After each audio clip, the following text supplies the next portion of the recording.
So's the birds, apparently. Birds just literally woke up as I was starting up the stream. But anyway, we have lots to do, and been basically just kind of waiting for resources to get fully primed. We'll be going and looking into that now.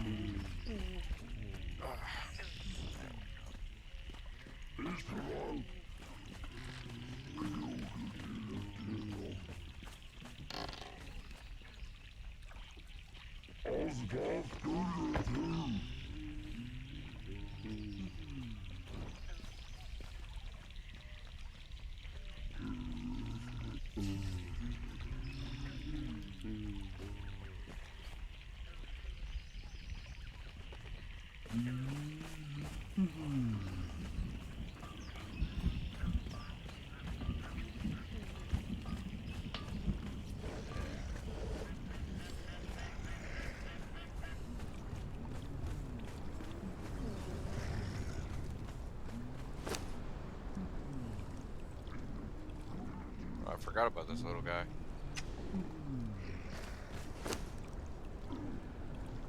Hey, how you doing, soul person?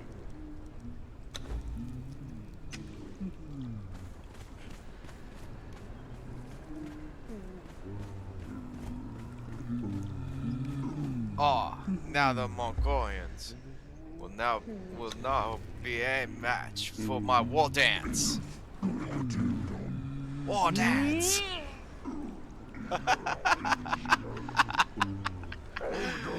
Oh shit. I'm awake. No,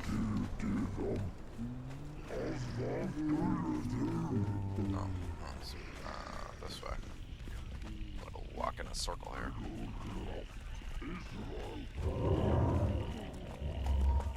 Those Mongolians will not be able to... What? Oh, I forget the South Park episode, but it was still fun. It's still funny as all hell. Okay, why is there not a bunch of stone consolidated here?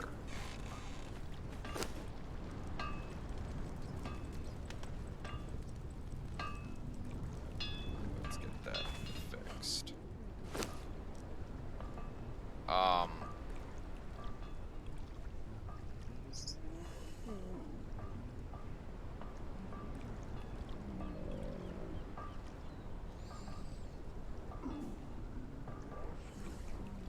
Yep.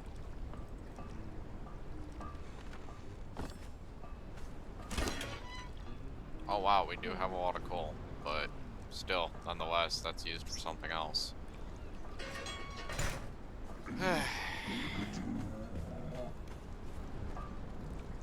Okay, first things first.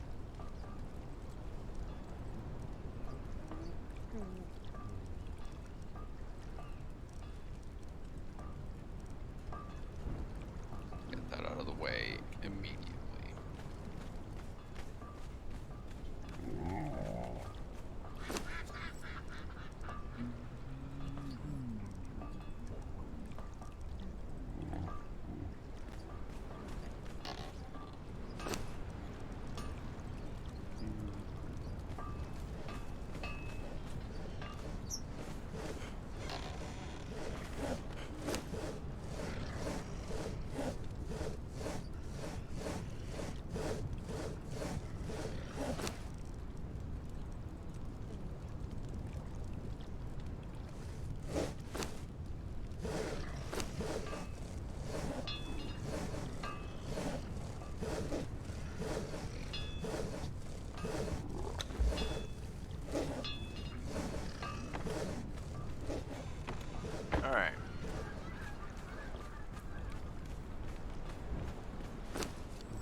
Actually, let's put you both in the freezer. I know the pup is like what? Like pretty much almost any meat besides feral, but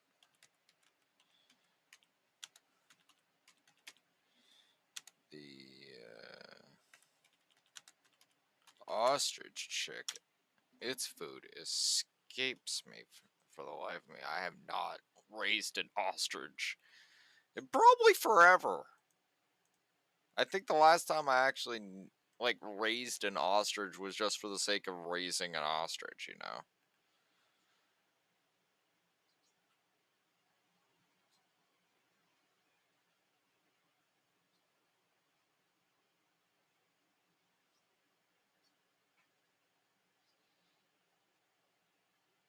Um,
hmm.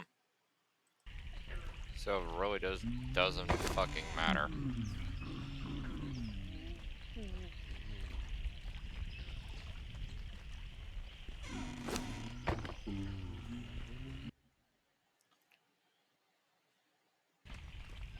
I can just feed the fucker anything.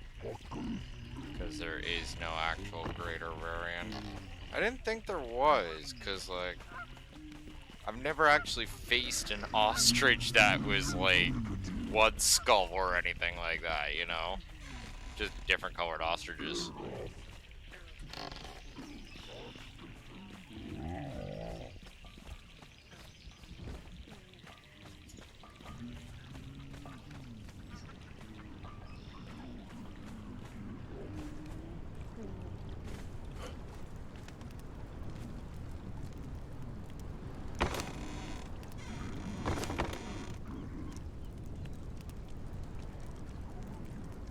I'm just gonna take some dry berries and throw it in the cage and see if it works.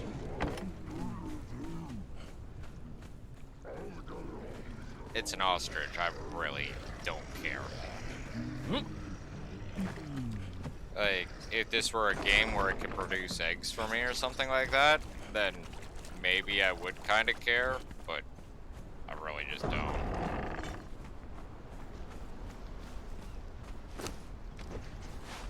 Oh my god, it's Brutus. How long have you been here for? Nope, that doesn't work. That works.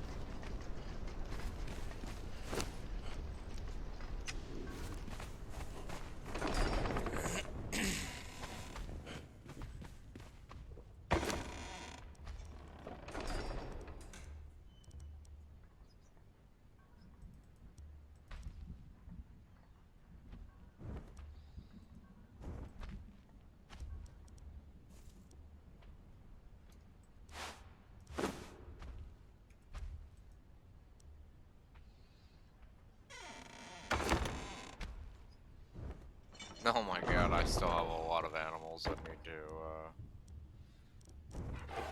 get popped up.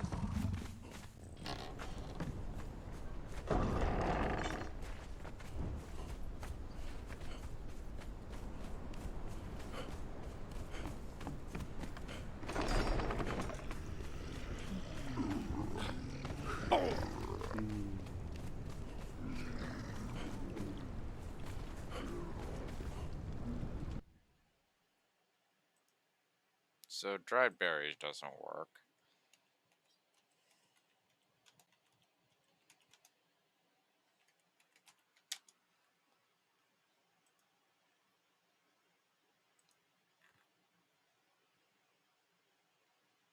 Oh, I can give it just like some insects or a fat grub. That works. That does make sense. It is a bird.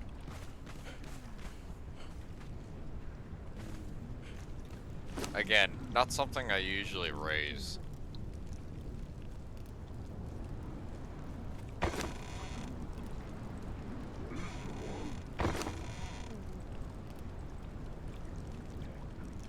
Huh? Okay.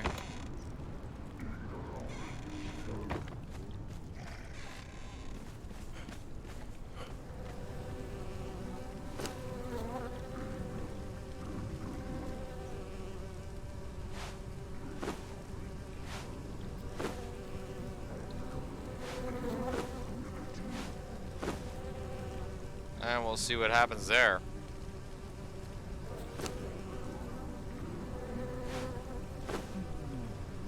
And we have so many named Brutuses walking around. I'm gonna start storing some of these ones in cryo storage. Until someone goes, I want a dog. And then I'll go, well, you're in luck. We just happen to have many in cryo storage.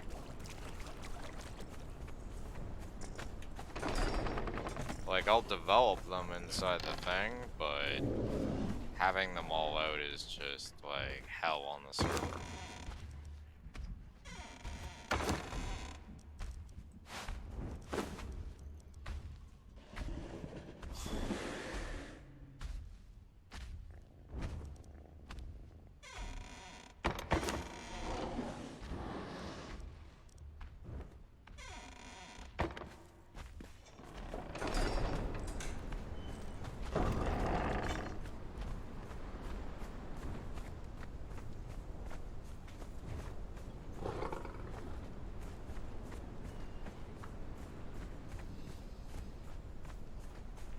So let's see here.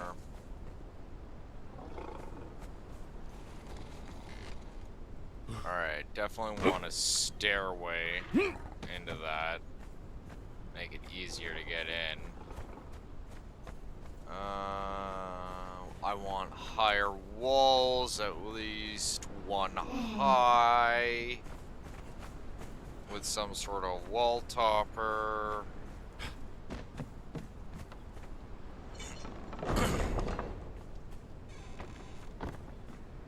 Yeah, lots of work. That's gonna be a very much ongoing project, but we have other projects in our face right now that we will be dealing with first.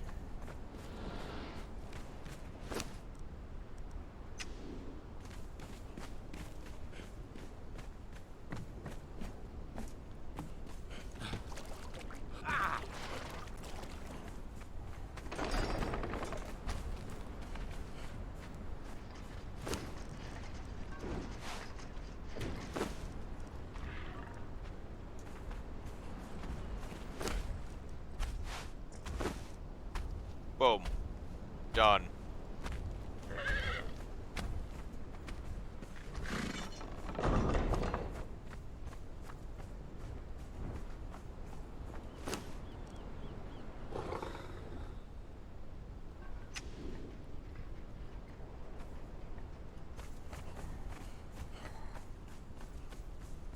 Hey, they're all back to normal.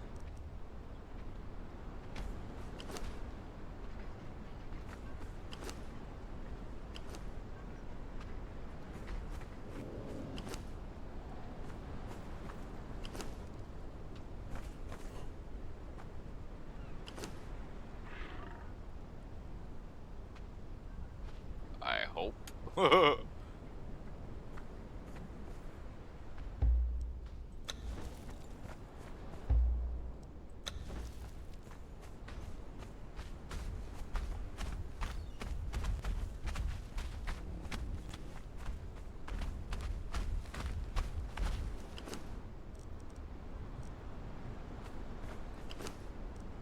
keep those extra weapons on them just in case.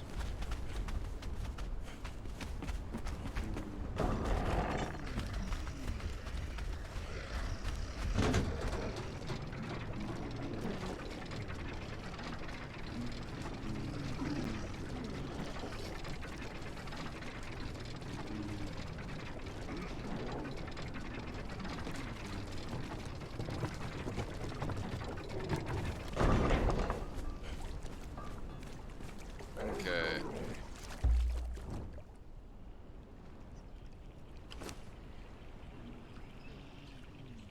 That needs to get moved back to the other one. These guys need to go back to their spot too. Again, a thing for later, but yeah.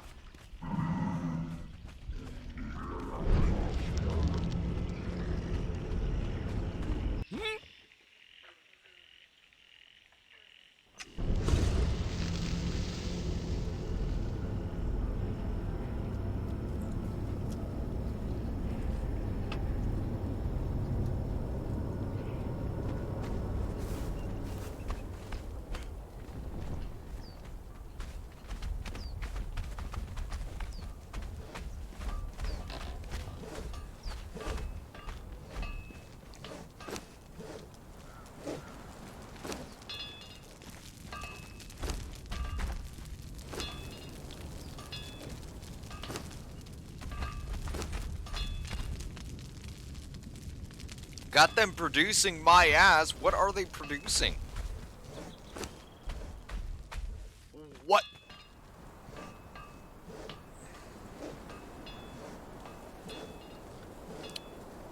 Yeah.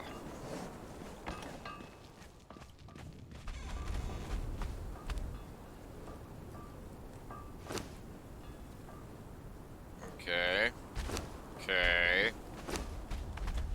Okay.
Flinga.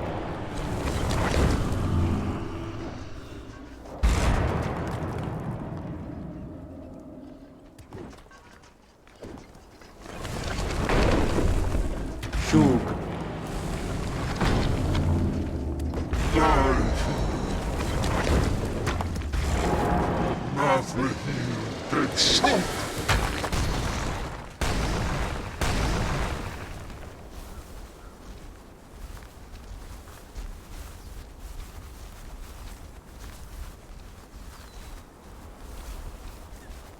They're all glitching out, going after the same object, so I decided to annihilate all the rocks just to reset it. Maybe they'll stop fucking around.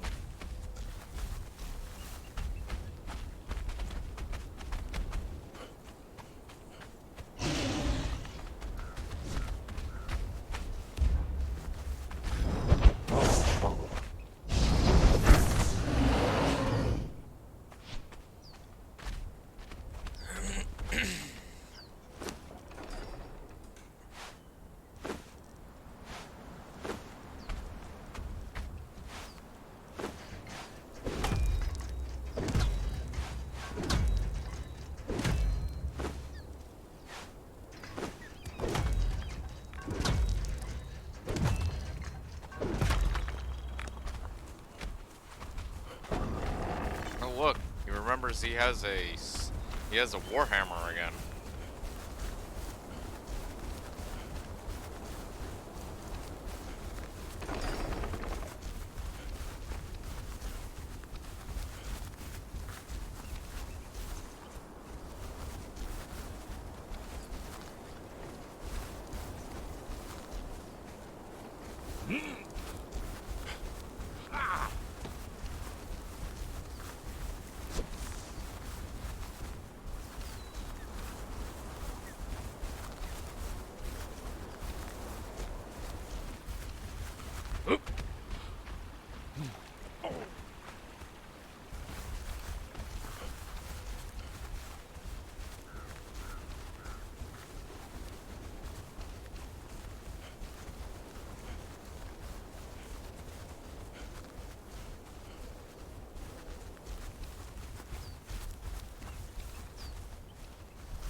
Nafle hier get shog.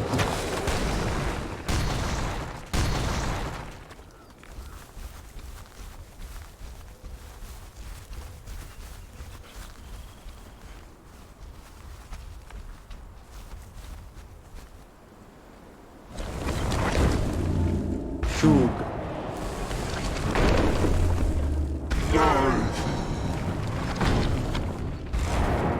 Nafle hier get shog.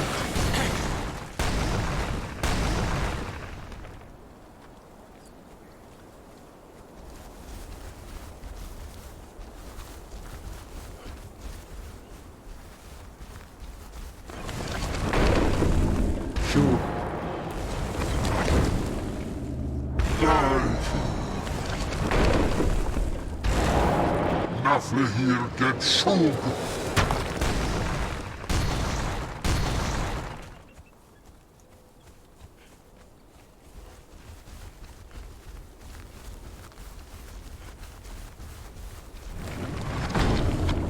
Shog.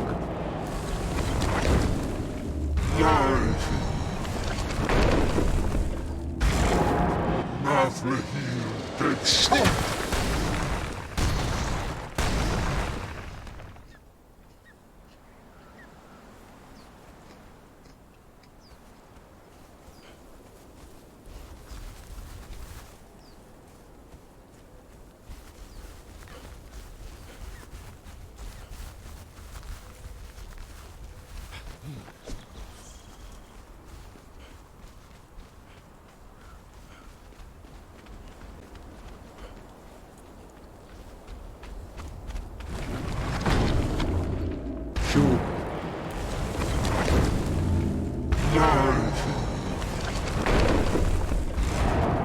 Nafle hier get shog.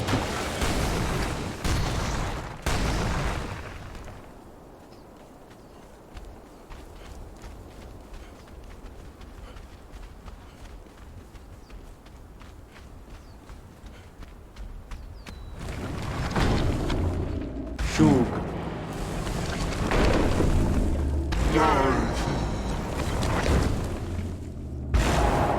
Nafle hier get shog.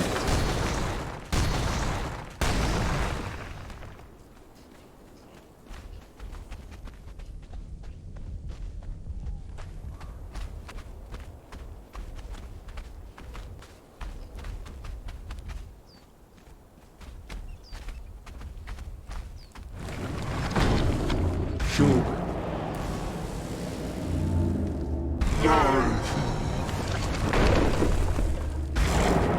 Nafle hier get shog.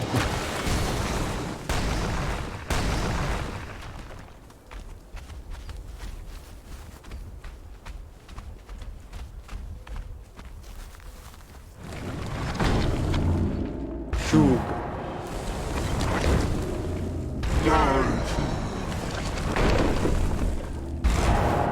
Nafle hier get shog.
Honestly, it's almost to the point where, like, I don't even...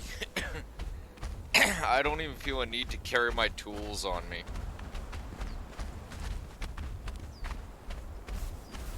Right? Like, obviously I do, just because, you know, I don't want to be caught without my tools, but when it actually comes down to it, yeah, I never literally, I don't have to use anything, right, except for my magic, and as long as I have, you know, magic stuff, I'm pretty much good. It's actually almost redundant to carry the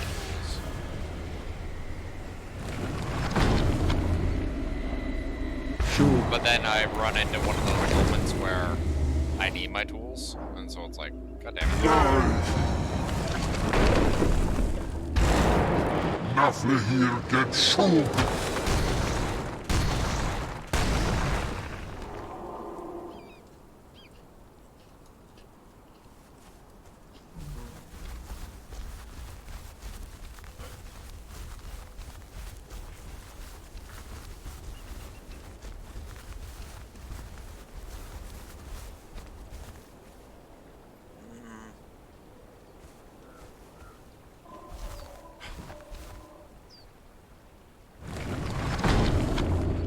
Shook.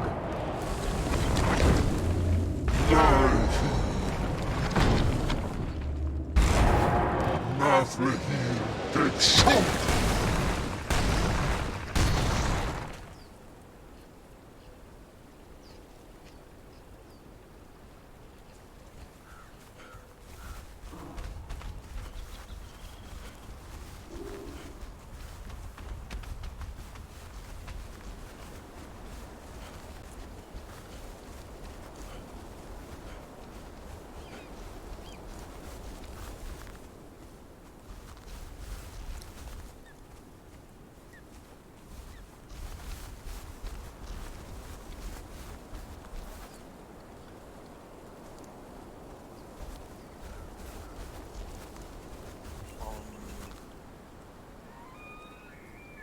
Maybe here.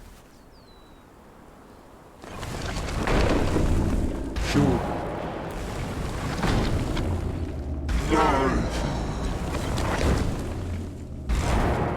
Nafle hier get shook.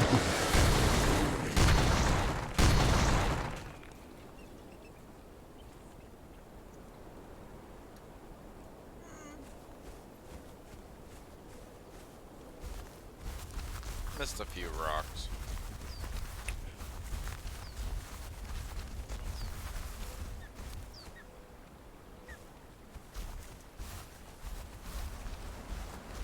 You like full of rock already?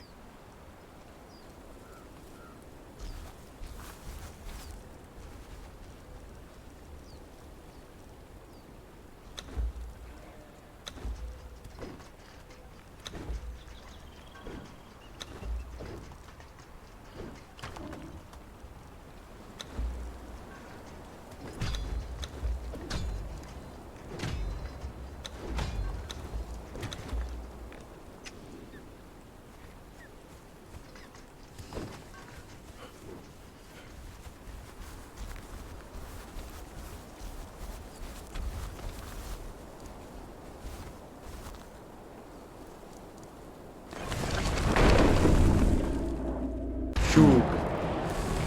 I know, right?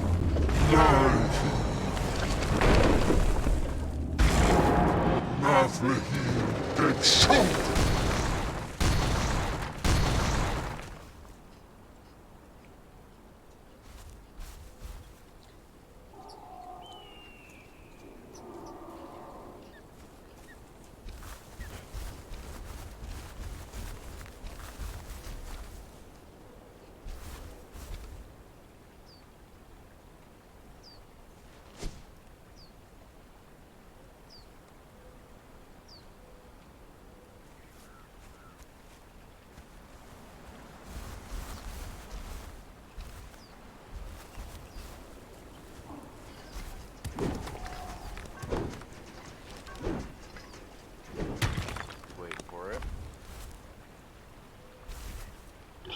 Now.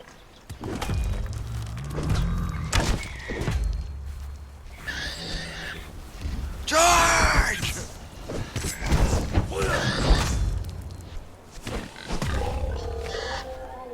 Thank you, crocodiles.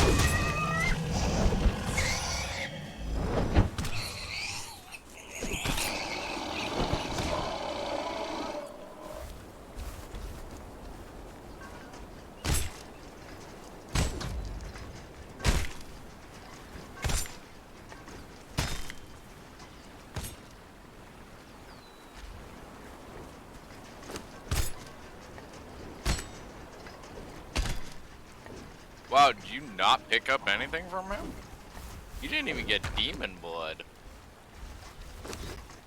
Not that I care or anything, but like, huh. I know more than a few people that would probably be screaming right now. I myself don't give a fuck because I have so much of it, but yeah, you should be collecting everything. Just saying.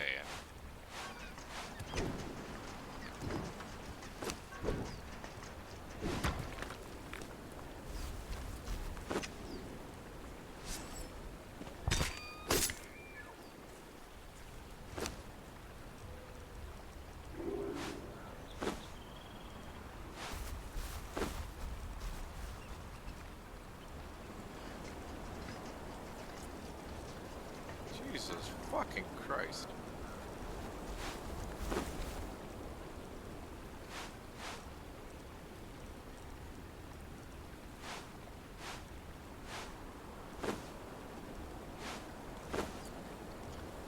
Wow. Can you just put the bow on my bar, please? Thank you, game. Holy shit.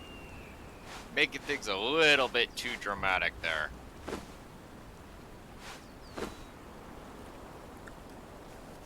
Holy shit.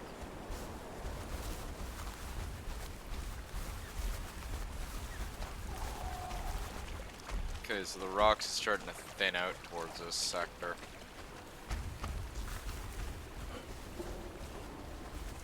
Let's go back up this way. This side of the river.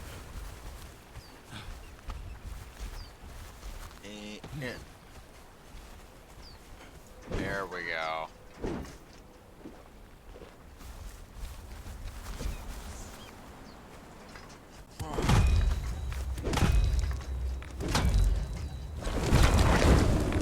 Oh yeah, FYI, stay away from health food and stamina food, it's bugged.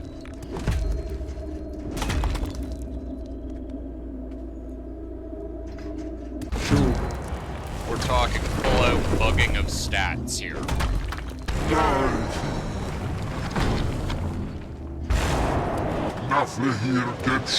Like, I have to completely investigate what all the extent of the damage is, but it can get a bit ridiculous.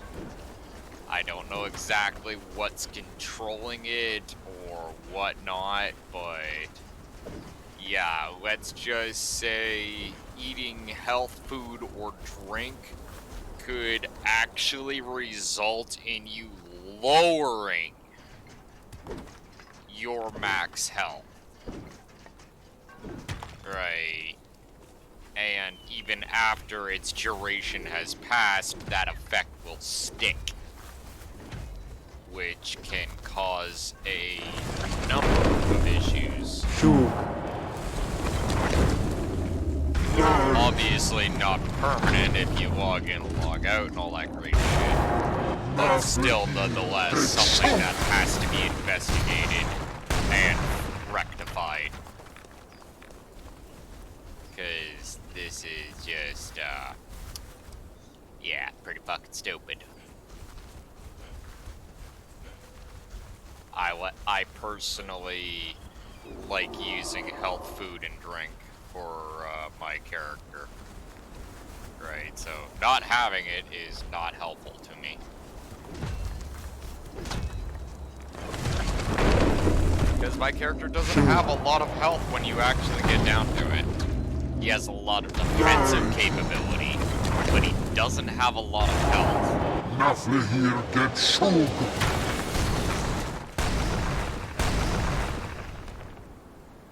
Wait. Yeah.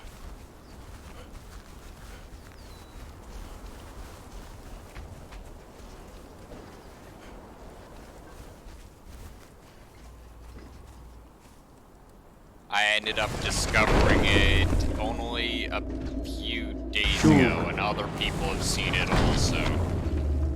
Right. There's somebody that's in the forums trying to light it up like a Christmas tree and try and get it looked into. But last I checked, they weren't even looking at him. They were just kinda doing the standard Funcom response of no reply and hope it all goes away. When in reality, this is not gonna go away. This is game breaking. That's how bad it is in my eyes. Like when you can't even use any health food or stamina foods or anything like that because of something that they decided to do. Yeah, that's a fucking problem.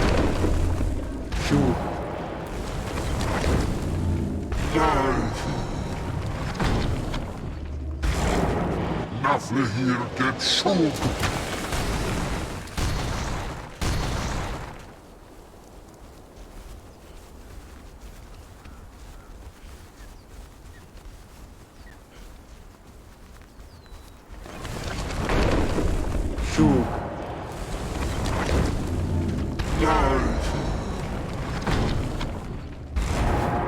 Nafle here gets shook.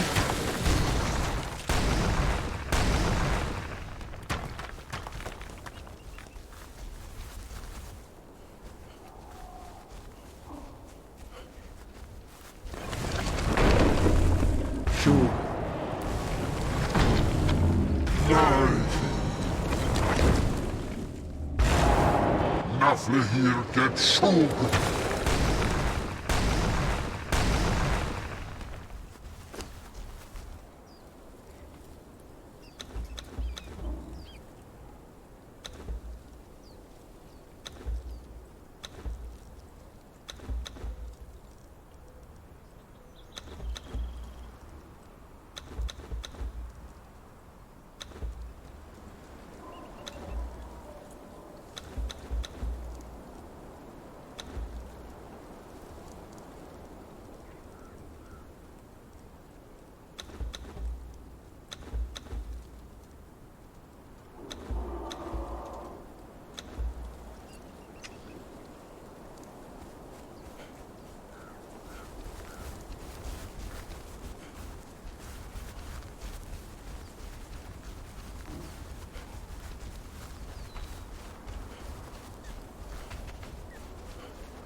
Nafle here gets shook.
Didn't know I could do that, did you little fucker?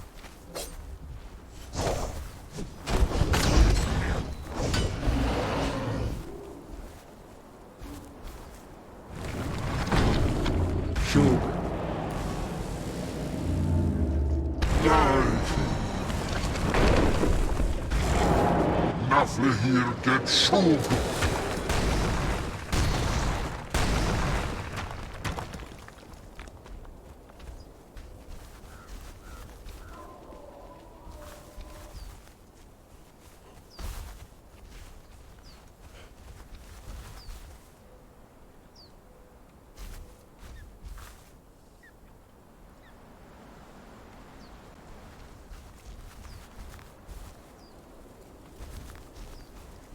The rock nose?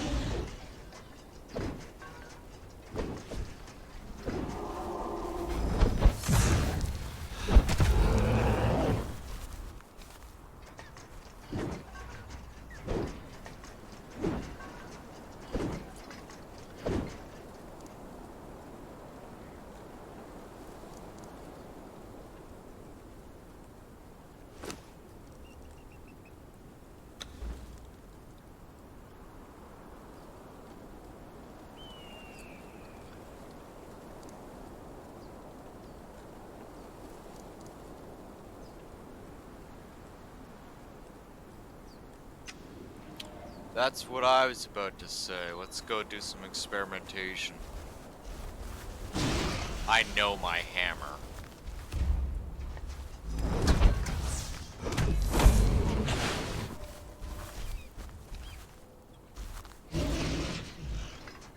Third time's a charm.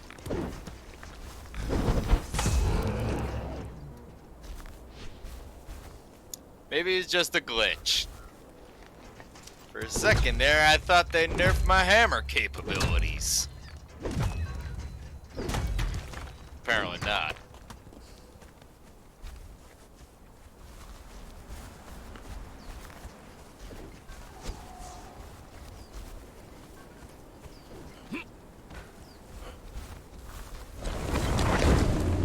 Shog.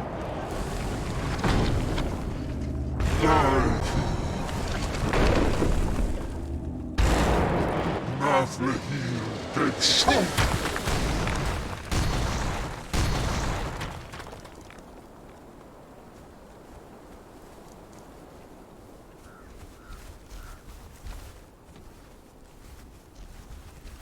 By this Exile rule is all well and good. I completely support it. I really do. But a good warhammer works just as good. Shog. Or just as well.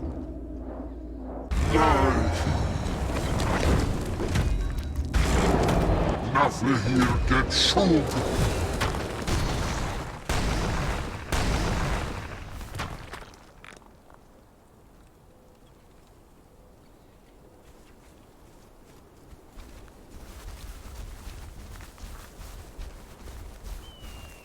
It's funny, for all that smoke there, there really isn't actually that much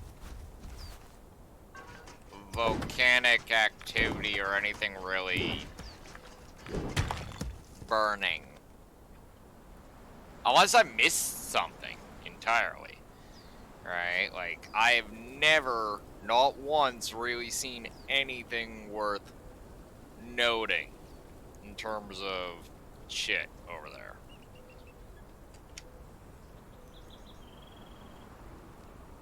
Like, you know, a few thermal vents, definitely, but not enough to warrant that much fucking smoke. Like, that's like a fucking, like, volcano, like, full-on active volcanoes worth of smoke shit right there. Shog.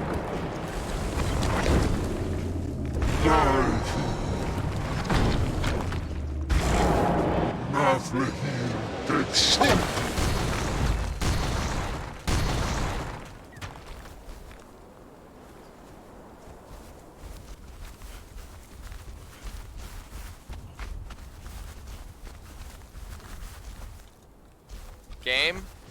Game? Thanks, buddy. Thank you. Such a wonderful golem assistant. Right there. He knew exactly what was going down. Kitty? Kitty!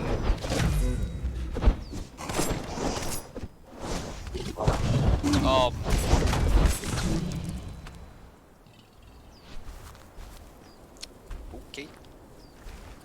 That makes 0 sense. We're just gonna nod and say yes. Yes.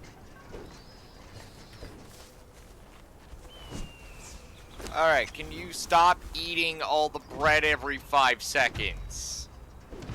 That's actually getting really annoying. Yeah, you just eat bread whether you're full or not.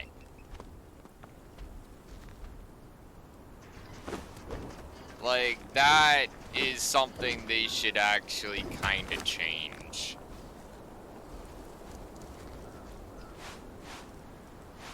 Like, if you're full health, right, you will not be able to use potions. This is literally a built-in game mechanic. So why, oh why do you waste food? It doesn't make sense.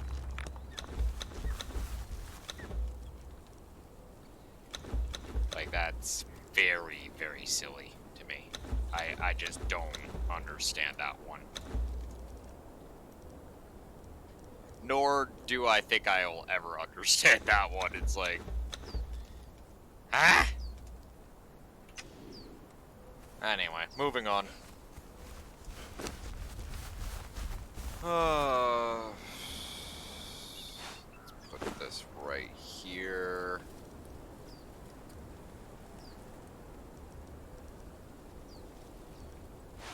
Put that right there. Put right there. Alright, good enough. Take a couple things off my bar. Oh, it's silver here.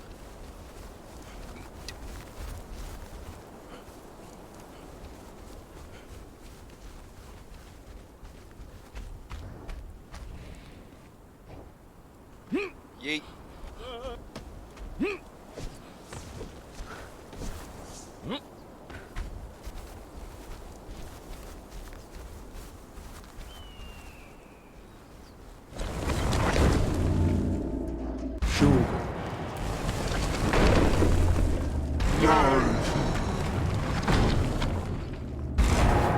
Nafle hier get shown.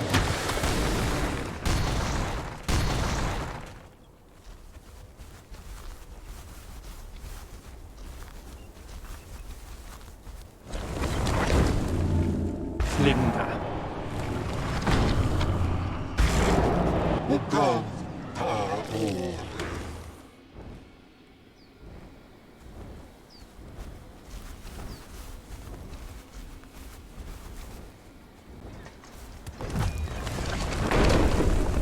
Shug.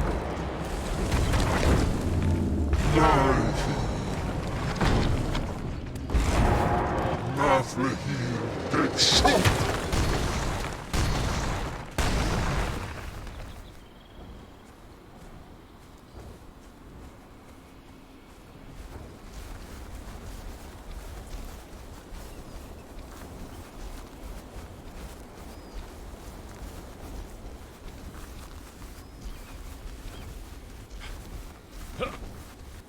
Just because I can kill everything doesn't mean I have to kill everything.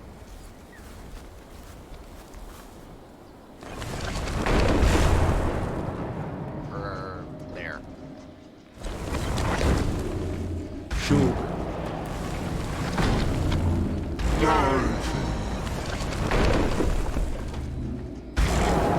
Nafle hier get shown.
Shug.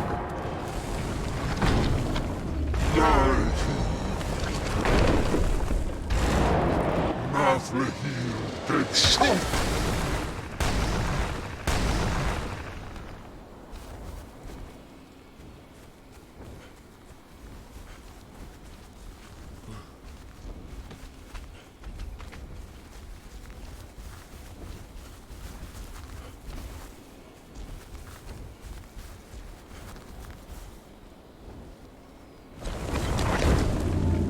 Shug.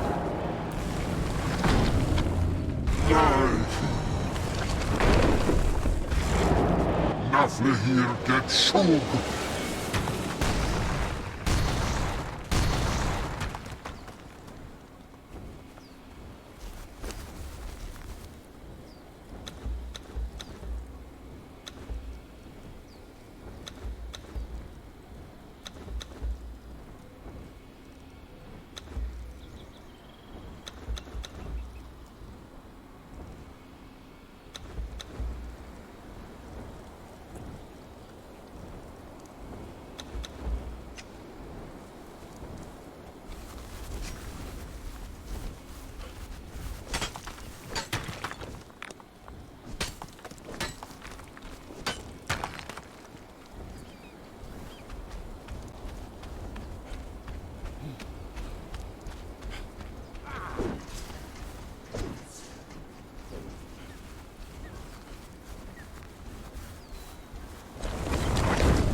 Shug.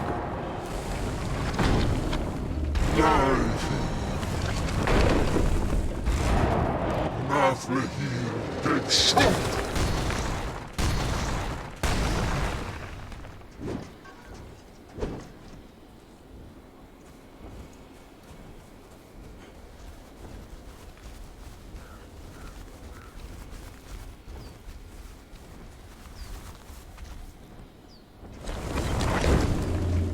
Shug.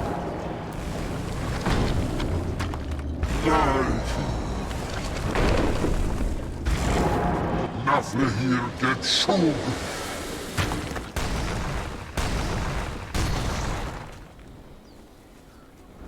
Mission accomplished. Server's tithe obtained.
Nafle hier, get some!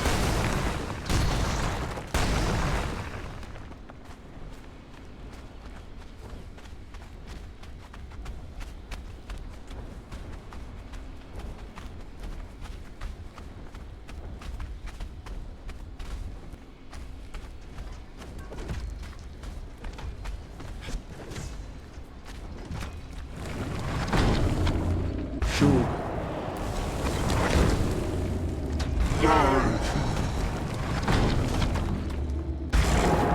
Nafle hier, get some!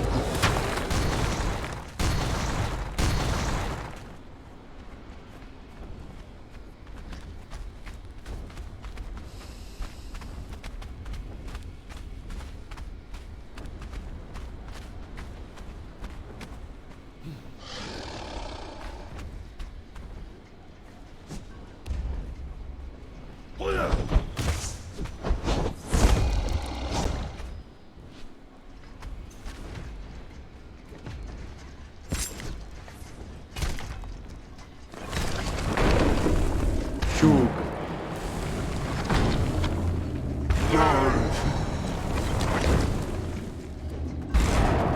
Nafle hier, get some!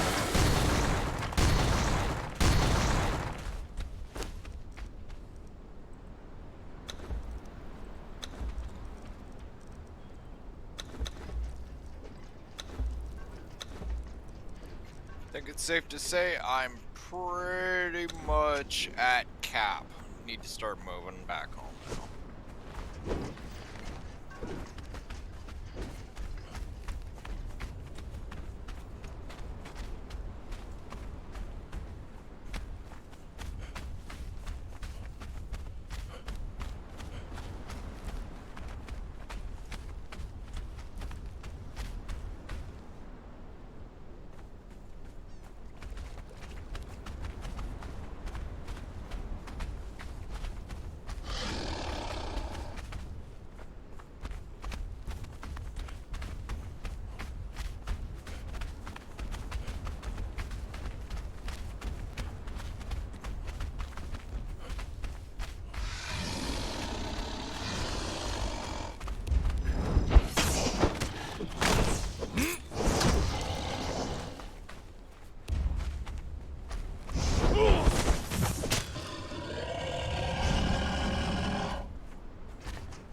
I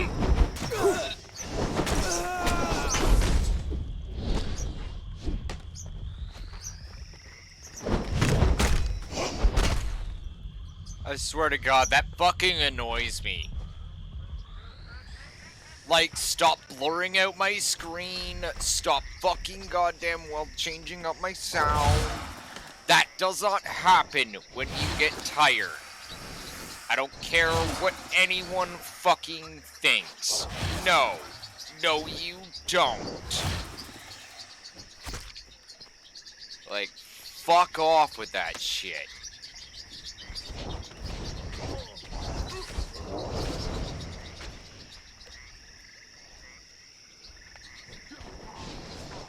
Give me that.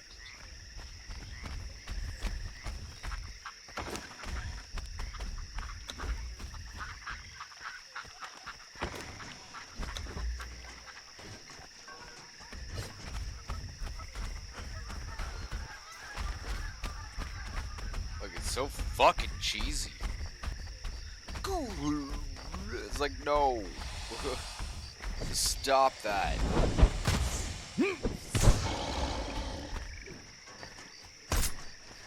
So many other ways that we can frickin' indicate that a player is out of stamina without frickin' having to fucking jank out their vision and shit.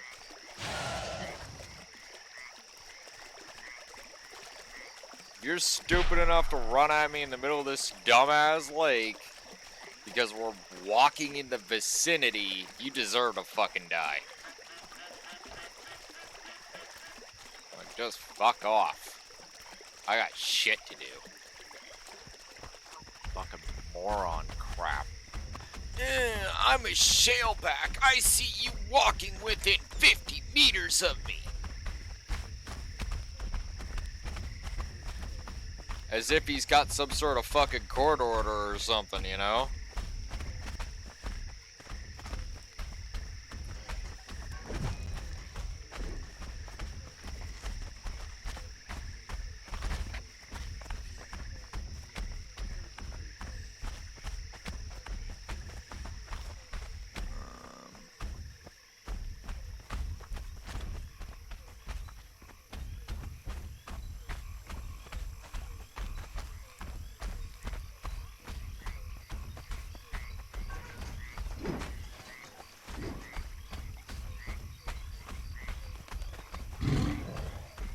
Cat, you wanna die? You can come on down and I will rip that furball head off. Stuff it up that feline ass. And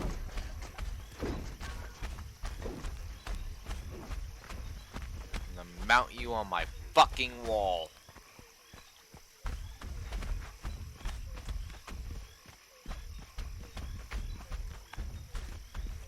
Wow. That shit looks like a city.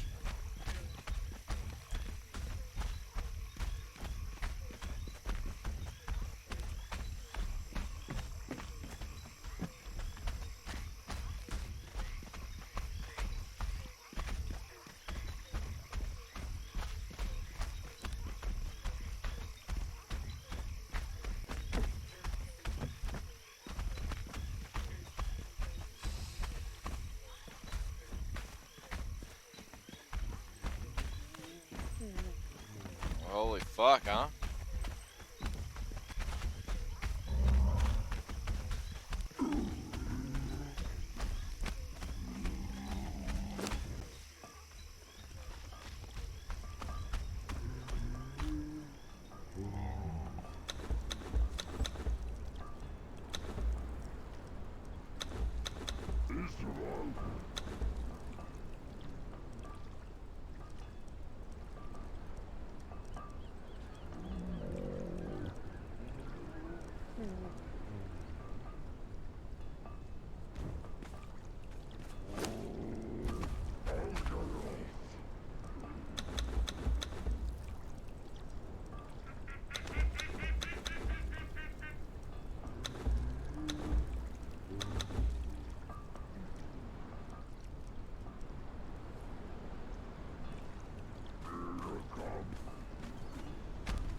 bring over some more stone consolidum.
Where's your fucking coal supply?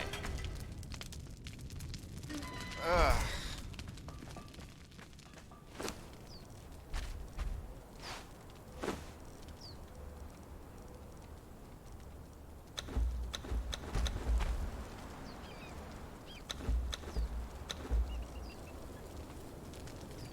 Ugh.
See, they're all going after the same target.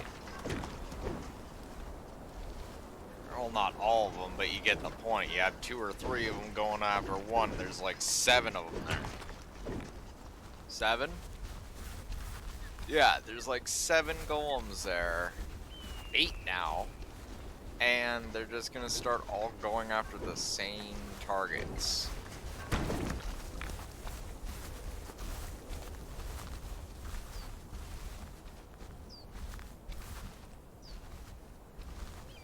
Like, freaking hilarious when you actually look at it.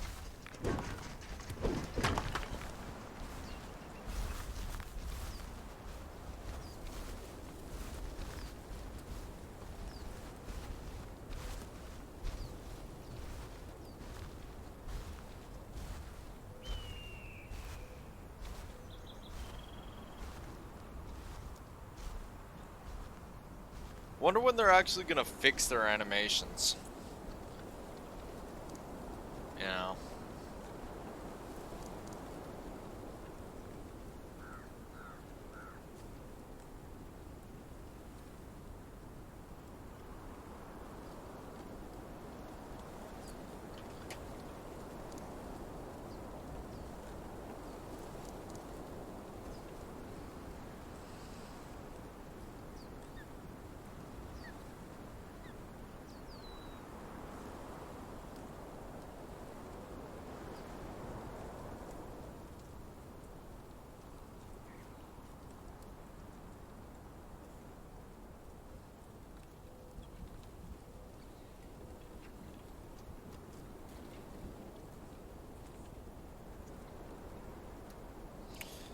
Back in a quick moment.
Sorry about that. Had to deal with some morning food preparations and all that stuff.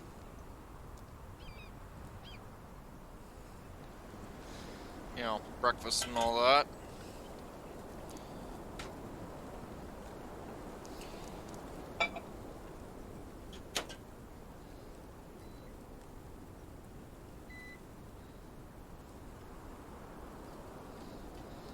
Oh no, it's not here yet, but I definitely do need to look into such a thing.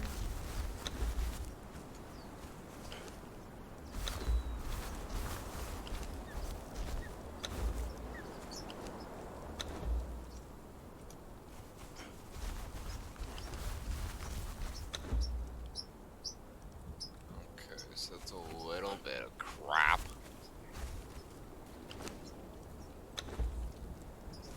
This really is not what I would say is efficient, Dante. Like, you have them all hidden inside a wall, mining away at maybe a fraction of the amount of stone that's around our city. You've abducted, like, more golem power than necessary for this endeavor, I think. I almost wonder if there's too many golems here.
Like, what I would love to be impressed upon here is the extreme lack of production. He tells me that this is producing a lot, yet I'm not really seeing it per se. Right? Like, I ain't seeing it at all here. In fact, the only thing I kinda am seeing is that he's got a cute little resource playhouse with what I can perceive. Yeah, definitely. I feel kind of deceived here. Like, this is not an organized resource base. This is a base off in the fucking mountains. And, I am definitely gonna be saying something to him. Right? It's like, you informed me that this is gonna be a resource base. Like, if you just wanted a base off in the mountains, this is all well and fine, but you should have just made a base off in the mountains. Like, yeah. Yes, horse. It is that funny. You are absolutely fucking right.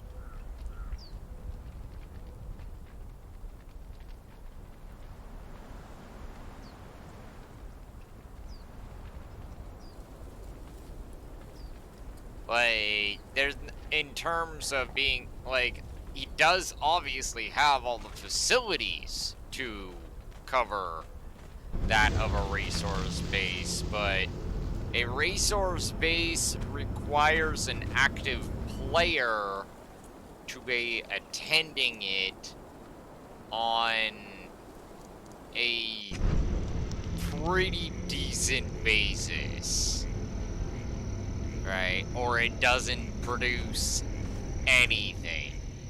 At the very least, the player needs to be there to supervise. And so, in essence, I would say that this thing is not really achieving too much in the way of usefulness.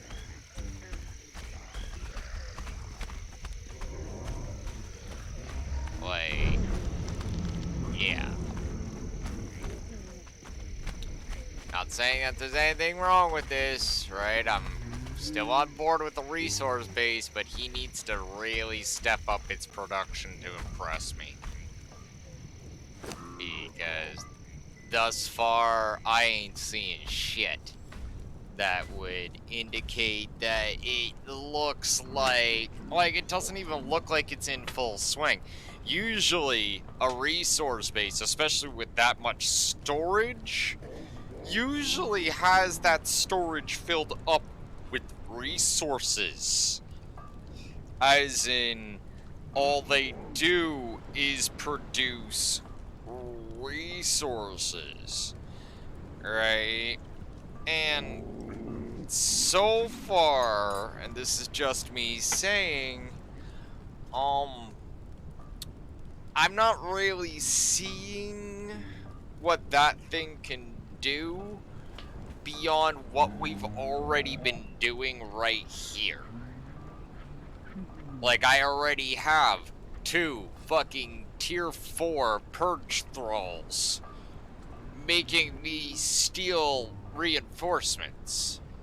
I have 2 tier 4 purge thralls making me shaped wood.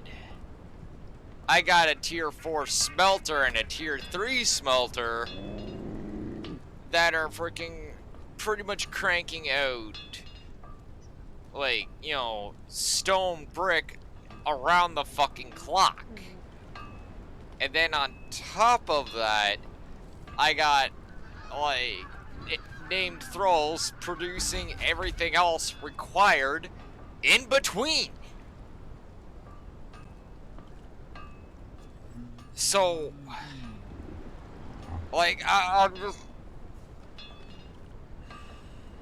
trying to find the, like, especially with the, oh, I need to have my base way out there. I'm like,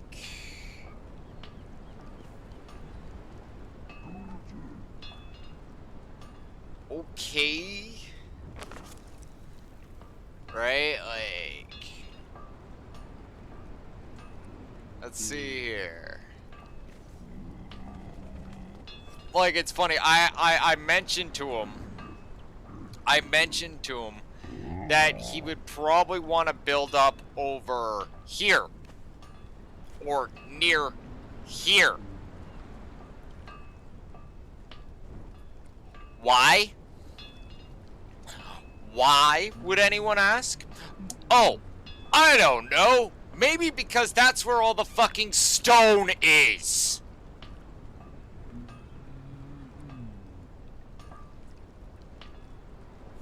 But no. Apparently, I don't know fuck all. I've only been on the map longer than he has. Like, easily 10 times the amount of time he has.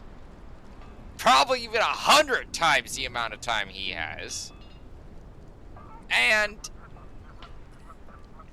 yet, this individual thinks that they're fucking smarter than me and decides to instead build up literally on the corner. Like, literally the corner where people would literally be traveling up blocks the fucking place. I have to literally tell him to actually set it up so people can actually move through publicly.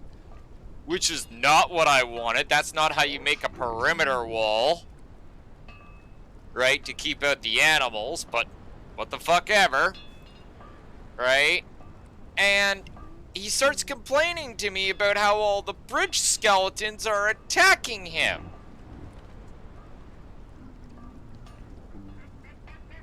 Why the fuck did you build there in the first place? Why wouldn't you just listen to me?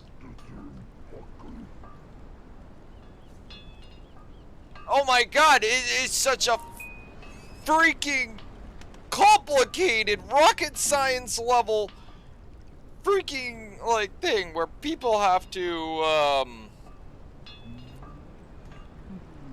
you know, like bust their fucking skulls over this revelation that maybe, just fucking maybe, the loud ranting fucking dragon motherfucker might be right.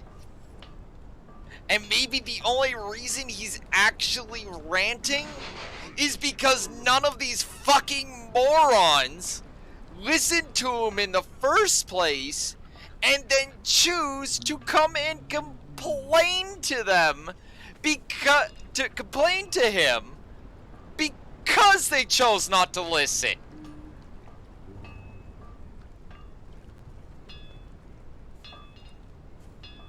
And I'm the bad guy for ranting. I gotta go get my food.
Alright, I got my bagel and stuff. No, folks, I'm sorry, I'm hangry. Right, like, I haven't had my breakfast yet. We're gonna chalk it up to Dragon being hangry. Right. I'm gonna have me breakfast, have a couple sips of coffee and all that great stuff. Smoke a bowl, and then, yeah, like, it really does irk me, because I tell people all the time to do things, and the reason why I tell them these things is not so I can sound like some sort of big fucking expert. It's because chances are I've gone through that situation before, or I've done something close to that, and I have a little bit of battle experience, you could say, on the thing, and I'm like, okay, don't stand here, there's a landmine here. If the person still decides to turn around, though, and stand on the landmine, and then starts crying to me about it, saying, oh, why didn't I tell them about it, or some shit like that, yeah, you bet your ass I'm gonna fucking rant all to fucking hell. I just finished giving a fucking big ass dissertation of why. Right? Like, just fucking people. Alright, I gotta go pick up the other thing from the door. Back in a second.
It drives me nuts, right? Like, it's not as if I'm something like trying to be overbearing asshole that's a know-it-all on everything, right?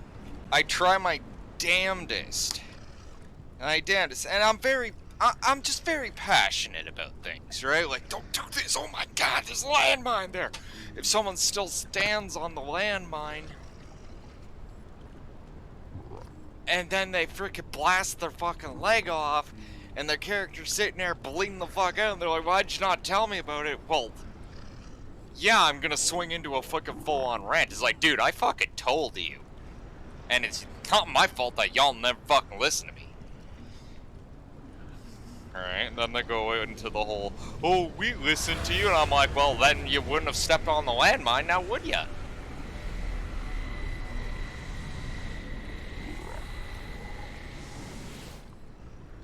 Like, when you actually get down to it, people talk a really good game with me about things.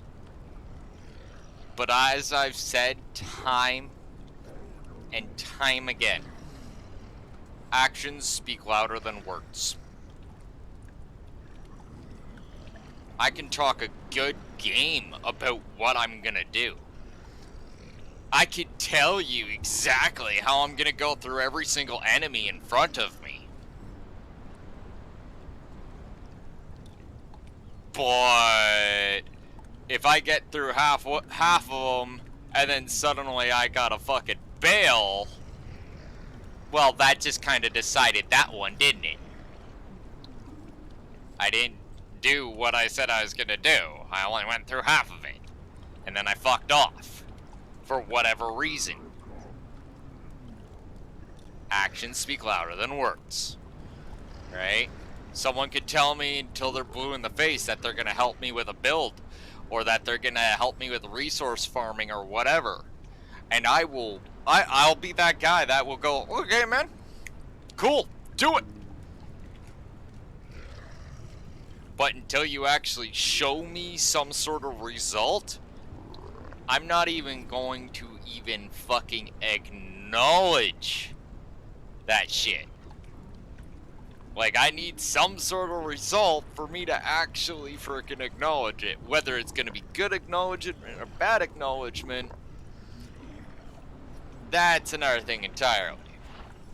Big point is that nobody does anything. Well, I don't give a fuck what they got to say. Alright, like, it's like, show me. Don't talk me up. Talk is fucking cheap. Alright. Talk is easy. Hell, look at me, I'm doing it right now. Right? Cheap, easy, excellent entertainment. Right? People love watching it. And, well, half the time people really don't have to pay a dime. Alright? Talk is cheap. Alright? However, if I turn around and through action and show everybody and their dog frickin' exactly how to frickin' walk through a dungeon with pretty much, you know, like no effort at all, and I, you know, step by step show them how, again, actions speak louder than words. Right? It's like, okay, see this? Watch this shit.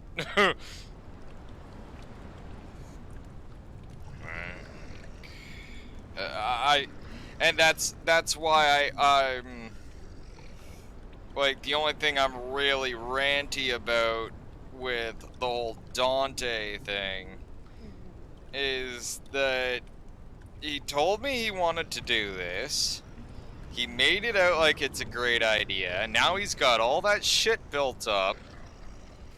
And I have yet to actually see it function. Like,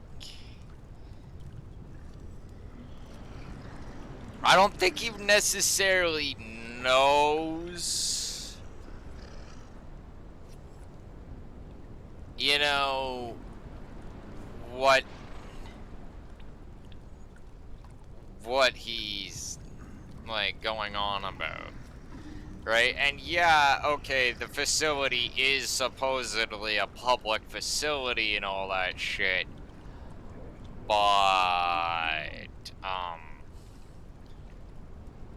no offense, but, like, just no offense to Dante, but I checked the supply crates.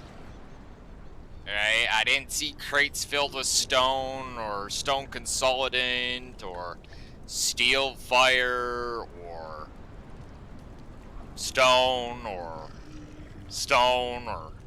iron or some steel. Did I mention stone? You know, maybe some stone. You know, maybe some wood on the side, but I'm pretty sure if I haven't mentioned it before, some stone would be great. And all I saw were dump boxes.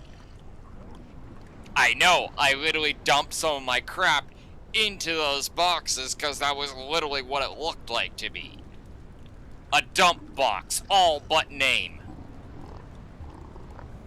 Not a resource box. Not something filled with building materials that I can actually put to use. A dump box. In fact, not one, but 3, I think. Just boxes filled up with shit. Resources that could probably be spread out all over the place, or stuff that could be broken down and turned into resources, or so on. But no, it's just boxes filled with shit. So, like, I don't know, folks. I'm gonna have to definitely talk with Dante later and impress upon him the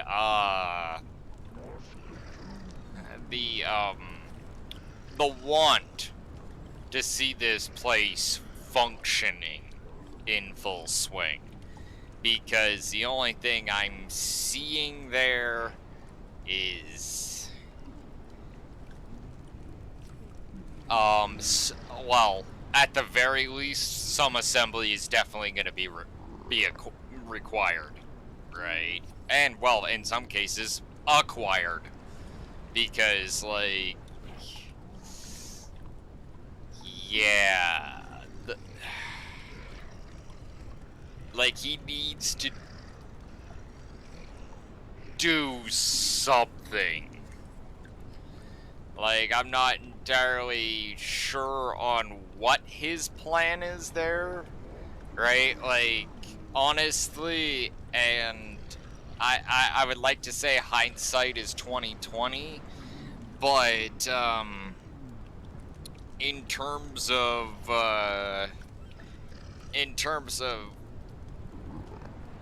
like his nonsense, and this current nonsense, maybe he should have surveyed the area. Like, I do it all the time, where I'm just standing there looking around randomly. And there's probably more than a few viewers that they've watched me doing this, and they're like, oh, this guy's not doing anything. He's just sitting down with his thumb up his ass. Like, who gives a flying fuck, right? Like, and, well, honestly, I don't fucking care what they think. Surveying is hyper fucking important. Right? Like, if you don't survey an area properly, well, for all intents and purposes, you could build up a massive freaking base right around the corner from a 3-skull and not even know it. Because you chose not to survey the area. Suddenly, in the middle of the night, one of your thralls gets its head ripped clean off his fucking shoulders. You're going, what the fuck happened there? Suddenly you got this fucking big-ass crocodile ripping through your sandstone walls and freaking eating your thralls, and, oh, it looked at you and you're just like a starting off fucking exile. You just get your head taken clean off by this thing one snap. Because you didn't survey the area. You think if he actually surveyed the area, he would have known that building that close would constantly keep attracting the skeletons, and maybe he should build away from it?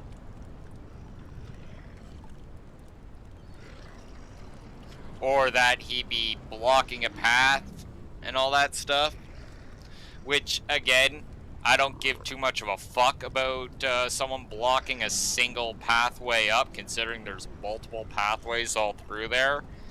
But, on the other side of the sword of Damocles, if this were a normal, if this were just a normal PvP, or I would say even PvE server, I'm pretty damn sure I'd know of a few admins out there that would probably get a little bit heated at the idea of him building up his fortress where he has.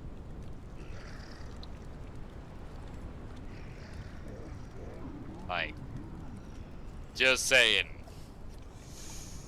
Like, you're blocking a primary pathway out of the frickin', the massive, river valley thing.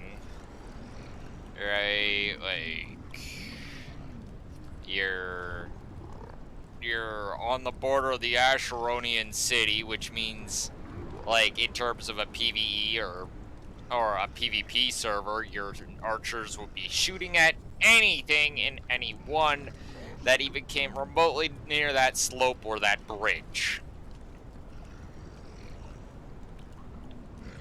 Like, last I checked, more than a few admins get pissed off about people turning around and creating blockades. Right? Like, just said.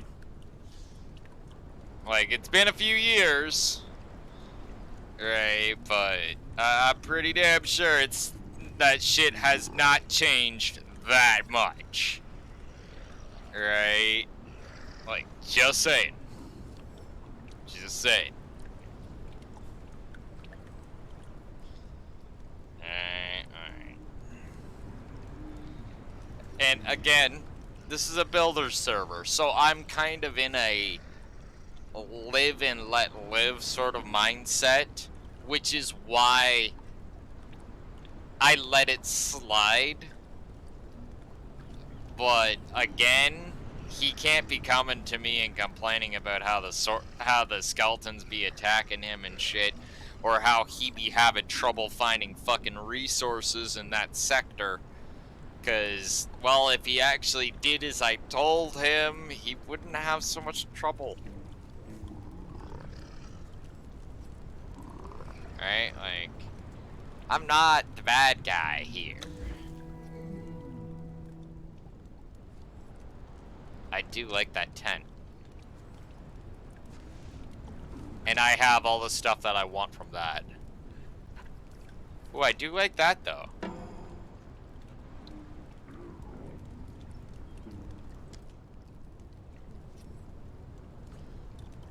That's kind of disgusting. If someone served me that, I would probably come swinging across the table at them, but that's just me. That's a baby shellback on that platter.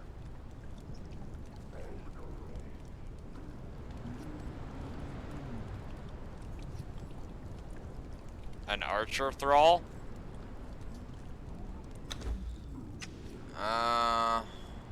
Where are you?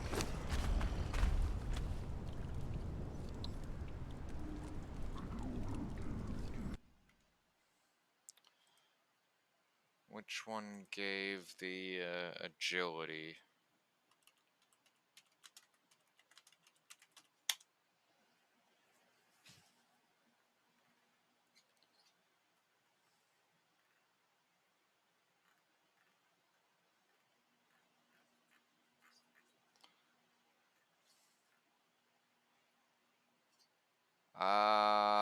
Cooked fish. I was pretty sure it was cooked fish, but, yeah. I wasn't wanting to talk out my ass. I know, right? I don't know, like, I'm not on board with the whole baby shaleback, but it does look good, right? Like, 1794, though? That's a bit steep. Like, you're getting a table and a chair set, and again, a platter of food that we can't even have in this game.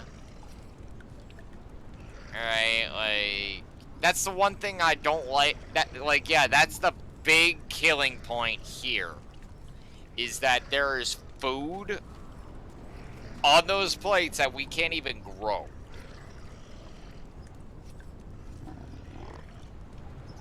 No, it doesn't matter as far as I know.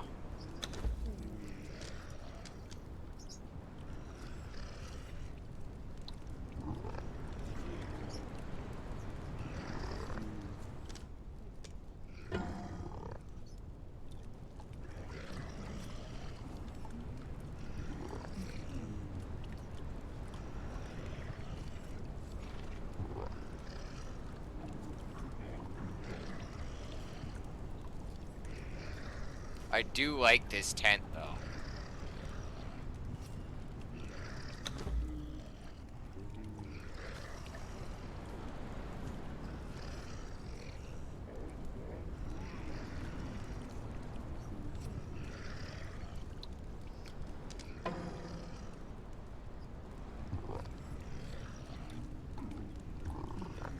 The only thing I want to know is, at the end of the day, can I make it in my hand, or or is it a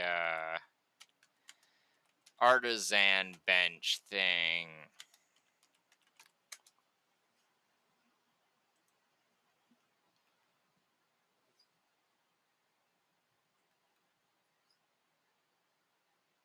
Yeah, it's crafted on an artisan bench.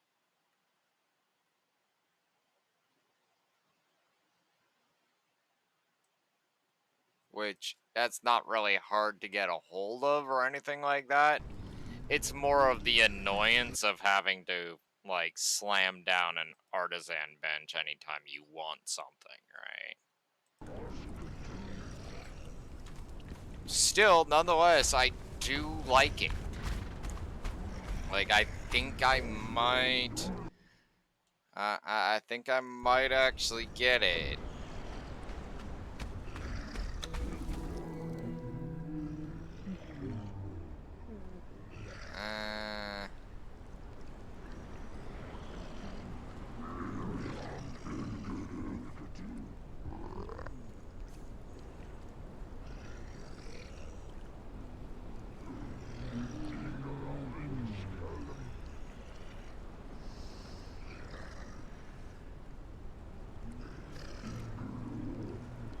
Like, honestly, I'd be a little bit more interested in that flamboyant feast thing if it was actually foods that we can actually make.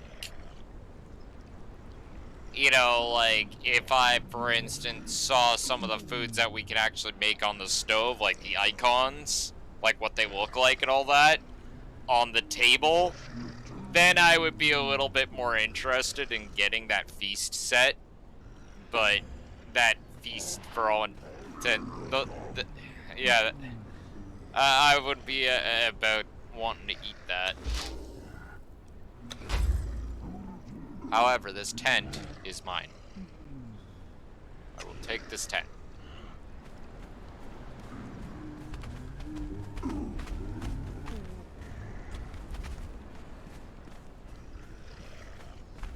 I'm about the idea of making tents.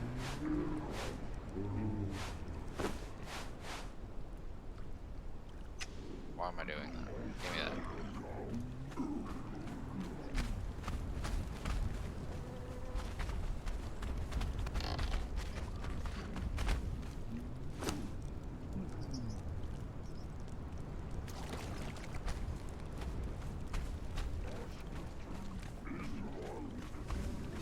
See, this is what I was talking about, right? Like, having a drop box is all well and good, right? There's nothing wrong with it. But if you're already, like, just gonna be walking through the town anyway, might as well just walk around and drop off all the shit as you're walking around. I'm just saying.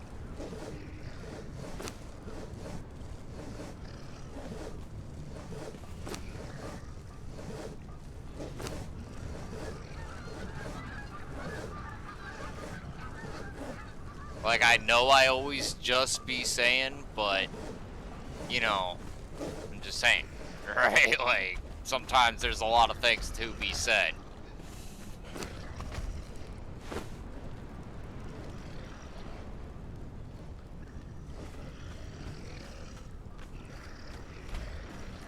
Well, that's exactly why I preach about this, because I have had the too many drop boxes where you're just sitting there and you came back to your base. It's 3 in the morning. You got work in like 6-8 hours. You don't have time to do with all this shit, but it's whatever. You're just gonna drop your shit in this drop box, and then after like, you know, 6 or 7 times of that, freaking it actually comes time where you need something, and you've just been filling up your boxes with every little fucking thing, and suddenly something that should take you minutes is actually taking you freaking over an hour because you can't find anything.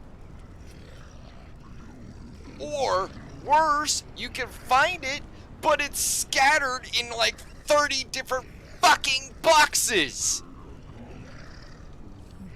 Not to mention you have other players in your tribe, so they're also moving things around, which makes things even more complicated.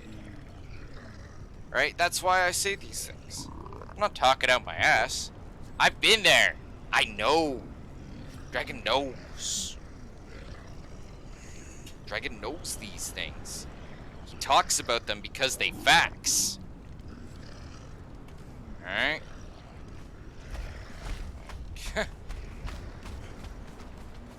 not as if I get my balls going just because I hear my own fucking voice. So sometimes you wonder.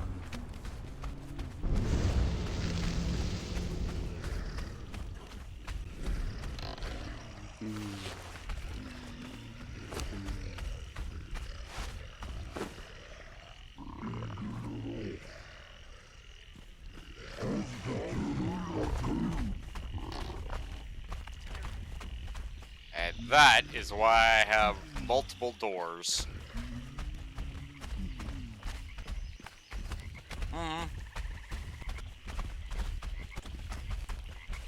That's why I like the actual resource-specific boxes. I make them, and it forces other players that are interacting with my environment to, put your shit in the proper box. Oh, I don't know. Oh, really? Well, can you put it in that box? No. Well, then I guess it doesn't go in that box, now does it? Alright. I love the new resource boxes. We need more of that shit. Lots more.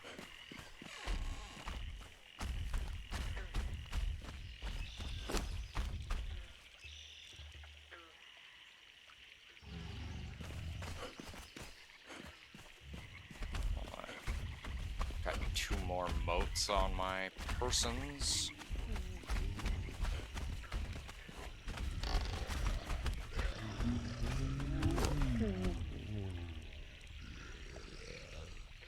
No. Why? People can't figure out how to read a basic label on a box that says don't put shit here, or this is a drop box, this is a resource box. Well, then I'll just start using specific boxes that tie people's hands.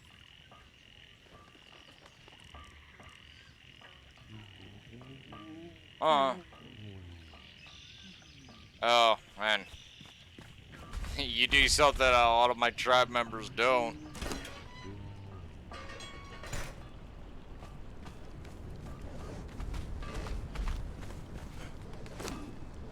They'll just drop whatever, whenever, whatever. And if you bitch about it, they literally will tell you, fuck your feelings.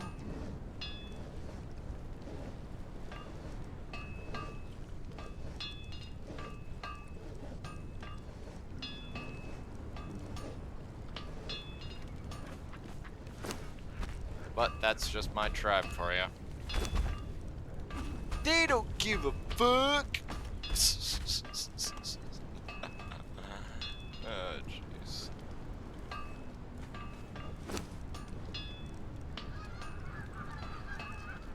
It's a lot of hard steel. Looks like we're gonna have to go headhunting soon. I don't see any steel bars left over, and I don't see any steel fire made up. Oh, well, there actually might be steel fire. Who knows? Let's find out. Wow, there's one whole little bit. See, now this is what I was talking about earlier. This is how you know I'm actually in full production. Because I have so much stone consolidant here that I could fill those forges over by the blacksmith probably close to almost 5 times each. No, I would say 3 times each. And yeah, like, and by the time all this stone consolidant is end up used up, this whole damn fireball will be filled up with even more.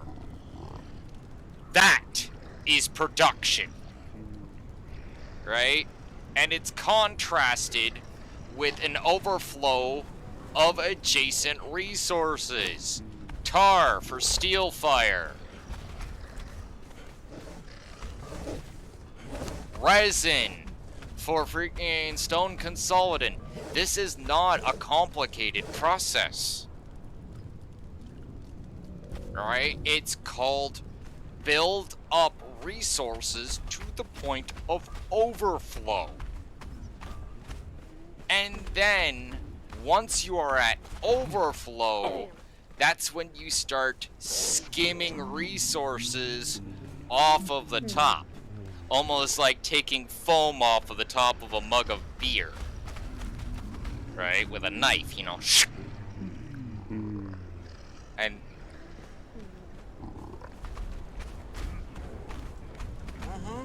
just freaking fill it up.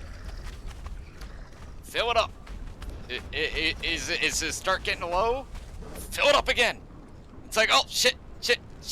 Hey, that guy's not doing anything. That guy's not doing anything. Get him working. Fill it up.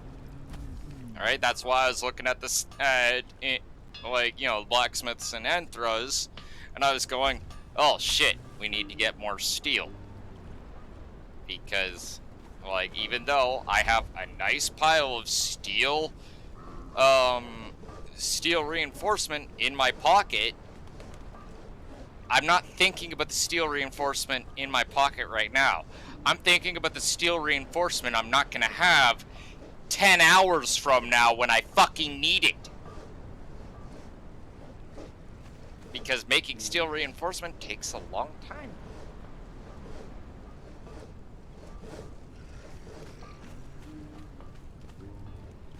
Alright, it's all about that,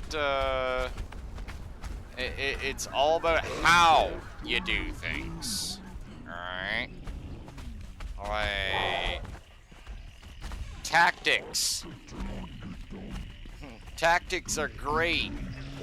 And I am completely on the side of being tactical. But when it comes to, like, you know, long-term wars like this, where, you know, you gotta think about logistics, supply lines, bases, equipping units, all sorts of stuff like that, that's where strategy starts coming into play. And unfortunately, and this is the thing that I've said on more than one occasion, there's a lot of my guys that they are not that great at strategy. Tactically, awesome. Strategically, I have my doubts.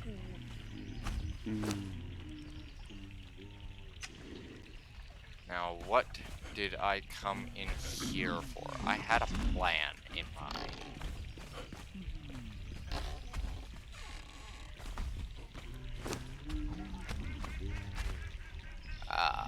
That's what I was after. A start.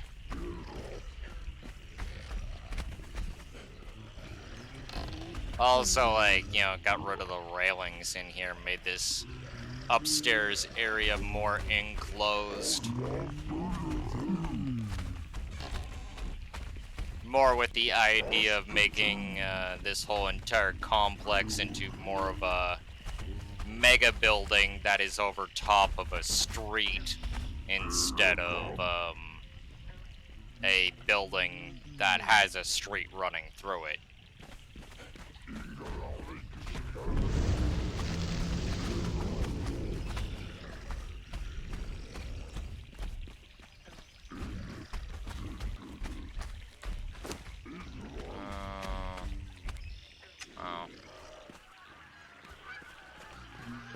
Can y'all get the fuck out of my way? Let's just block the pathway!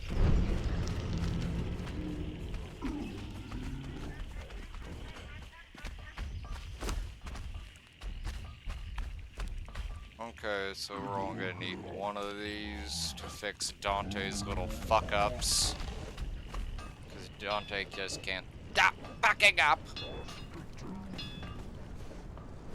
And that was one of the last things he asked me to fix, was one of his fuck-ups. You know, not any of the other fuck-ups, mind you.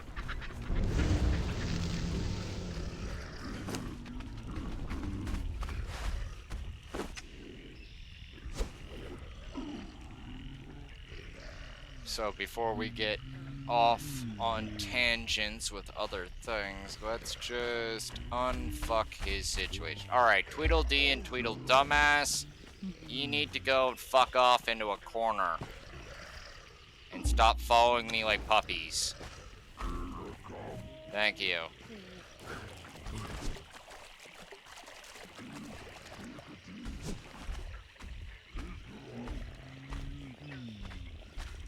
I'm gonna be hitting a vault in a bit, but I'd like to have all these loose ends dealt with before I run off into the great blue yonder, if you will.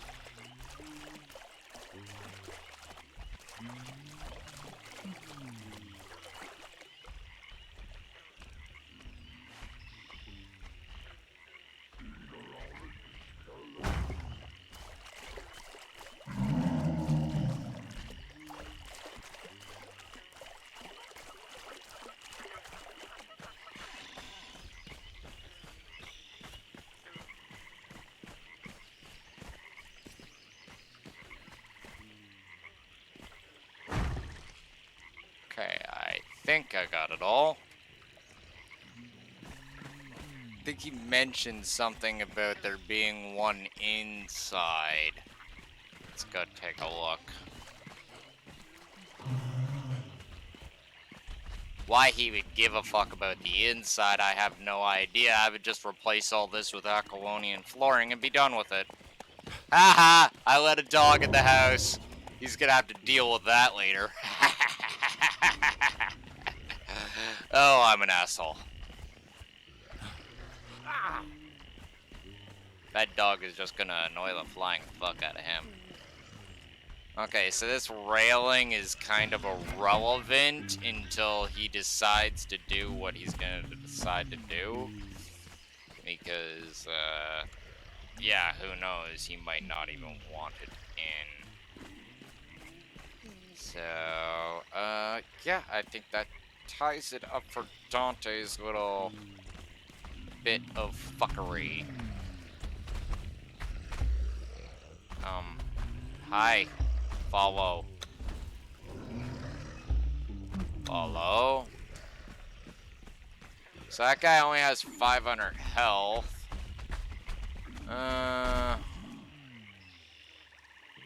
Wow, and you're at 2K. I love how you're acting like you're injured. That's hilarious.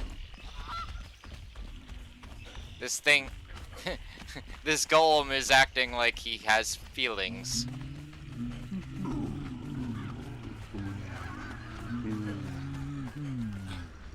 Boing.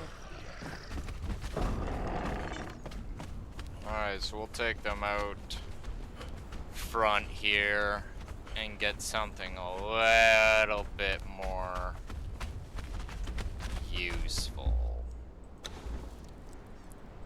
Because I don't want to be halfway through the dungeon, right, and have one of these bastards decide to just crumble on me halfway through yeah, like I said, halfway through a fucking dungeon. Let's go check on the babies.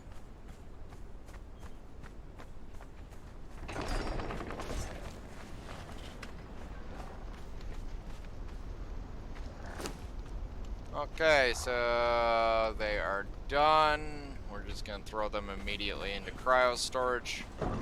Not get fancy with it. I don't know if the larva is born yet, but still. We will go check on that also. Grab that. Grab this. Put that there. This here. Alright.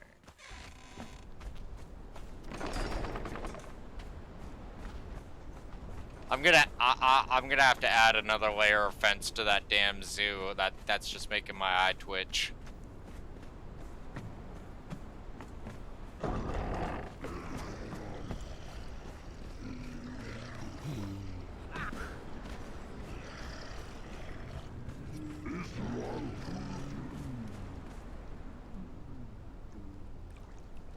Game?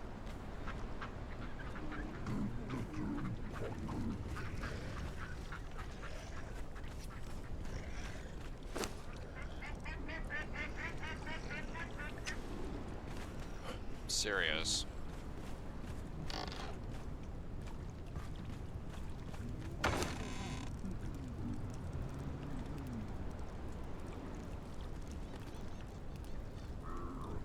Alchemy. Or, I should say, the apothecary.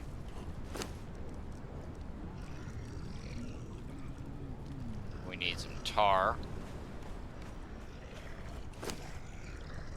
And a fuck ton more brimstone. Oh.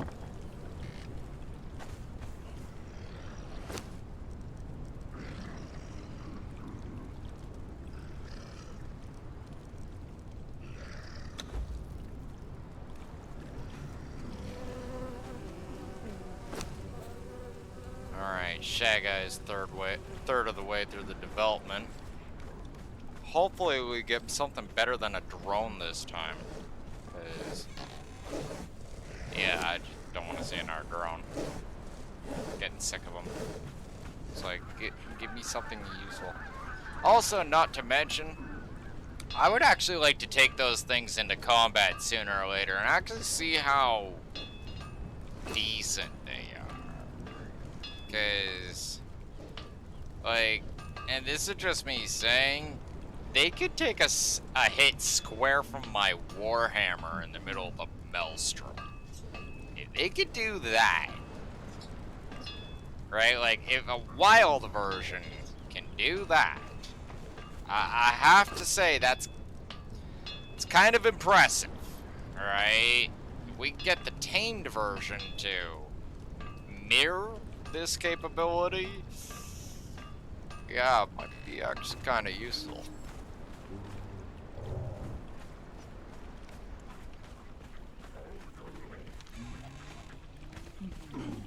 God, I really want that damn NPC mod to actually be in working order. I'd have it installed on the server here, and we'd have like a little bit more life inside this city. Except for I was reading in its comments that there seems to be a crash involving the shift change feature. Right, so it's like, okay, can we not, please? Do you have honey? Okay, you do. Awesome. We need honey bread for the trip, please. Make it happen.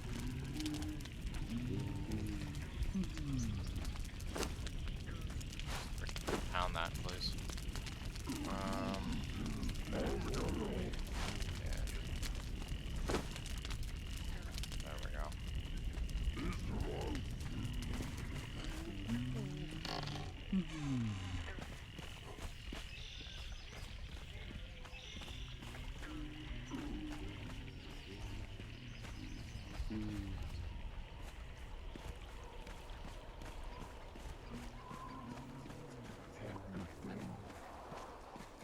Still gotta put something in this room. And this room.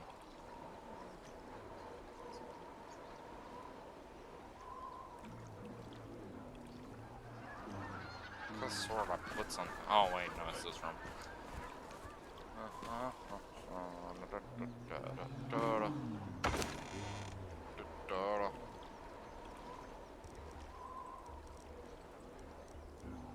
Have to make more cloth pouches. Eyes is running low.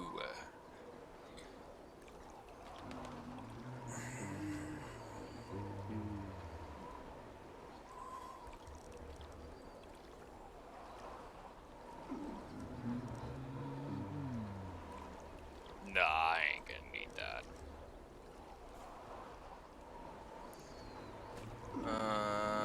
Parlor tricks. No, no parlor tricks. No. No.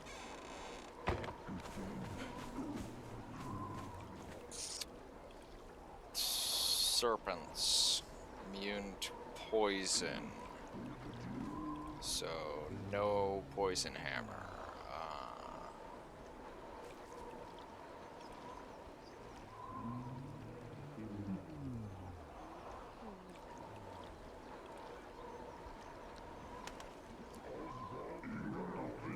Yeah, that's actually something I completely 110% agree with. Is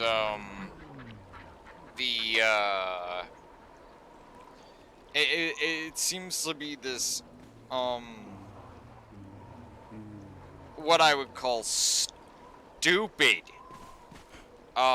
thing where you have to have a lower grade bench to make lower grade weapons, but if you have a higher grade bench, it completely neglects the fact that that weapon even exists, right? Yet, at least on the armor smithing bench, you have the item that is required to make that piece of armor still available to be made on that improved bench. So you can make the padding, but you can't make the fucking armor? That's as dumb as golems not being able to be repaired by the people that make them. Or us not even being able to make crystal frickin' pieces, nor the guy give us the knowledge to make them, even though he's clearly making them himself. Yep. That's the game we play, people.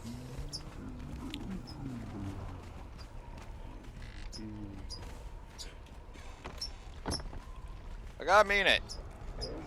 Like, fucking people are just fucking retarded. Right? Like, the amount of dumbass shit that we fucking end up putting up with on a regular is just astounding. Right? Like, I honestly, to this day, do not understand why there are so many, I would say literally an innumerable amount of fuckeries inside Conan. Right? Like, some of them actually full on feel like the devs are actually fucking around. Right? Like, I'm not trying to be a bad guy or anything here. It literally looks like they're fucking around in some cases. Or, like there's definitely something off here. Right? Like, and the funnier part is anytime someone complains about this sort of shit, if you actually look, half the time they're not even answering any of these bug reports or these complaints, or not even really offering feedback. Like, you're not even seeing their community manager or anything piping up, which you think that's what a community manager does, but you never see it happen, right? And like, it's just all very flabbergasting, right? There's so many things in this game that just need to get fixed or unfucked or changed, because they don't make sense in some of the best of cases. And yeah, I will carry on that crusade for a very long time. Right? Like, the whole thing that we cannot make crystal golem pieces is a joke. The whole thing that we can't repair, I can see. I can get on board with the fact that golems cannot heal. I'm not asking for us to be able to heal them. I'm asking for literally the same thing that, oh, well, I don't know, there was a big ass thing about it down in the United States. I remember it. It was this whole big issue involving warranty and freaking voiding of warranties and all that other shit. And what was it? It was called right to repair. As in, we should be able to repair our own golems, right? Like, there are golems, we fucking made them, we should be able to repair them. I have never heard of, again, and I'll always leave it at, I've never heard of a mechanic that can put together an engine, but he can't fix it. Food for thought.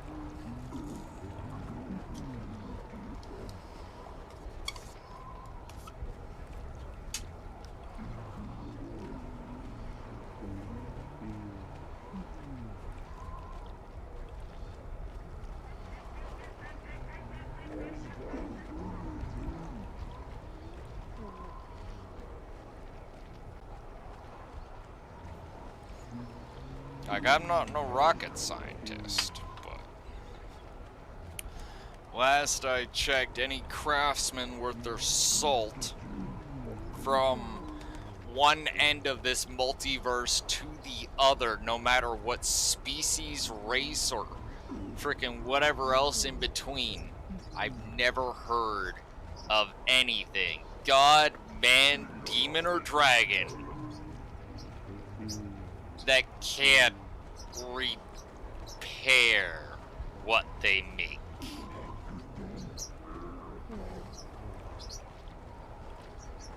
Or even do moderate amount of maintenance on it, at the least. Right? It doesn't make sense. Right? Like there's a lot of crazy things I've heard out there, but I have never, not once, ever heard of that until this. And again, and I will say it in continued advocation towards, if the devs don't get off their asses and freaking pull their heads out of their asses and actually do it themselves, to anyone that finds it, if there is a mod that allows us to repair our golems, sign me up. Sign me up, because that just makes so much freaking sense. It's stupid.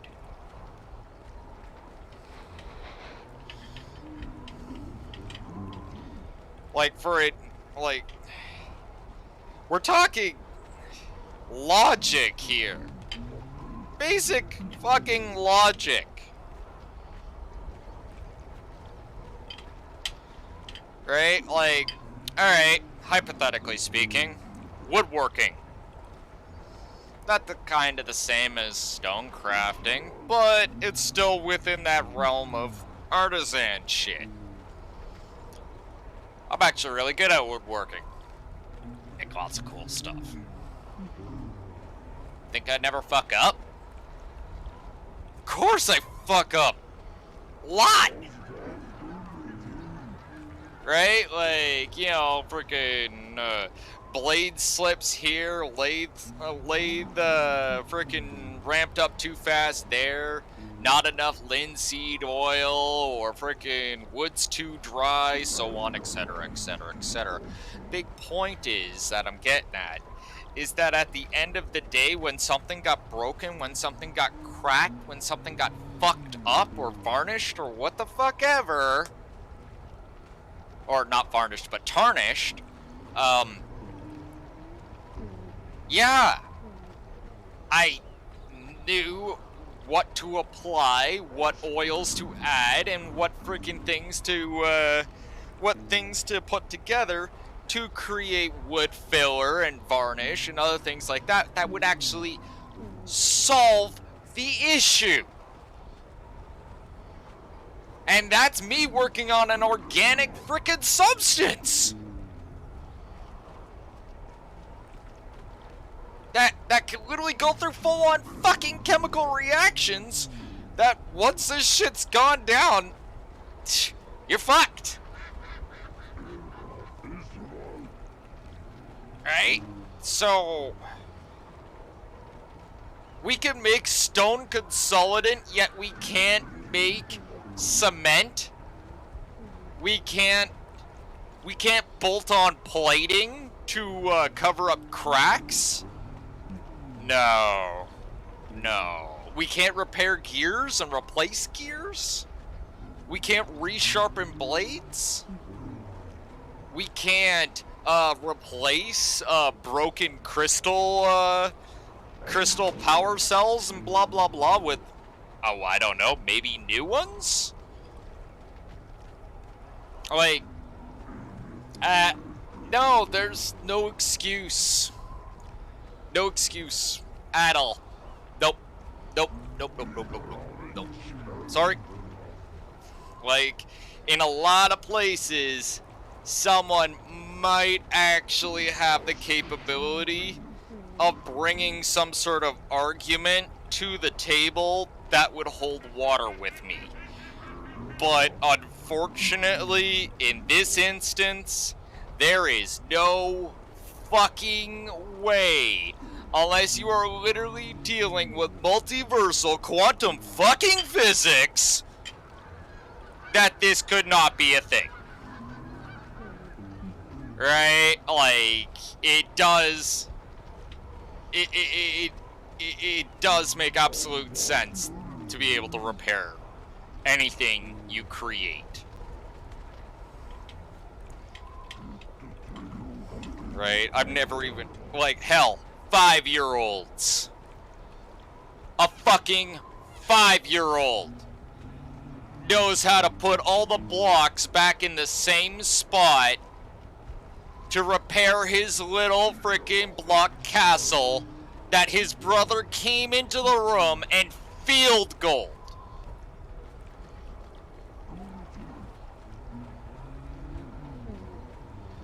Just gonna leave that one right there.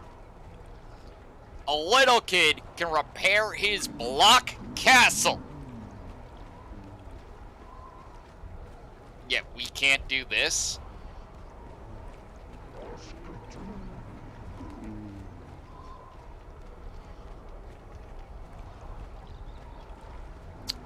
Yep.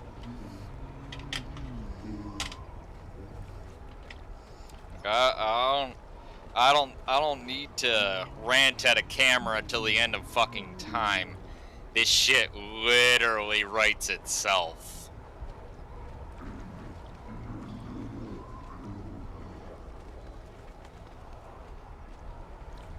And, yeah, Funcom, this is kind of one of those... Yeah, the customer is kind of right in this instance.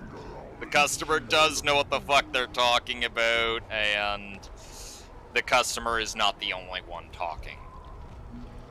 Okay, like, there's other people beyond myself, right, and even the present company included, that actually believe that this is kind of fucked up, right?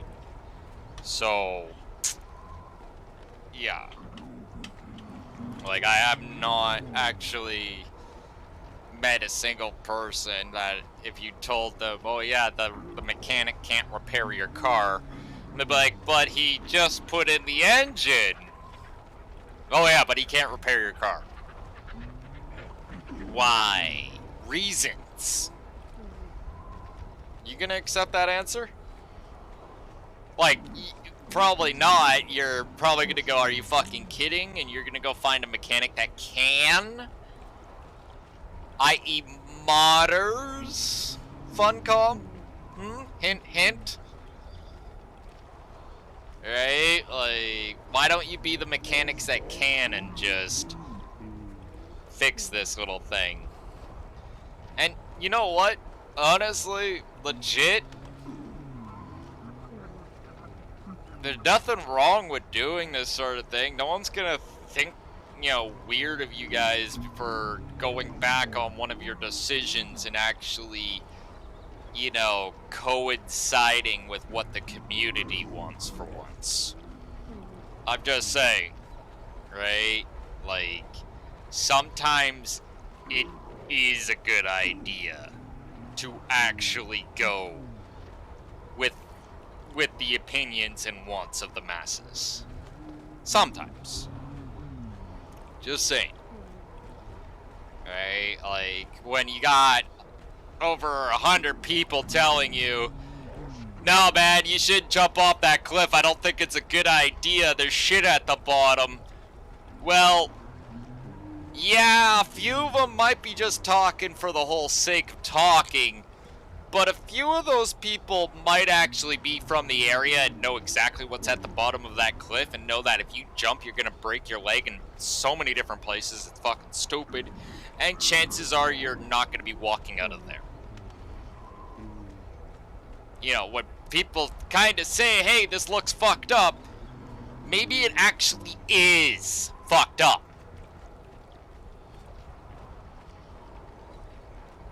Just saying.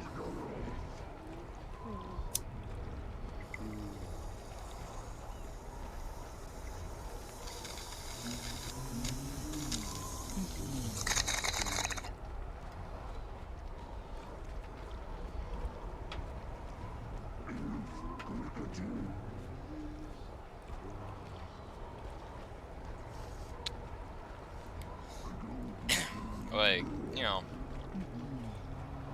far be it from me to tell anyone what to do, right?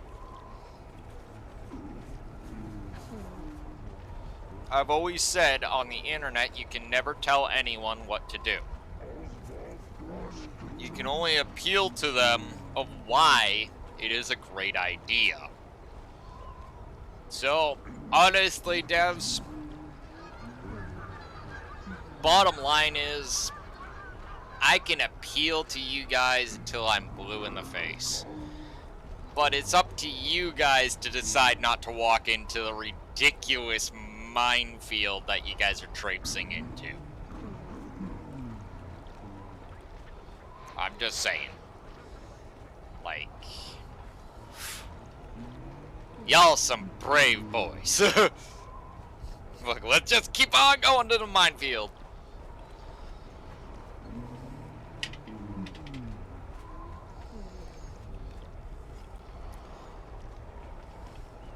Just saying. And you don't have to take my word for it. You don't. Right? Like, take the people's word for it. More than a few people have bitched about it. And I have not seen anyone that has said nay to it. So, no one's saying nay to it. If there's no naysayers, there's nobody really bitching about it, then why are you guys locking in your heels? Like, I get it, you guys have your own vision of how Conan works and how Conan should be, and I support that 110%. I wouldn't be playing this game otherwise. But I'm just saying,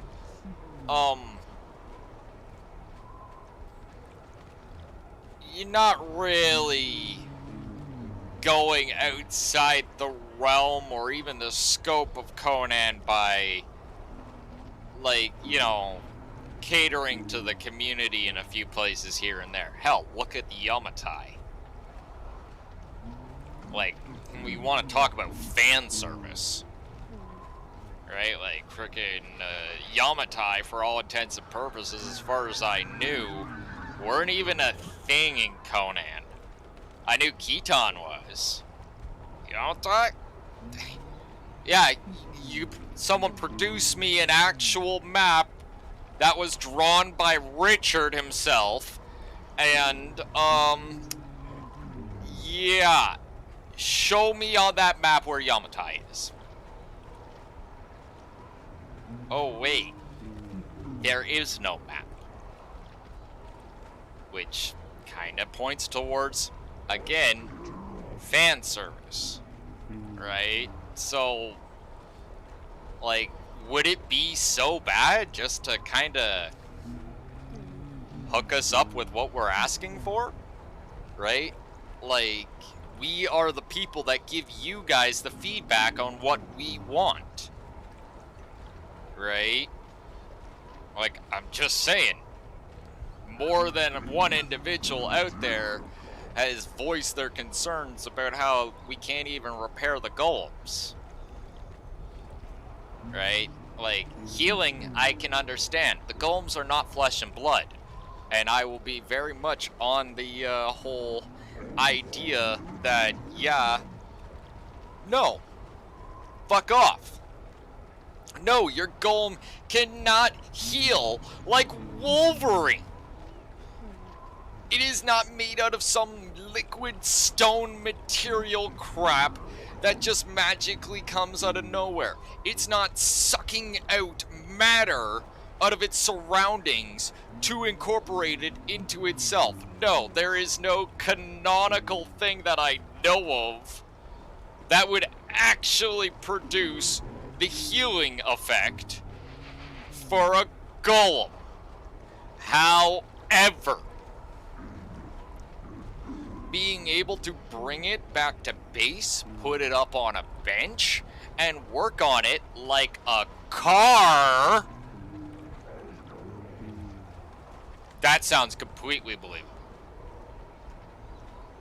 I'm like, yeah, No, you can't fucking heal a golem, and no, a golem cannot heal itself. But you can repair a golem, which is the proper actual term that should be kind of looked at here. And it really wouldn't be that hard, right? Like, if you really want to simplify it, right, for in terms of like, you know, an actual gameplay sense that's not gonna bust everyone's immersion in a split second, have a specific repair hammer that is actually designed for golems, right? That's one idea, right? Give it a shit durability or something like that, and make sure that you have to have certain materials in your inventory to actually repair, for the repair hammer to work. You know, kind of like how a bow works, where you need to have arrows in it to function. So it's a repair hammer with ammunition, almost akin to, oh, I don't know, the nail gun from 7 Days to Die. And is literally specifically keyed to repair golems. And since it requires resources, i.e. stone consolidant, brick, fucking freaking steel restraints, you know, you guys could use a whole bunch of different ideas, I'm pretty damn sure, to throw it together to actually how you repair a golem, right? Even have different repair costs for different types of golems to actually even make it a little bit more complicated for the player, instead of just giving them a blanket item to fix everything with. And yeah, there you go. Repair hammer. Alright? Repair hammer, fix golem. Pick up stuff off bench, fix golem. Other idea is, again, just walking the golem back to your actual golem bench that you made it on, and you literally just put it up and you freaking set the option to repair the golem. And it'll literally put the golem into this little animation where the thing goes up, and I don't know, maybe you could have your character working on it for something like that, but honestly, most people like to just, you know, set and forget with a lot of their benches, and so I would assume that it would literally be just walk the golem over, right? As long as you have the stuff in your inventory and the golem is following you, and you just tell the golem to go onto the bench and fix itself, right? This is, both methods are completely doable, right?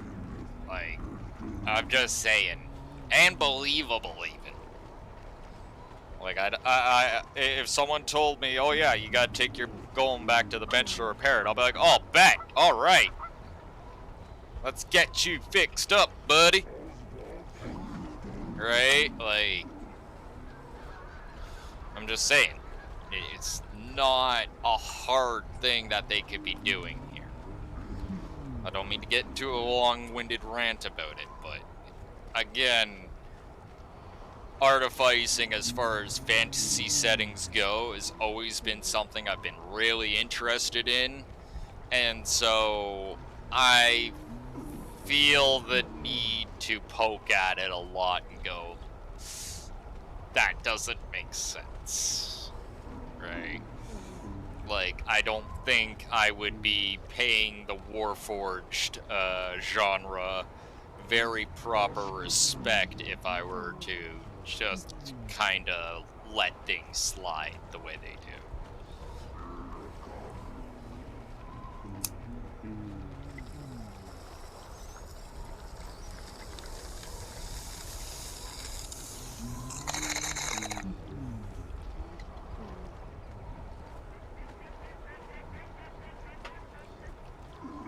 Oh my god.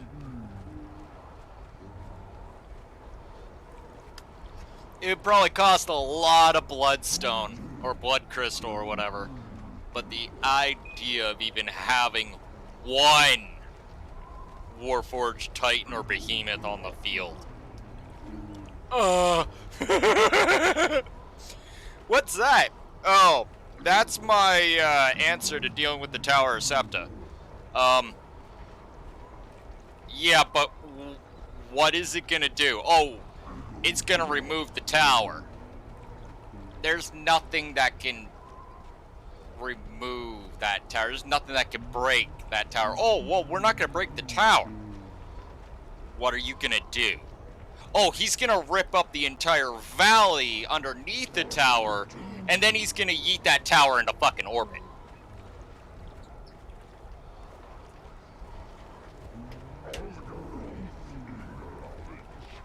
And for those that are actually wondering, yeah, Warforged Titan can do that. They don't often do stuff like that, but yes, they very much can do that.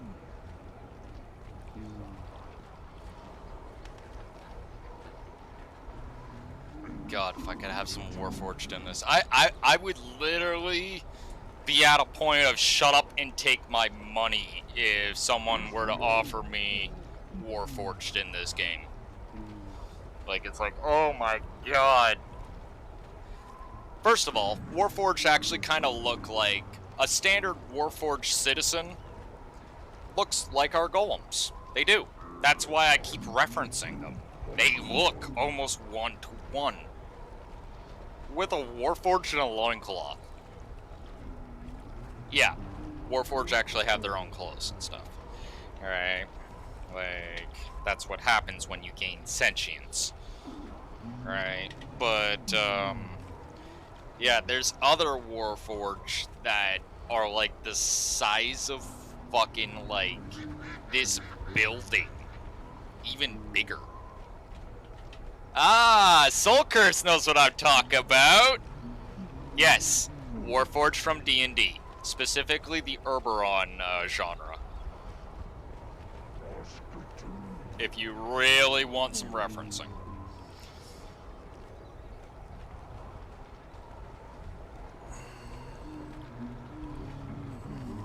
Which, it actually makes sense that these guys look like Warforged from D&D, because, well, this game takes a lot from Dungeons & Dragons. Oh yeah. I liked it when they did Eberron online and you were actually able to play as a Warforged. Oh my god, that was so cool! Like, you're practically fucking invincible. Well, you weren't invincible, it's just, it was kind of like how my character is right now. Disease? Nah. Poison? Nah. Bleed? The fuck is that? Right? Just like, freaking Warforged were, scary as fuck. Right? And, the actual D&D online with Eberron never actually paid them proper homage. Like, that's why I literally got a little bit overly ecstatic when I heard that we were getting golems in this, right? Because I immediately pictured, like, oh, like, in terms of, like, for, like, the hammer guys, I actually pictured a Warforged, like, a Warforged guy walking around with a big-ass mace on his hand, just like in one of the pictures, right? And he's just slamming it into rocks and all this, like, yeah! Right? Like, that's fucking cool, right? Of course it wasn't the case, right? And, you know, they all had their own, like, individual weapons and stuff, right? But the golems in this were, at the end of the day, very, very close to Warforged technology from the Eberron setting, right? If there was ever a mod or anything like that that ends up coming out in the future for Conan Exiles that kind of does that, expands on the golems in this fashion, again, shut up and take my money, because I will fucking jump on that immediately with both feet. Right? I am all about that plan. Right? Like, yeah. Like, the capabilities of, like, even the actual kind of overall makeup of these golems in contrast to the actual construction of Warforged, not that dissimilar. Like, at all. Right? Like, a little bit of different naming conventions and shit like that. But when you actually get down to the base construction components, right? Yeah. It's pretty fucking close to 1-to-1 almost.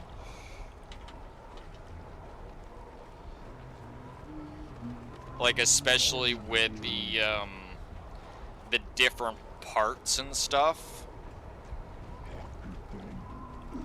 Yeah, 100 plus followers. Yeah, I saw that too.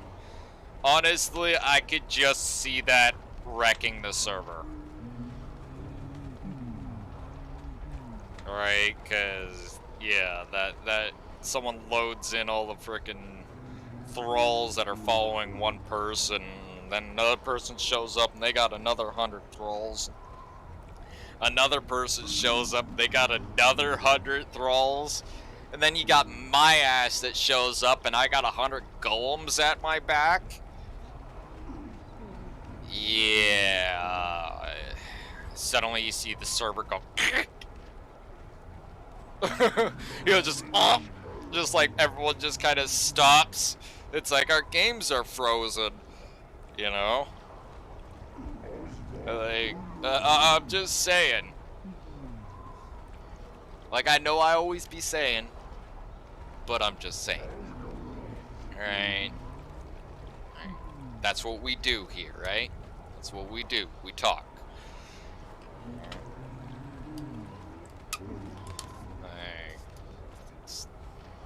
Just saying. Exactly. See, you get it. You get it. I'm just saying. Big shout out, Team 4-star.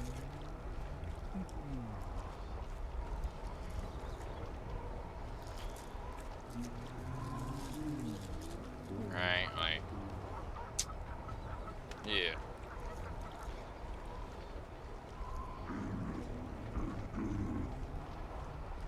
That's actually one of the reasons I would actually like to have, like a fist fighter build in this game, and not these fist weapons where it's like, oh, I got punching daggers, oh, I got claws. No, I mean an actual monk style fist fighter. Why?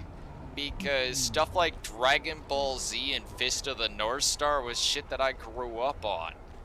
And it would be fucking really hilarious to watch a guy literally explode when I punch him. I'm just saying. Literally on that one.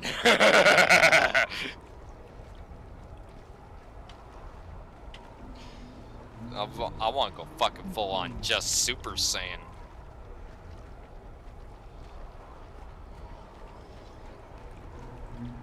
You know, preferably without the turning into a gigantic baboon in the middle of the night that can shoot beam cannons out of my mouth and randomly wreck buildings. No on that one. I'll stay away from the whole giant monkey thing. Right? Just saying. Because I'm just saying.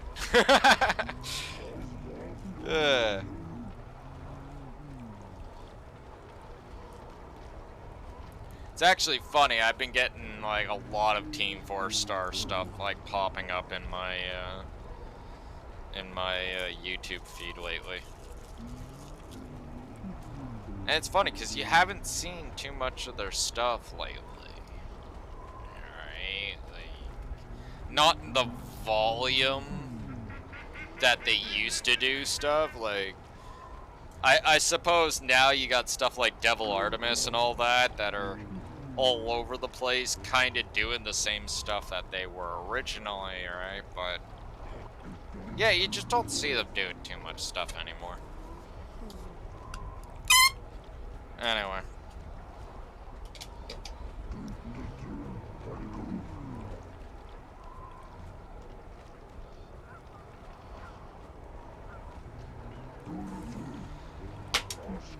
Oh.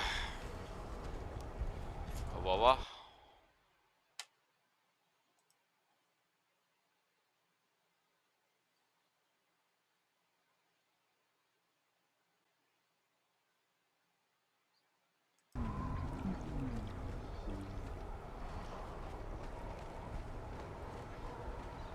Negative stats? Are you talking negative perks, or are you talking actual negative stats? Because I could tell you how to fix that. A little bit of magic. Yeah, it's easy. Let's see here.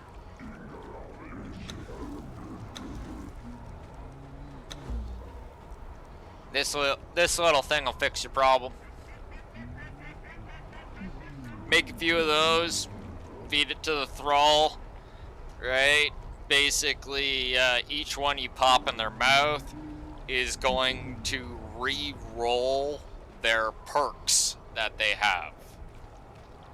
So it's always just going to keep randomizing them, right? So you might not always get what you want on the first few potions, but that's why I always bring like a few with me before I actually go do it to one thrall. Like I'll like take like 5, 6, 8, 10, right? But yeah, freaking keep feeding them to the thrall, and eventually they will roll out a set of perks that will be a little bit more tantalizing to one's eyes. And as far as I know, this can be done on pretty much almost any thrall that can have perks. So, utilize that information as you will.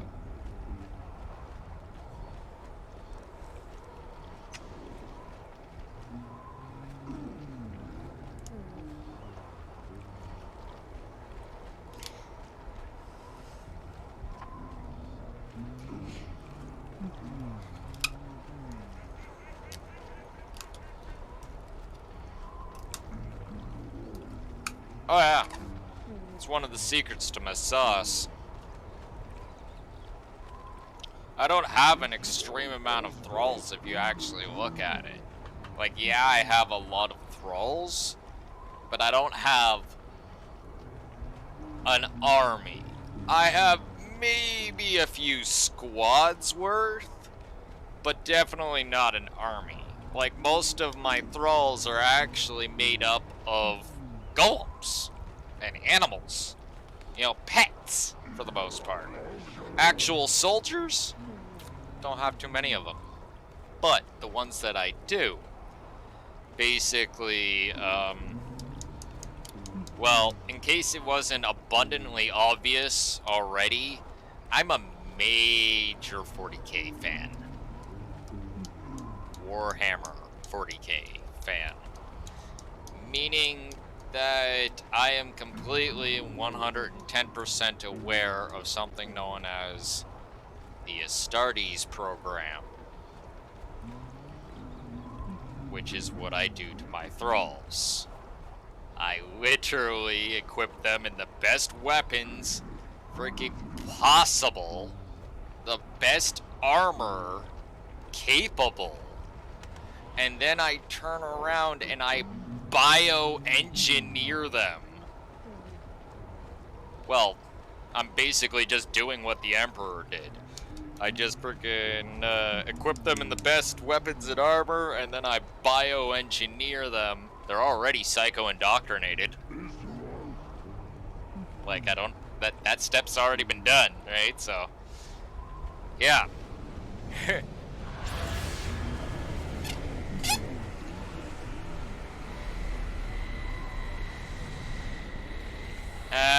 No, I never got into Gladius. I was not interested in Gladius, it just didn't click with me. I'm actually currently still playing bits of Darktide, and yeah, I will be probably playing Space Marine 2 when it comes out. And when I say probably, I mean like literally it doesn't matter what is a generalized usual thing I do every day. Everything will get stopped on a dime for fucking Space Marine. And yeah, the next stream will be Space Marine. Right, like as soon as that game comes out, like the stream that comes out after that game comes out will be Space Marine. It's like, what's Dragon doing? Space Marine. Why is he playing Space Marine? Because Space Marines.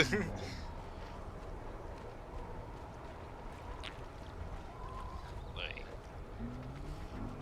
I'm heavy into 40k, and Space Marine was one of, like, the original, like, Space Marine 1. Oh my god, that game is just basically take Kratos, give him a rocket gun, a jetpack, and a chain sword, and then go make him fight against an entire army of orcs. That's Space Marine 1. Like, that's the best way to put it. You're literally Kratos with guns.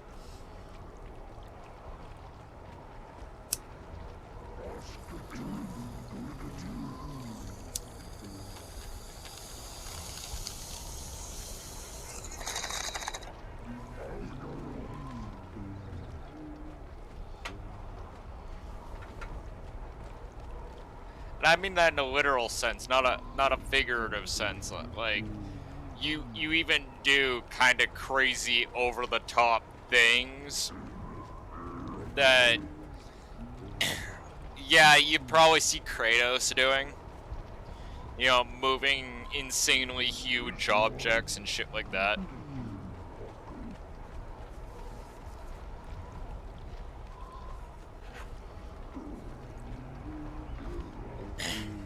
But no, that'll happen when that happens. The best that I have in terms of 40k games right now in my repertoire is kind of divided between some modded games and Darktide. We'll actually see what happens when Space Marine 2 comes out. I want to try and keep my hopes about that game very conservative, but it's very hard. It gets continuously hard to contain my enthusiasm. Like, that is the sort of game where gamers like me cut my teeth, or cut our teeth. Where it's not just enough to know which weapon to use. It's about, like, a literal skill set that comes into play after you've been fucking doing that game for so long.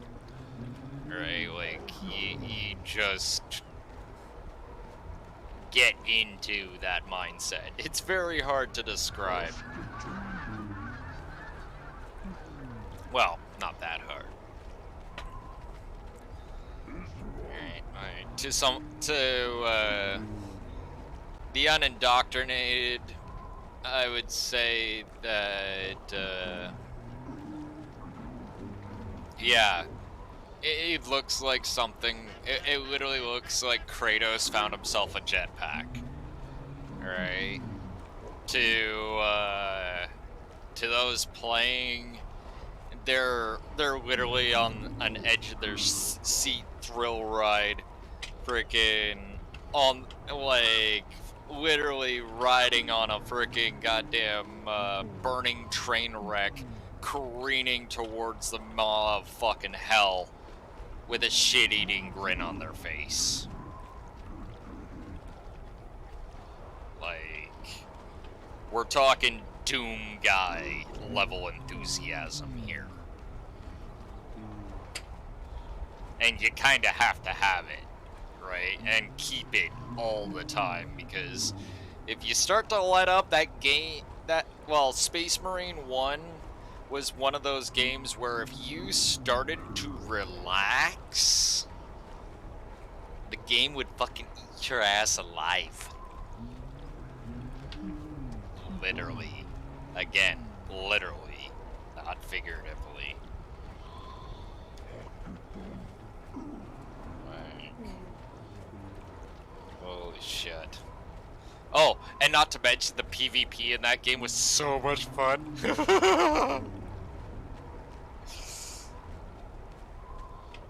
See, it's games like that where I like PvPing. Right? Like, stuff like this. This is all well and good, but it leaves warfare open to interpretation. Eternal Crusade is great. Yep. I never got to get into that game. I watched its development very closely, but I was on console at the fucking time, so I never got to get in there. I literally freaking, like, face desked when I was watching the development for behavior, and they turn around and say, oh yeah, we're just gonna be, like, you know, discontinuing all development for console and all that shit. I'm like, are you fucking kidding me? Like, I literally went full Angry Joe in 3 seconds. I was so fucking mad. Like, you wanna see me mad in a split second? That caused it. That freaking caused it, because they had us literally all sitting there with bated breath waiting for that release. Right? Like, people counting down their lucky stars, like, oh yes, it's gonna be this day they're gonna announce it, it's gonna be this day they're gonna announce it, right? Like, they're just, every single person just whining about it, right? And then behavior just, like, fucking, like, not only kinda just discontinue shit, they, like, literally just lock in the brakes on that development entirely. And then friggin', what was it, like, a year or so later, they turned around and, like, just dropped Eternal Crusade. I'm like, is that even legal? Right, like, of course it's legal, but it's still like, what the fuck? Like, literally, it's like that, what was it,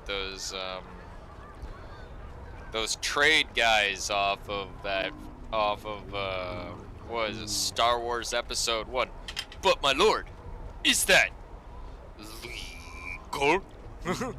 Alright, like, and of course behavior's like, I will make it legal. It's like, oh god.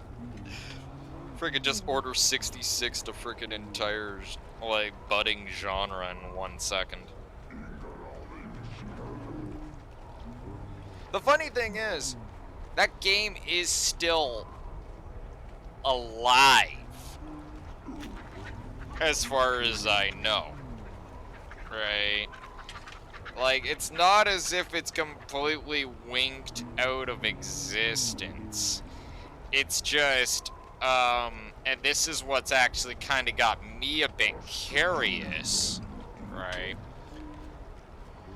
Because I've seen this before with a different particular game, right? But, they still have servers running. And then on top of that, right, there's, like, you know, at least 1 to 2 lobbies always kinda open. It's just, you know, getting into them, it's gonna take forever, and, you know, once everyone leaves, there's, like, you know, at certain times of day, you're just not gonna be fucking playing, right? So, this was a thing back in Space Marine 1 when THQ went through its collapse. If anyone remembers that from back in the day. Right. But, yeah.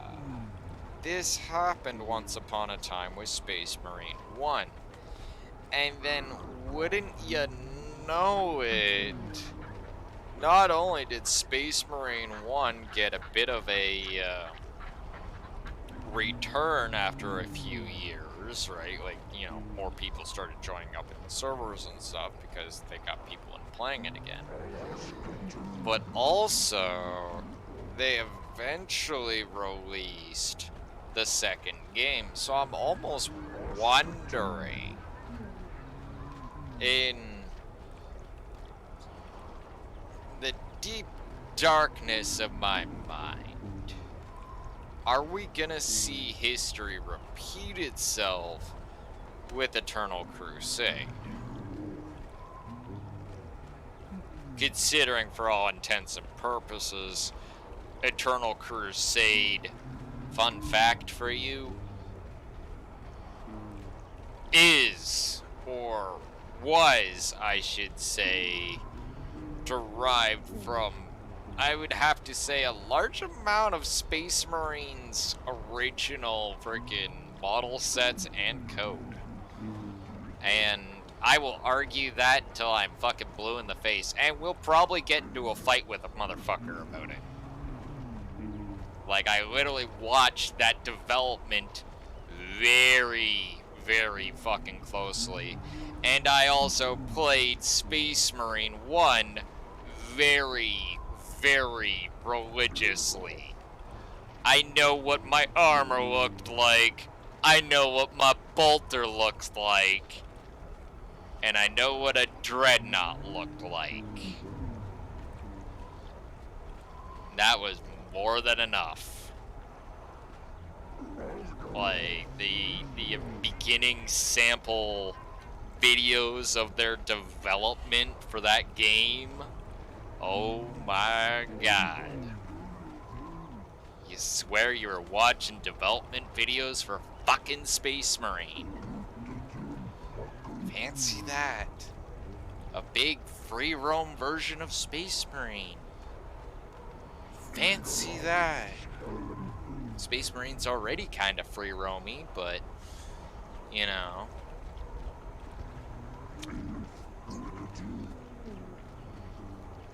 So who knows? Maybe we might see an end up repeat of history.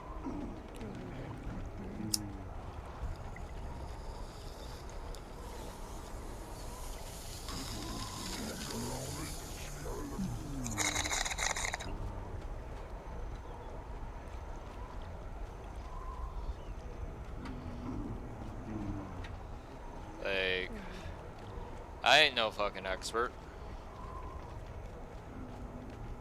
I'm just a fucking gamer that's played a metric fuck ton of games and been through a metric fuck ton of shite.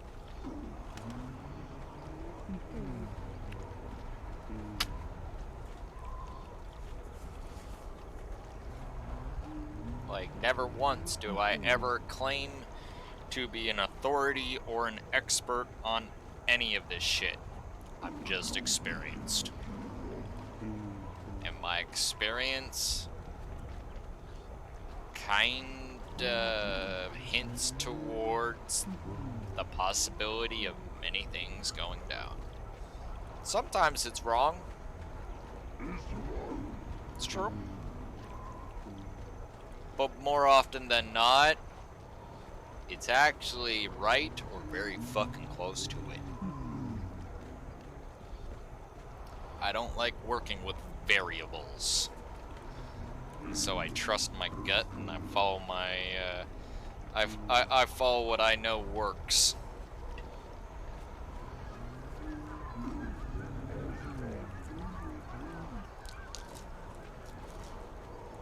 My gut is never wrong about things.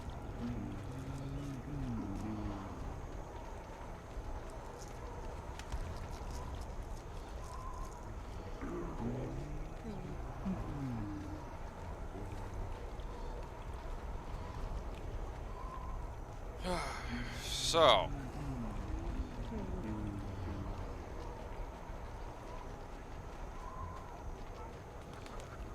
yeah.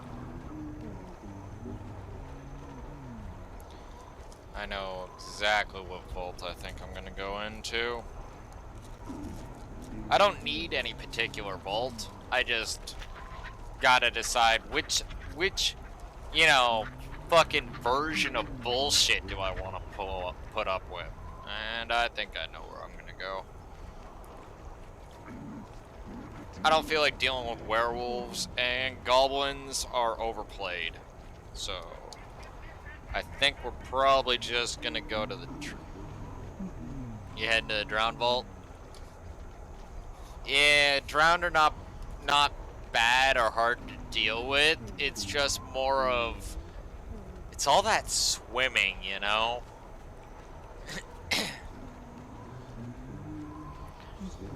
Alright. It's all swimming.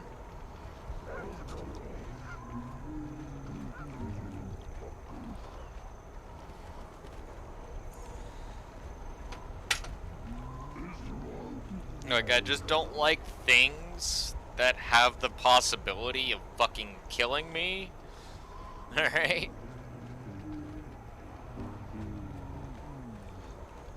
Oh, yeah. So are you doing them from the left to right, or are you following the journey?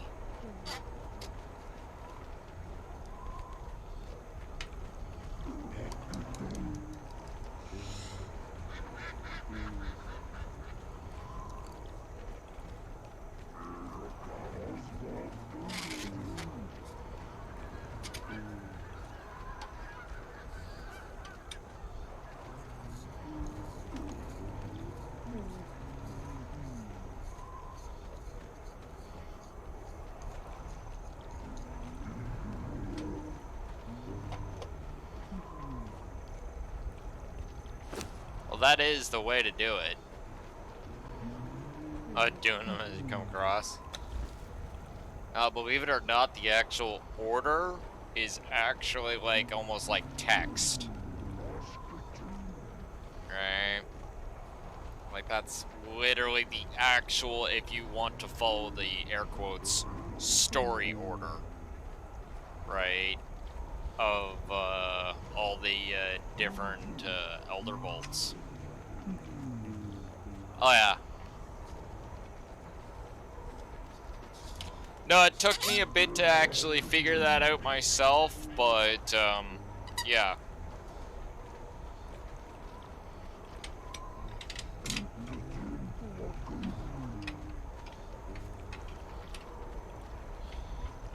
Like, there's a big, grand story here to uncover.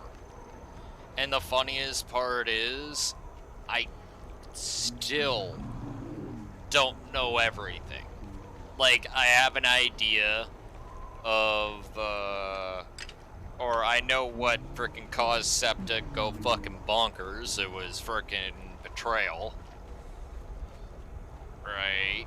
But, Which, yeah, that would be enough to drive almost anyone over the edge in his state. Right? And then, on top of that, I know what the Elder's, air quotes, story is. But there's 2 other, maybe even 3 other stories, possibly even 4 actually, that are in the background that I've been slowly piecing together. Right? One of them is obviously Craxus versus the pirates, right? Because I understand why Craxus is here, but I have no clue why the pirates are here. In fact, for all intents and purposes, I haven't been able to pick up any sort of information on them at all. They're just here. Right? And then you got Valeria, where like she's involved with that story, right? But she seems to have some sort of story unto itself, and like I don't even think they've actually implemented that one yet, because there's whole chunks of this island that they have not fucking implemented yet. Right? And then lastly, and this is the one that might actually be the linchpin to a lot of these things going on here, is the Asheronian story. It doesn't explain per se why the Asheronians are here. Septa says that they were sent here by the larger empire to basically take control of this island, much like the Stygians. However,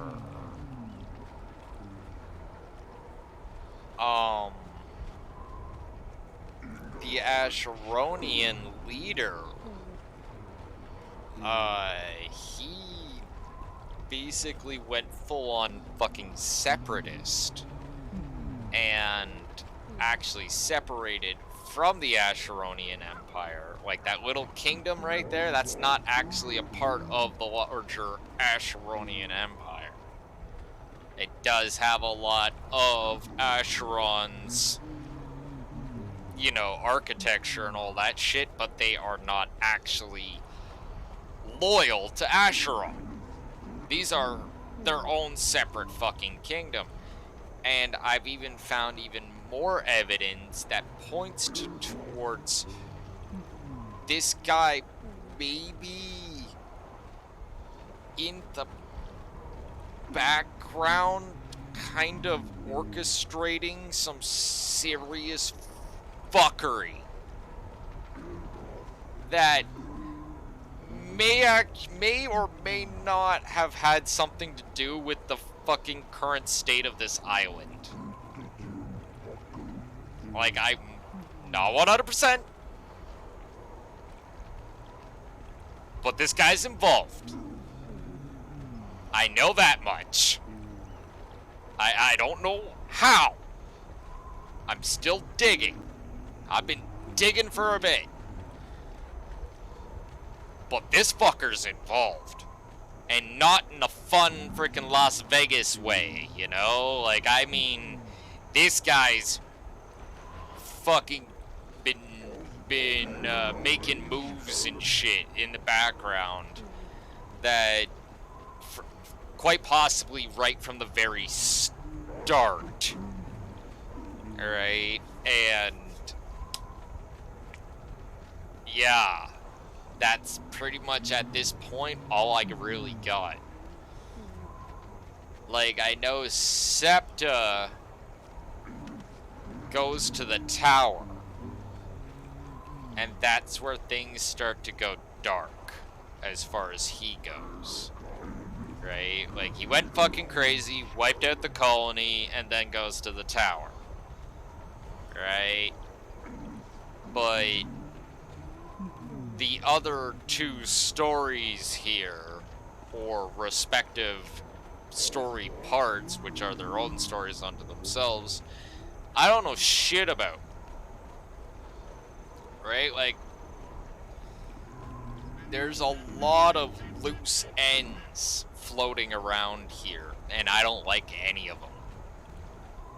Because one points to some sort of dark Sauron level fucking motherfucker that could very well be, like, controlling this whole thing from the background. We got another motherfucker that, as far as I can tell, could, like, this guy could be, like, a couple 100 years old if he's still in existence right now, and, from what I'm reading, he has enough firepower in his left hand to blast apart a fair chunk of this fucking city if he got pissed. I would end up fucking killing him because me, but there'd be casualties. And wreckage. A lot of wreckage. So, yeah, isn't that just great? Let us not forget about the freaking Megalodons, or the, Pirate Lord that I still have not been able to figure out his location, or the Stygian bastard prince that's, slowly but surely, trying to bring an entire army onto this island. Or the fact that there is literally a main storyline character from the actual comic books, as far as I can see, hanging out in one of the settlements here. That's not Conan for once.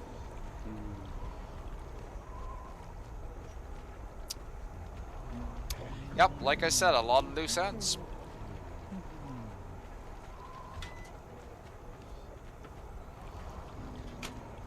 And again, not in the fun Las Vegas way.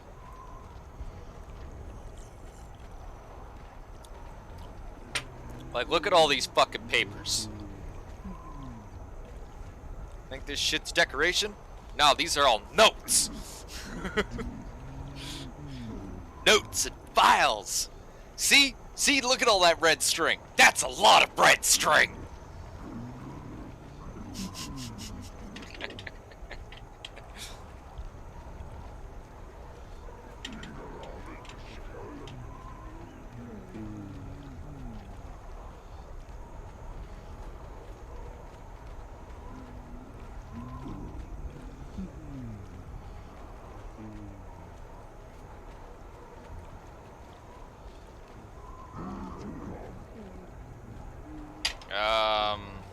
Yeah, it gets you tainted.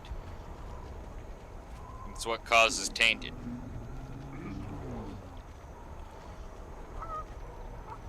I know what's causing it. I'm no fool. Any idiot that takes 30 seconds will see it. I can show you right now.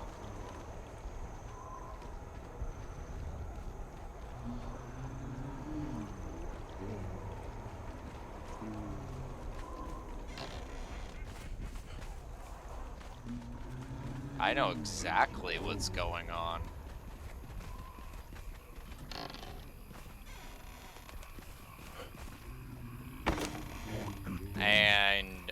it's almost kind of funny because I wonder if it's actually just decoration or whether it's a hint to something.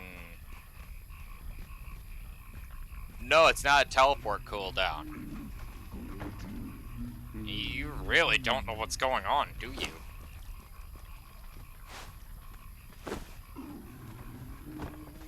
Okay. Are you familiar? Well, you're a 40K fan. You don't know what's going on? I will teach you, Dawei. This is Dawei. Follow me. Alright.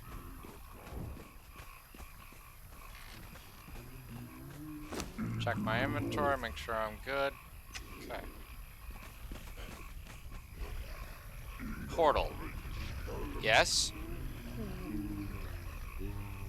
How portals work in Conan Exiles is you can always kind of make a glimpse of what's on the other side.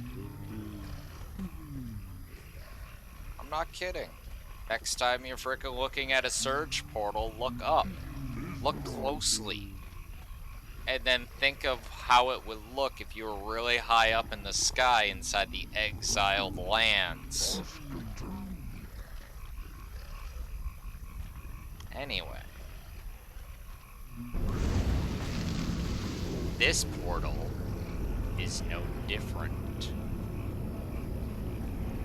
Does that look like any landmass that you know of in any part of the game? What ground looks like this? Besides that of what's inside the fucking volcano itself. Welcome to the warp.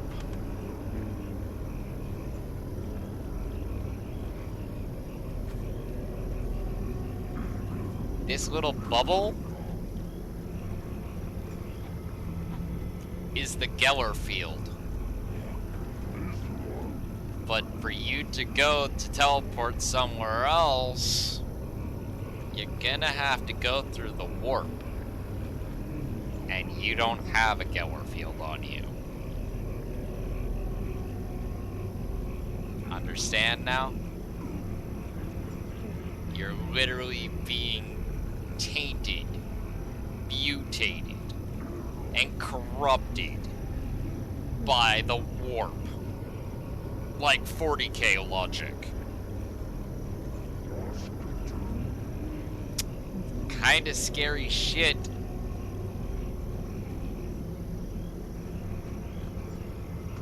You imagine if somehow we got stuck there? I'll say this. That object looks made. And I'm actually kind of serious on this note. These all look like mountains. This is obviously some sort of, I don't know, platform or whatever. But yeah, you can definitely see these are mountains, but that's solid. Like, I heard a wise man once say, nature doesn't make straight lines. And yeah, this portal nonsense is kind of wavy. But that looks like straight lines to me. Huh?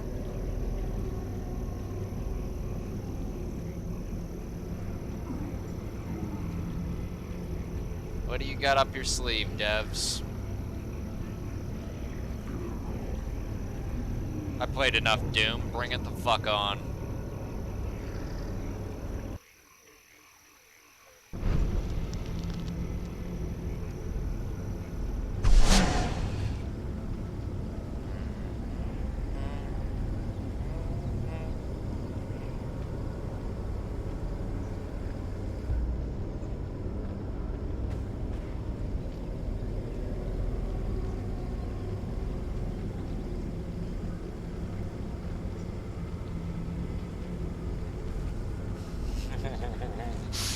Oh, I just wish. Just break the bubble. Let me fucking in there. I'll take on the fucking waves. I don't give a shit. I'm fully equipped.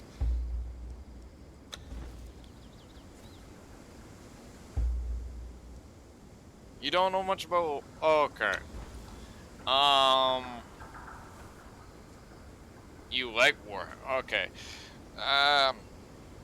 Have you ever heard of the movie Event Horizon?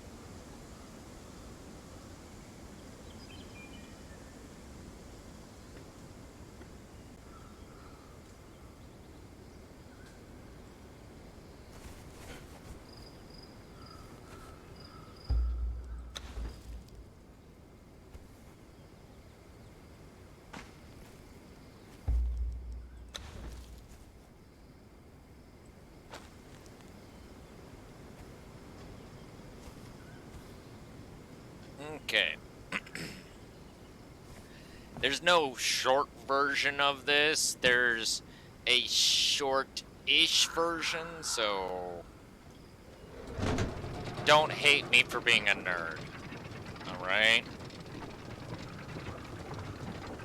Like, nerd warning.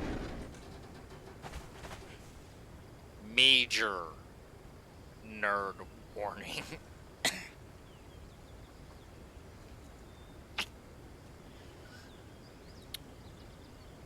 Okay. So, once upon a time, this is just to kind of give context to things, all right?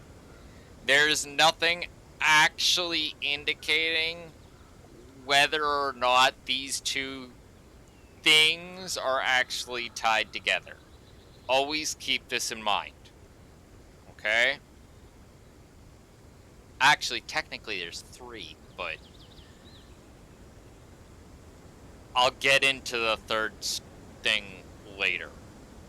Like, that's going way further off on a fucking tangent. But anyway. um, actually, that actually might help add context. Fuck it. Alright. There's two movies, or I guess you could say books or whatever, right, that you should be kind of familiar with to truly understand 40K. One is Event Horizon. Event Horizon, who was it? Patrick Swayze? Give me a second. It's an old ass movie. Event Horizon movie. Oh no, it's Lawrence Fishburne. Why did I say Patrick Swayze?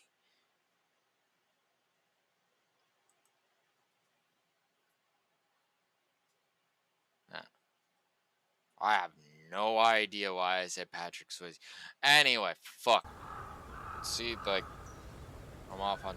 Anyways, Lawrence Fishburne starred in it, and basically, the whole premise of the movie in the background was that they were on a I think it was a science ship, right? Like, if you, like, it's been a long time since I've seen that movie, and I really don't feel like re-looking up the wiki and all that crap about what the movie was about. But anyway, it basically, they had an experimental drive inside this thing that was actually going to help them achieve FTL, like faster than light travel, right? Now, basically, for all intents and purposes, a warp drive, you know?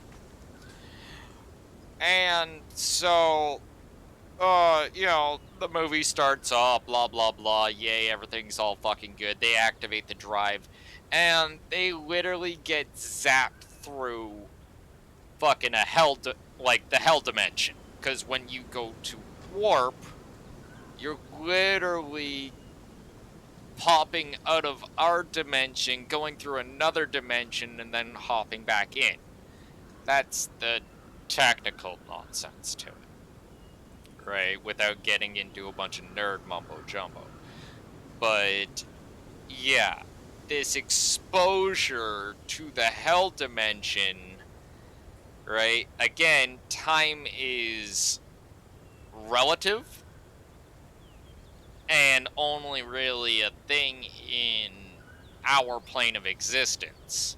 However, you go into the hell dimension and 10 seconds out here is 30 years in there, right? Depends on however they want to fucking have time distorted, right? Anyway, so yeah, the ship comes out, everybody's fucking batshit crazy, blood orgies, fatalism, all sorts of nonsense. The survivors escape and freaking blah blah blah. They discovered warp travel. Life sucks. Anyway, this is the first movie to understand in the whole thing. The other one, oh, excuse me, is the series known as Dune, which the planet Arrakis doesn't necessarily have so much to do with this, but the actual galaxy-spanning empire in Dune is very much where the galaxy-spanning empire for 40K, or the idea of it, came from. Right? Like, 40K would not exist without stuff like Dune and Event Horizon. Right? I'm almost utterly sure of this. Right? Like, there's so much stuff in Dune that's in 40K, it's actually disgusting. Including, but not limited to, navigators, god emperors, warp travel, and a whole slew of other shit. Right? Anyway, bringing it down to 40K. In 40K, basically, we have taken over the entire fucking galaxy. Humanity is fucking has all be all and all. We are led by a immortal god emperor that is interred into a fucking big ass golden throne that is slowly sapping away his life support. Where his life support is slowly failing and he will eventually fucking die. Everything is super fucking depressive and fucked up. Except for the parts that they actually don't tell you about, because they don't want to tell you that there's actually good parts of this galaxy. They want to keep the setting constantly grim dark. Humanity is literally defended by a combination of, for all intents and purposes, Starship Troopers and what we would know as Space Marines. As in big ass freaking 13-foot immortal or near immortal demigod super soldiers that can literally put up with almost, I would say, about 100 times what a normal man could actually put up with. Right? We're constantly beset on all sides by freaking Xenos of all freaking varying types and descriptions.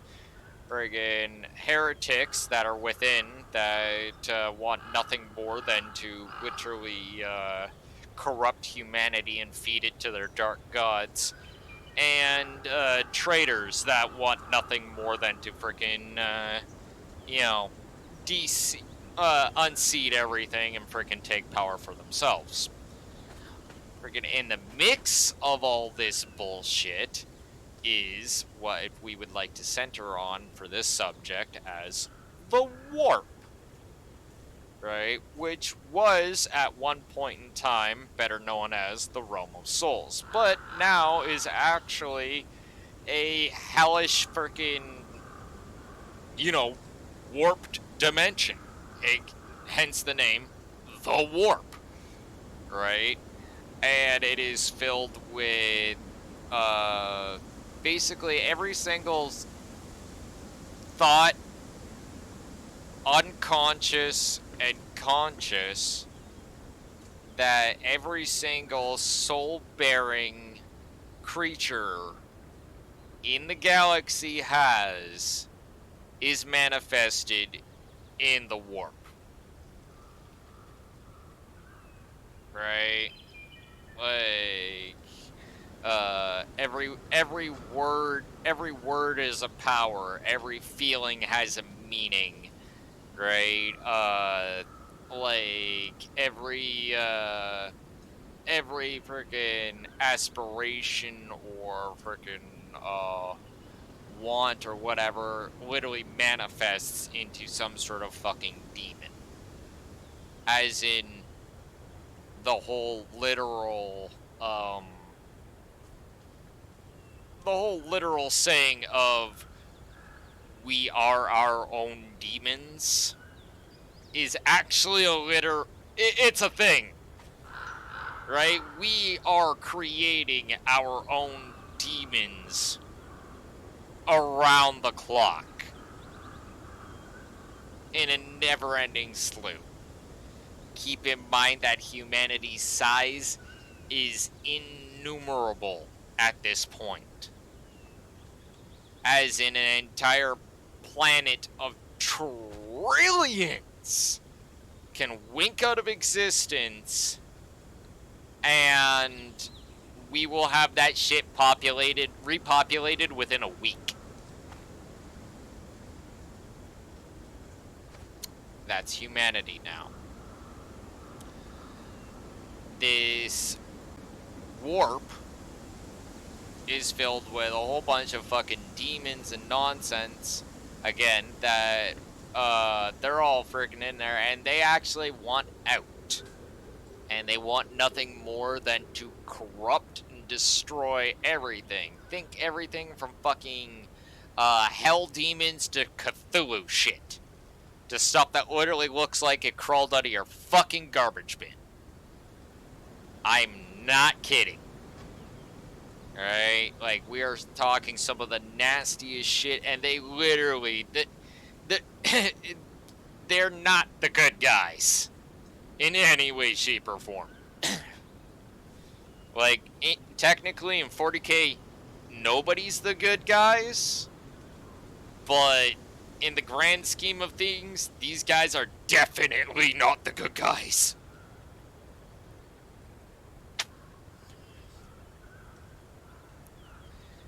So, anyway, humanity, bringing it back to the whole warp and all that shit, what has what to do with Event Horizon, their actual method of travel is warp travel, as in the same stylized travel from Event Horizon. As in, they have a ship with a drive that uses some sort of psychic navigator. That, oh wow, a navigator, that sounds like it was taken out of Dune. And they navigate the ship through the warp. And it is protected by a MacGuffin known as a Geller field, which basically protects the ship from any outside influence of the warp. If this field should fail for even the fraction of a nanosecond, if even a pinhole-sized hole were to form, everybody on that ship is dead. Like Event Horizon shit. Everybody's dead. everybody's going, like, that ship comes out of the freaking warp, and they send on a freaking crew to go and investigate what's going on, and everyone's having a fucked up blood orgy and sacrificing each other, and there's some demon drinking people's blood and all sorts of shit. Because the Geller field went down for a second.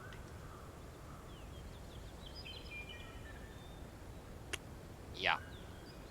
Scary shit. Like, full-on scary shit. And keep in mind that there are actually planets, whole planets that are trapped within the warp. Yeah, literal hell planets. Oh yeah. Like, you think that whole planet's got a Geller field? No. No. So, yeah. That's 40k. Right. A hellish, grim, dark setting with very, very little to any actual hope for anything to get out.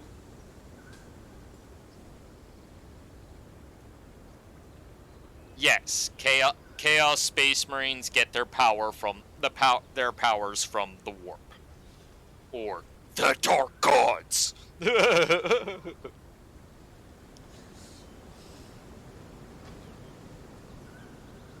Wow, my throat actually kind of hurt a little bit doing that.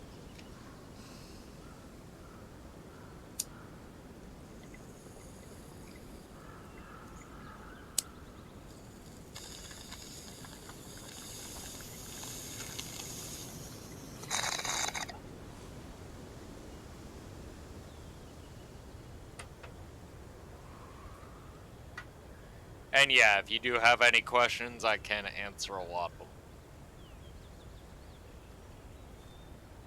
Not all of them, I'm not no fucking lore master or anything like that, but I played enough 40k for freaking a spell that, and read enough 40k for a spell that, yeah, I know what I'm talking about. I can also point you in the direction of where to find more information.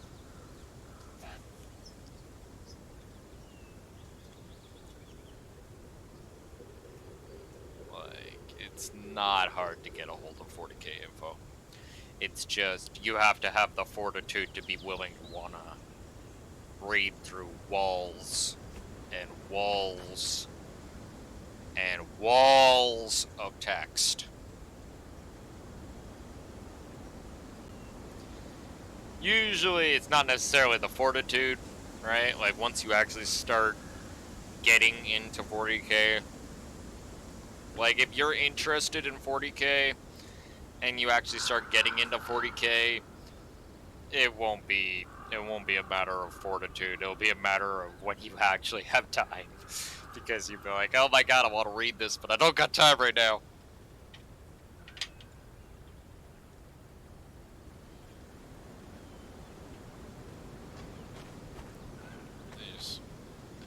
It's a pretty big, like, genre, and, like, no word of a lie, I could actually do a full 15-hour fucking stream just sitting here talking about Warhammer lore, and I probably will have barely even scratched the fucking surface on what actually all is in Warhammer.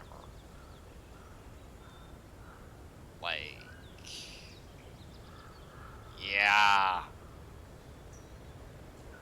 And keep in mind that my knowledge only freaking goes so far. Like, there are many others within my group alone that have far more knowledge than I do. Inquisitor, to name a few. Inquisitor, a couple others, yeah.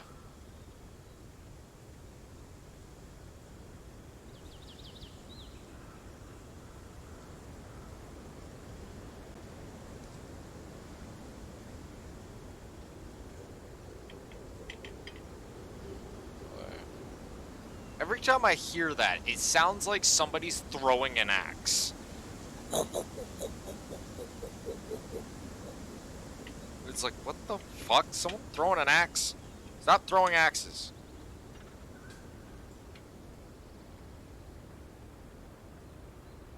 Like, I've never, ever, and that's the other thing, right? I've never actually heard that sound. Like,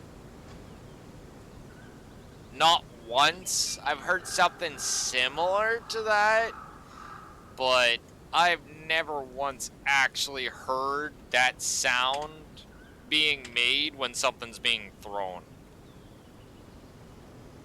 Right? Like, I'm just saying. What? What the fuck makes that sound? Like, no animal makes that sound in the bush.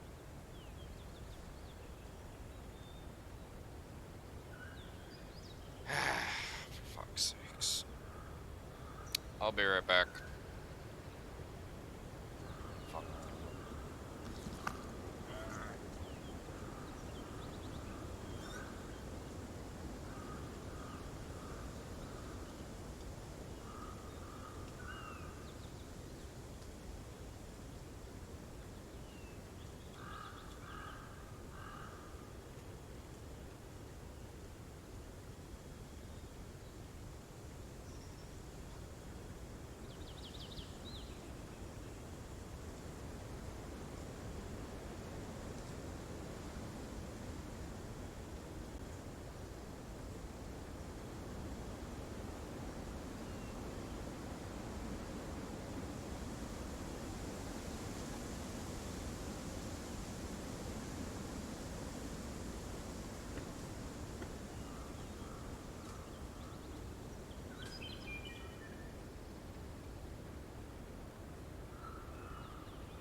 People, I swear.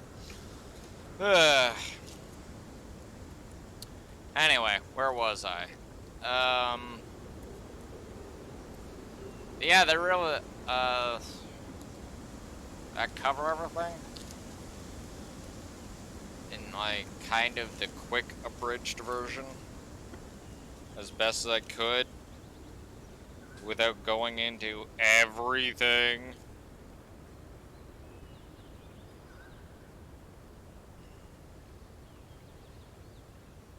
I was just saying, yeah.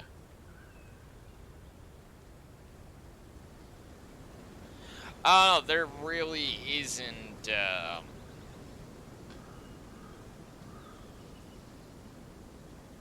like, do you have any particular questions about 40K?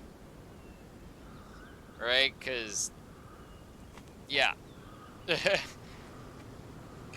Like, it's easier to answer questions than it is to, give dissertations about everything, because basically 40K is very broad. Very, very fucking broad. Alright? Oh yeah.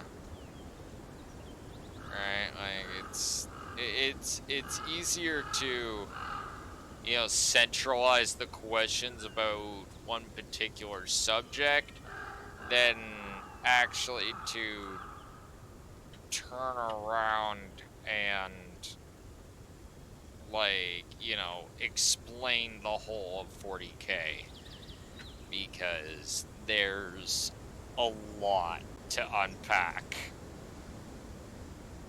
Like, I haven't even got into like all I basically covered there mostly was yeah, basically the kind of whole good and bad freaking parts of the whole humanity thing, which, if you actually look at it and the freaking probably overall sales numbers of, you know, Games Workshop 40K, that's probably the thing that people focus on the most, right? But it's also the most easily relatable for anyone that's new to the genre. But there's a whole fuckload of other things. Like, there's whole other races and freaking factions within those races and threats that, like, there's shit in 40K that they themselves don't even necessarily know what they're dealing with. They're just like, okay, we're quarantining off this area and not going in. Oh, why? Well, this happened, and this happened, and this happened, and so we're just gonna lock down this area and nobody should go there. Well, did you figure out what's causing it? Nope. Do you want to go figure it out? Nope.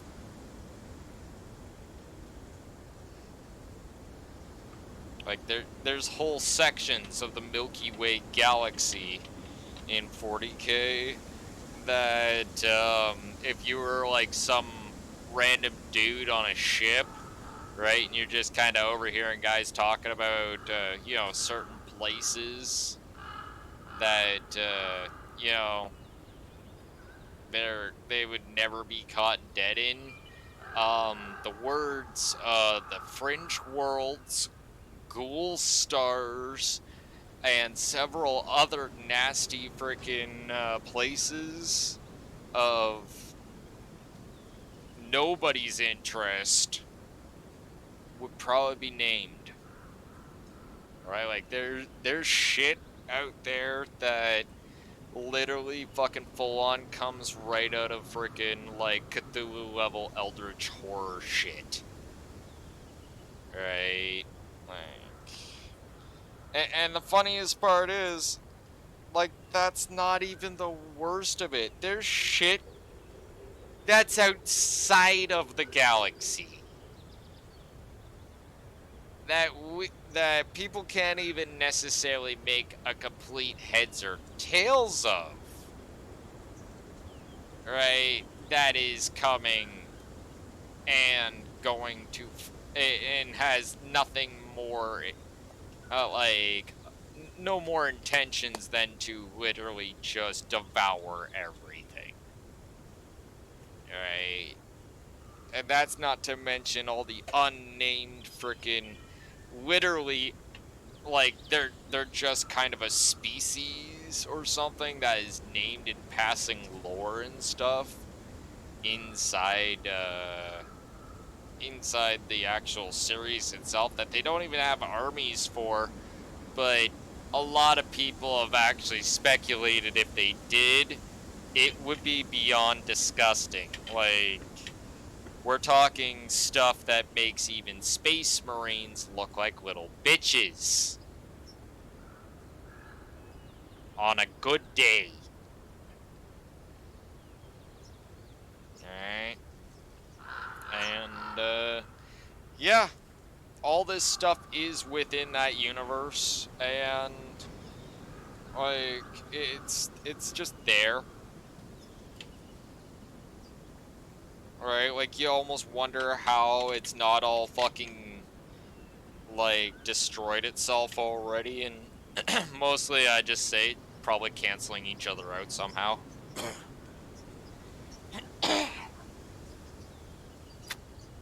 Hasties! Right? Like, 40k is a grand melting pot clusterfuck of ridiculousness. Which is one of the reasons why I like SEPTA, because for all intents and purposes, that's very close to what is known in 40k as a warp storm. Where you literally enter inside it, and the landscape is getting ravaged in one fashion or another, and there's literally fucking crazy ass demons that are just coming out of fuck nowhere and starting fights.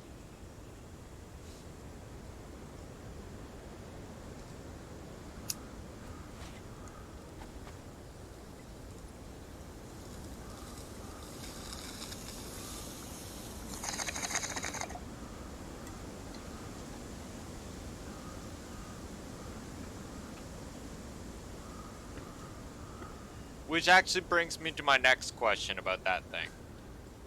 Why don't we have, like, some sort of, like, silent legion or something that shows up and all that? Like, I've seen a lot of demons and shit, but I haven't seen one, not one fucking, like, reanimated Silent Legion or reanimated First, what are they called? First Men or whatever. None of that.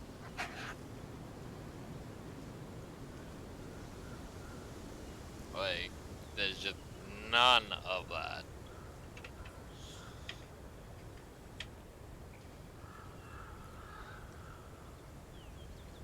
I'm still kind of curious as to, how the Silent Legion are even supposed to be here, but yeah. As far as I'm concerned, they'd be the closest thing we'd get to Chaos Space Marines.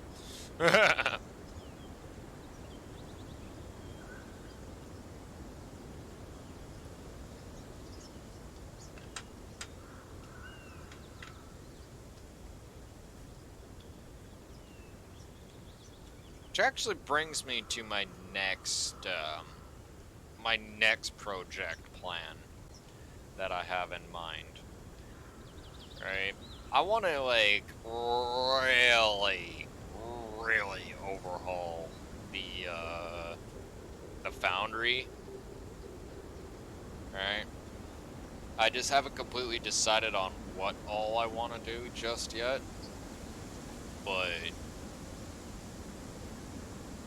yeah, right, like, I'm just sitting there going,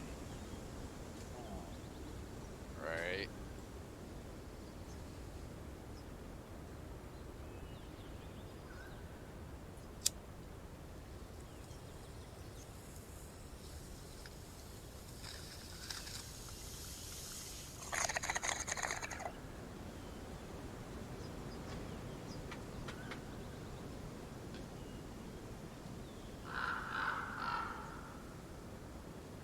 Like, this game doesn't really have much in the way of steampunk or gears or anything like that, you know what I mean?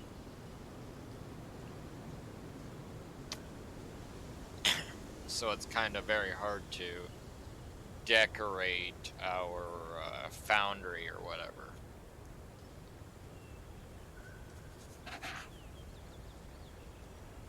Like, I just don't know what to decorate it with.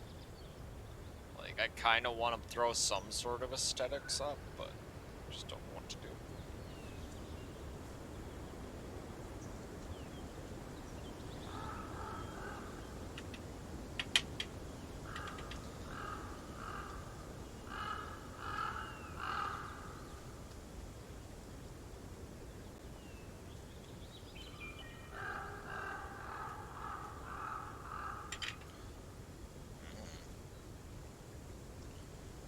I don't know, they seem to do it pretty well on my armor.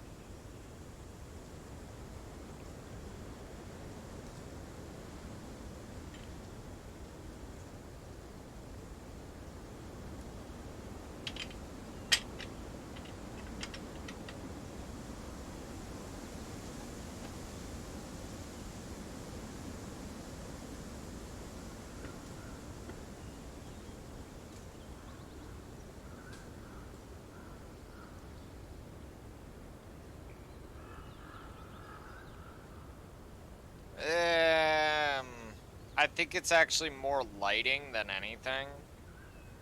Right, because I've actually looked at them and noticed slight tints of gold. Right, not saying that I haven't seen what you're talking about. I'm just saying that I have noticed slight tints of gold. It's subtle. Usually, like, you can tell the pieces of gold by the ones that are actually on the ground that you can just kind of pick them up. Yeah. Like, a lot of this game is mostly about lighting. That's why I never panic when I look at the look of my armor, right? Because, yeah, it's kind of got a lot of brown to it and all that, but in the lighting, you know, looks a lot better, right? And also, I just, like, unlike Dante and other people, I'm not into black or white hoods or anything like that. One, because black, too edgelord. Too edgelord. Like, I'm not in my mid-20s anymore. No. White, do you know how hard it is to keep something white in this sort of era? That'd be some work. That'd be real work. Right? Where, like, a brown hood, that's actually kind of pretty good. Because, well, dried blood turns brown. And I'm usually up to my ass in fucking guys trying to take my face off with frickin' swords and shit, so blood's flying everywhere. So me being covered in kind of moderately brown stained cloth, not unbelievable. I'm stained in the blood of my enemies.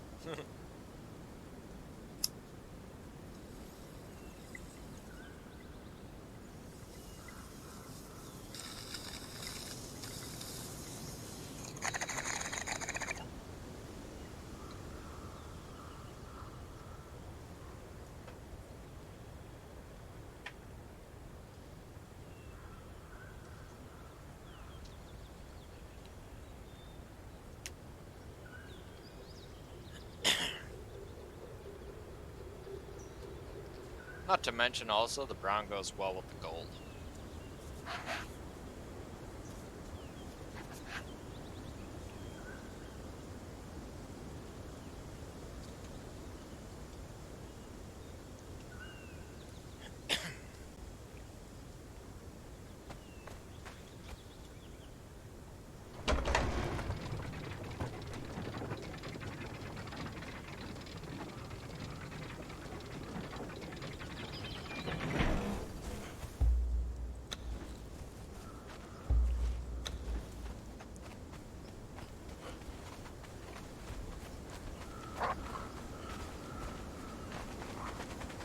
Dog.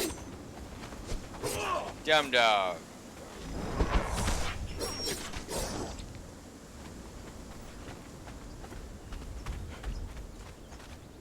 This is what I saw. Neat.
fuck off.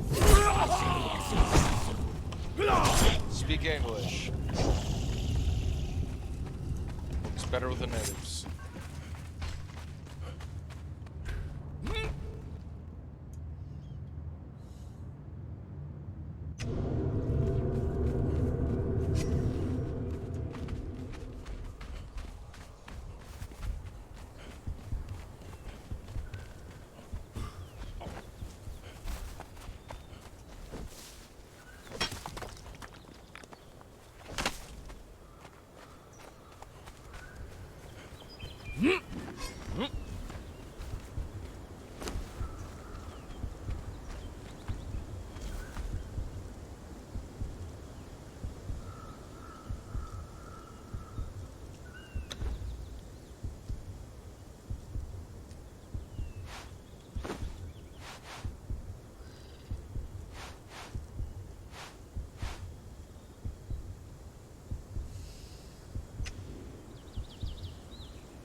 It looks like he's wearing claws, but he's using acid chakrams, which will allow him to cause bleed and acid damage to these guys.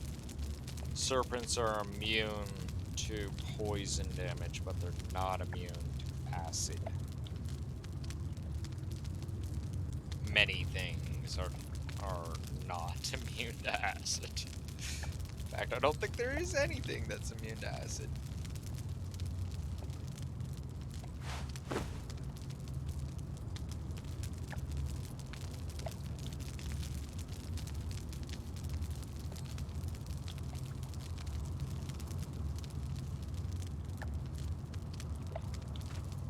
It's like fucking watching water boil.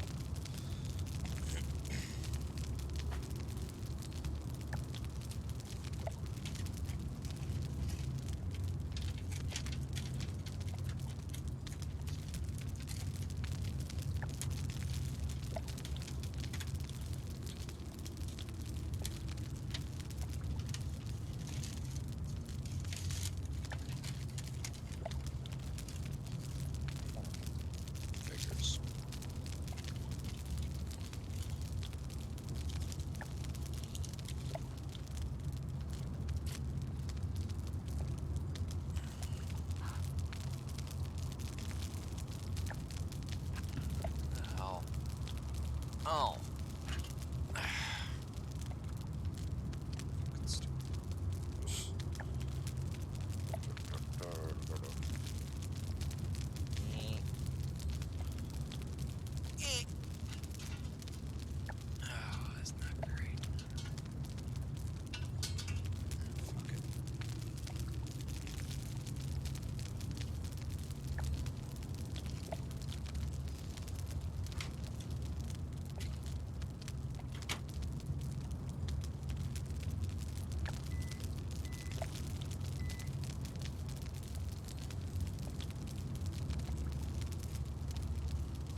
done yet?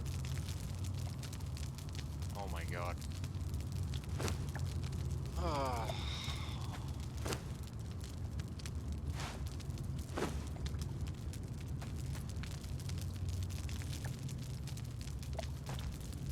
Curse you and your cooking slow.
Come on, hurry up, damn it.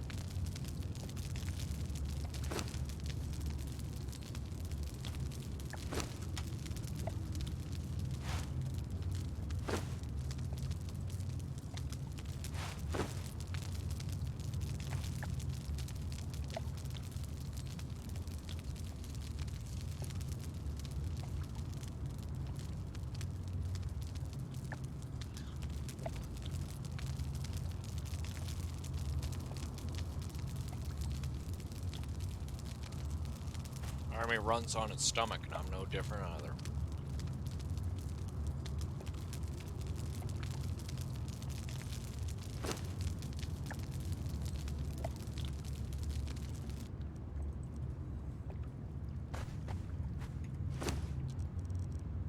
Alright. Let's do this.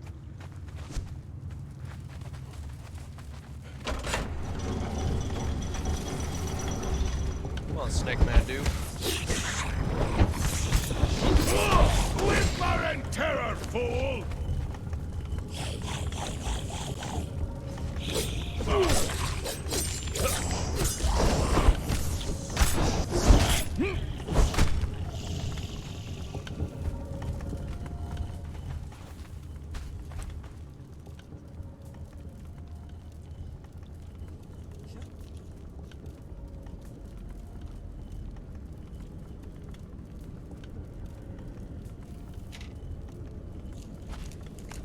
That hash brown wasn't cooked very well.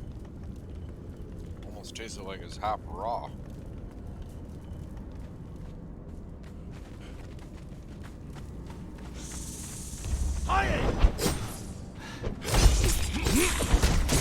Will never return to your dead.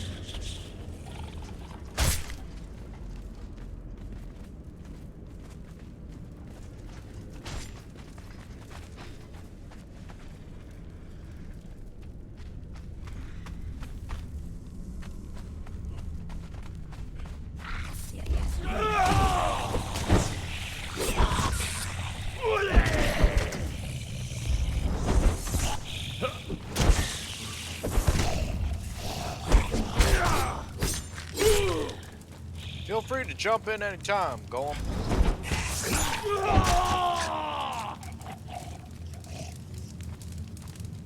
Anytime now. Golem's broken. Again.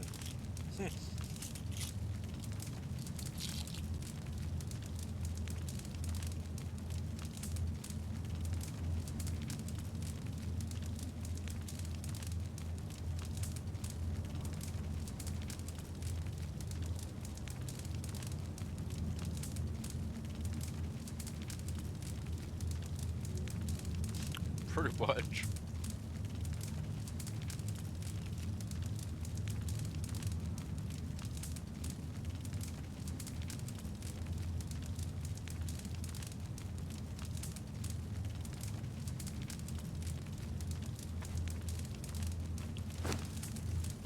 You want strike Golem?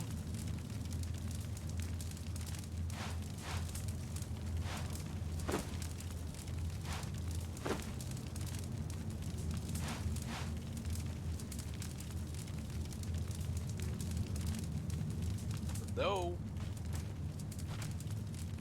No. I gotta remember to check these bodies.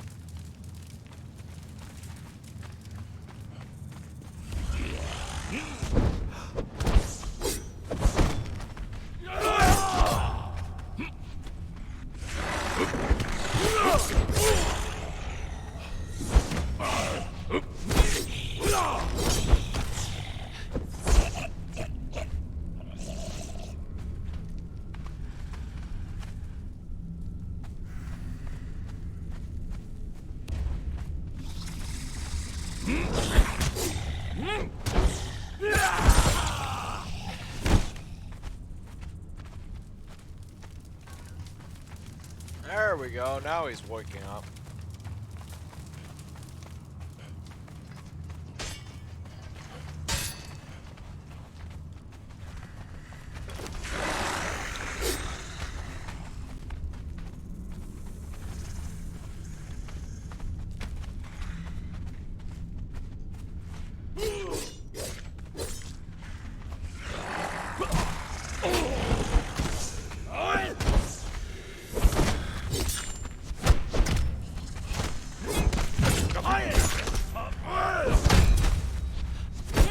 My claws are sharp, huh? Are yours? Whimper and terror, fool!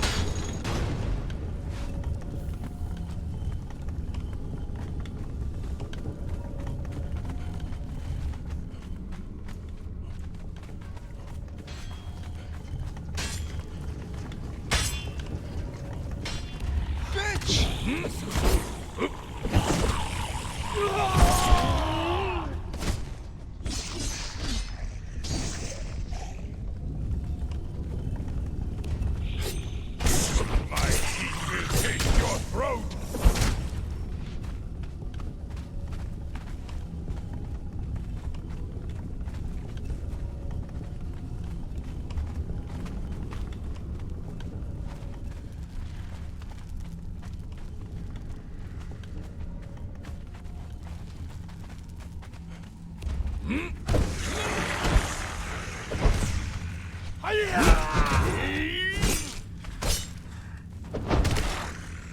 No.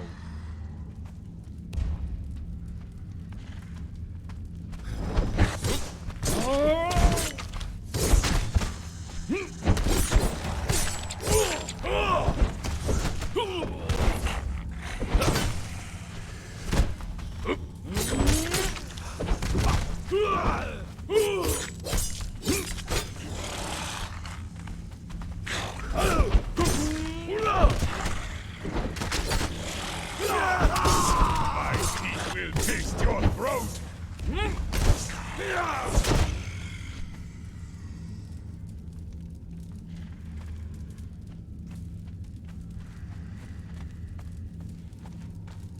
Gotta love Jake. He's got one of the better perks out there as far as thralls go. Boom. Like he's a fucking champion.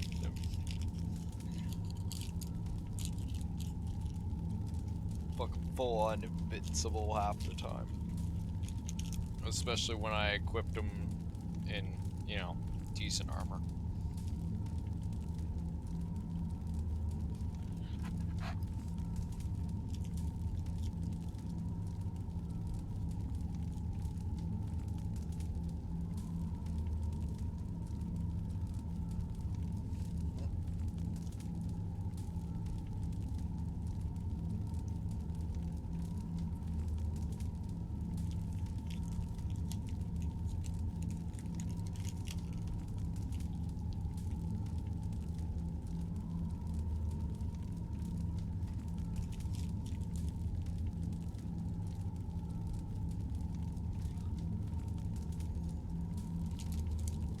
Freaking oily as all hell. Ugh.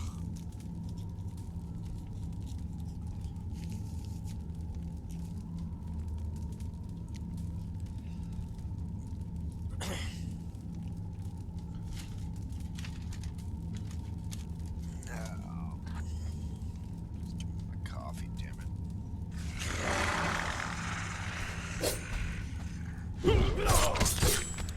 Whoever you are, I'm going to fucking kill you. Extreme prejudice is you're interrupting food. Die.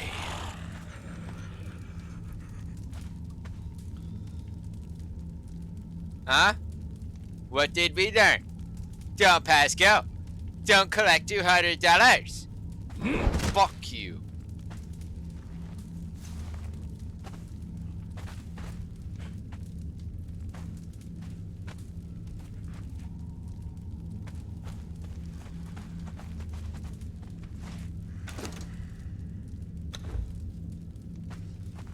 Fun fact for you, taking like, I think a pickaxe,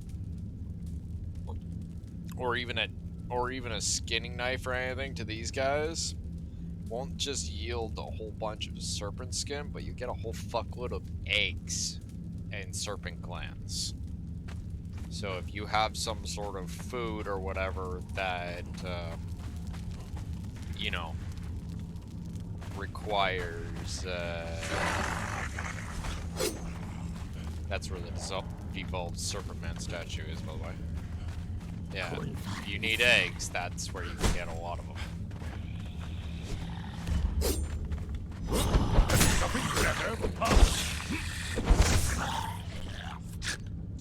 Where is that golem?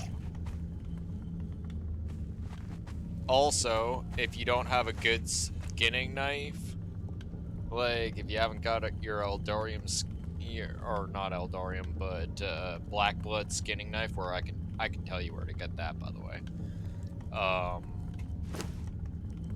Serpent Man skinning knife, I think is what, third or fourth from the top? Oh, there he is. Right. Also, not to mention their arrows. That's some top tier shit right there.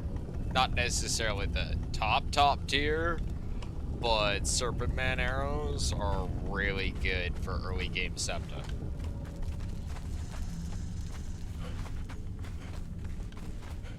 Like,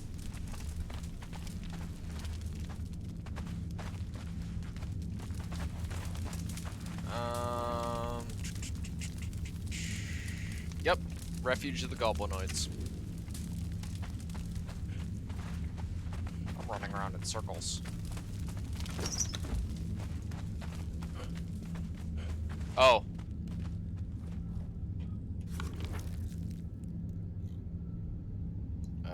Serpent Man Vault or whatever over here. Green torch.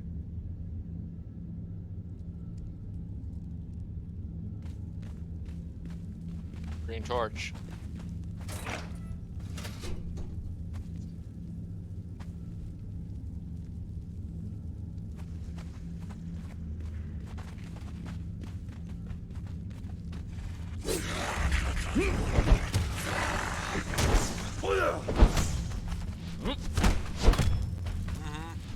I noticed it, like, right off the bat when I saw the green torch. I'm like, why are you green? Right? I had to go touch it, right? So, went over, it said interact, and I was like, oh my god, it's a secret.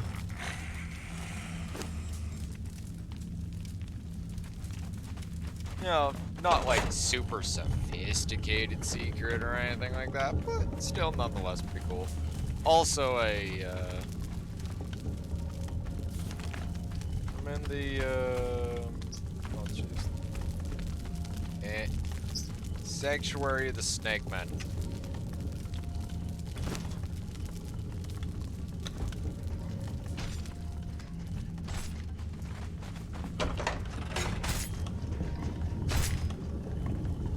Also, if you're in a, like, kind of a... If you're in kind of a pickle and end up dying, this is another way of opening a way of getting back down. Right, instead of going from that side.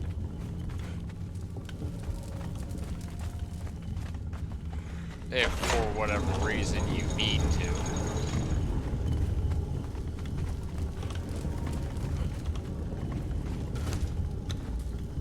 Oh, and always keep in mind that the chests are not always in the same spot, right? They're procedurally generated. So, it literally does pay to, like, search everywhere.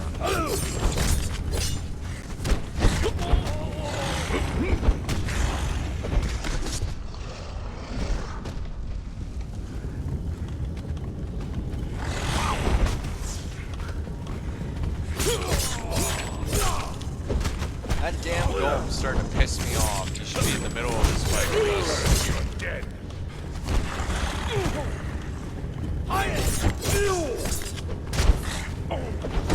Should be a frickin', like, you know, 3v3 instead of it's 2v3.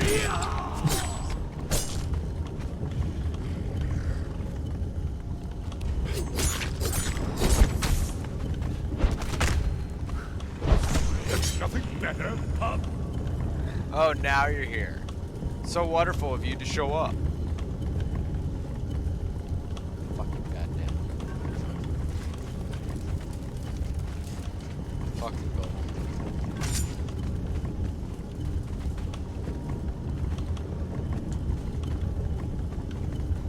Like broken or some shit?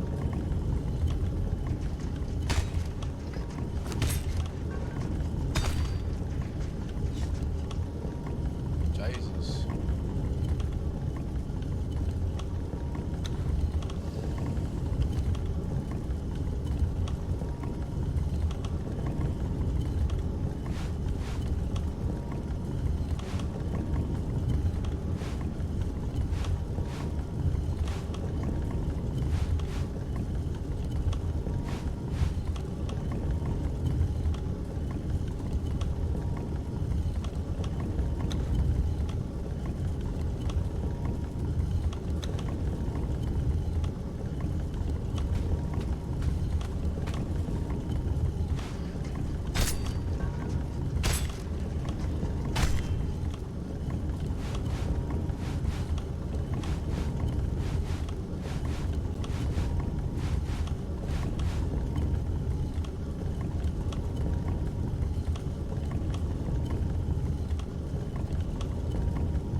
Jesus.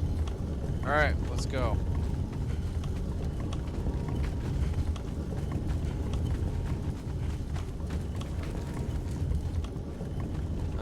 That's what the Serpent Man trophy looks like. Just look for that around on the floor. This is towards the end. Oh look, there's a key chest. Too bad I don't have a key.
Those are sharp, pup, are yours?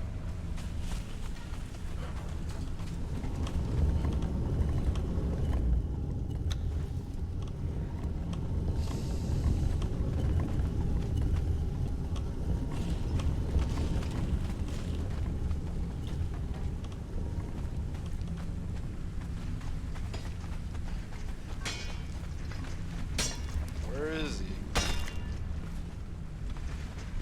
There he is.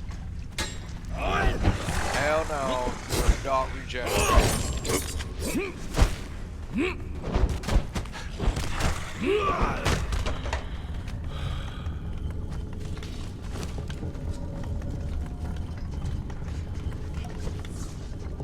Game. Today.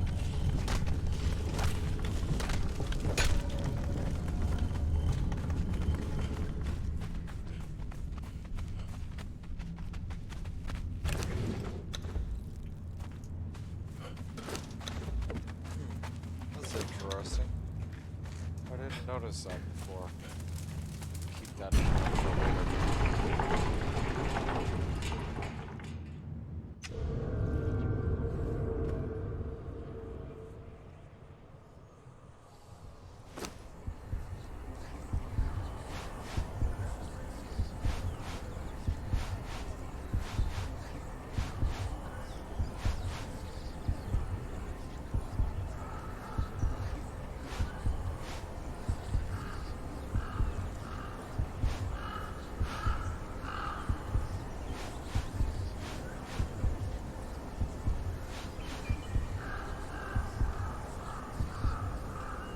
Wow, I didn't get fuck all from all that.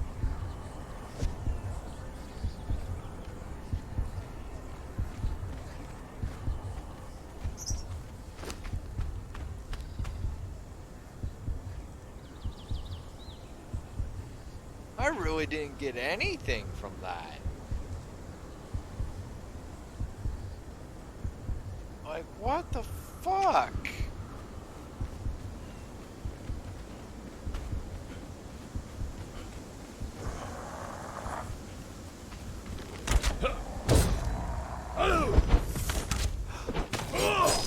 Like, I actually legit feel like I just got kind of cheated there.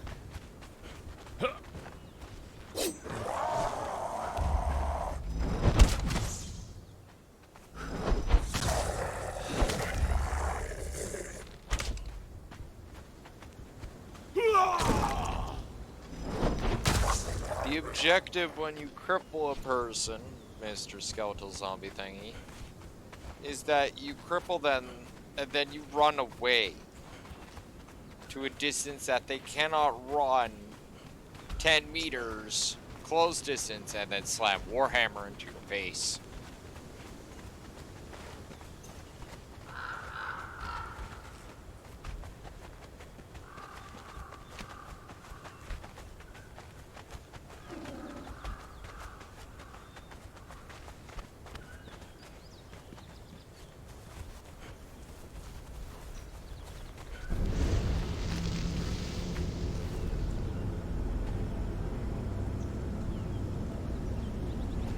Tell me I can't travel.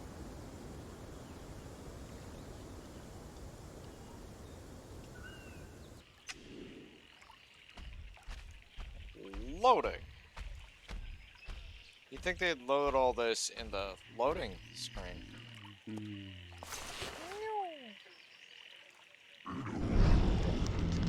Yep. New teleporting physics at its buggiest. Oh, let's go this way. Where is the horse? Oh. Nice.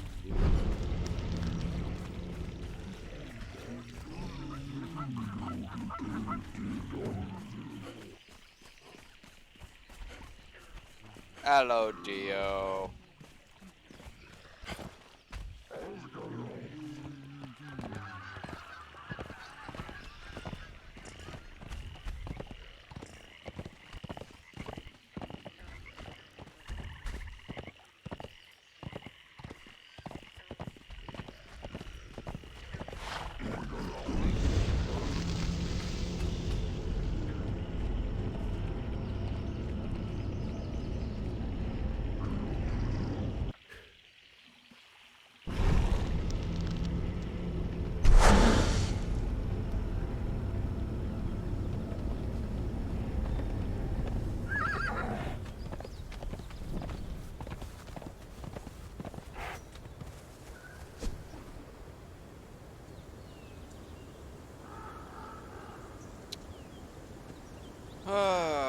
Tainted, go away.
Thank you.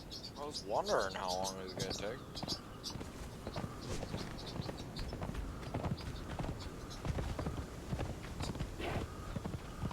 To war.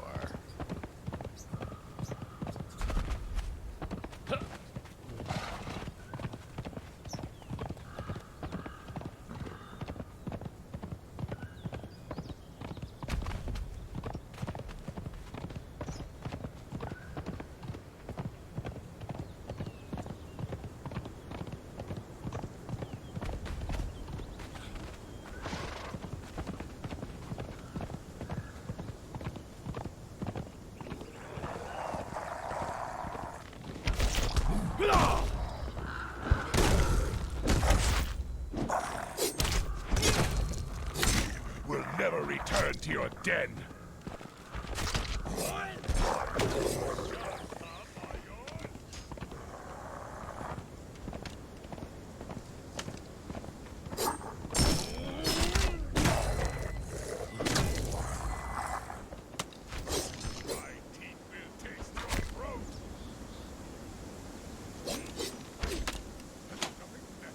Hot food.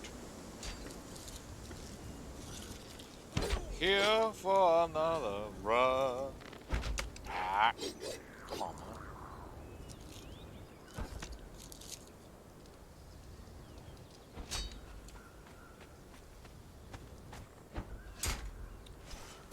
Oh my god. What?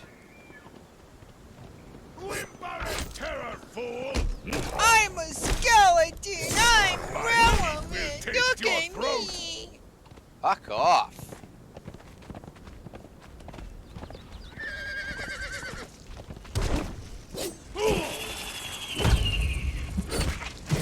Will never return to your den.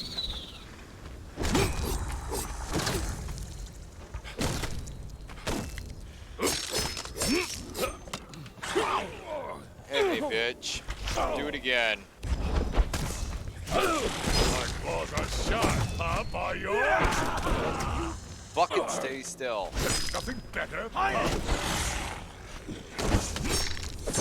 Will never return to your den.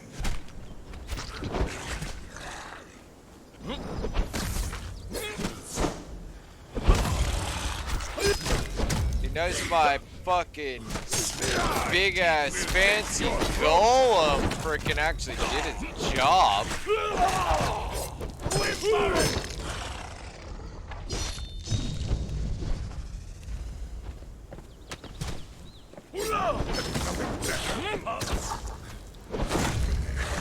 My claws are sharp, huh, by yours? Will never return to your den.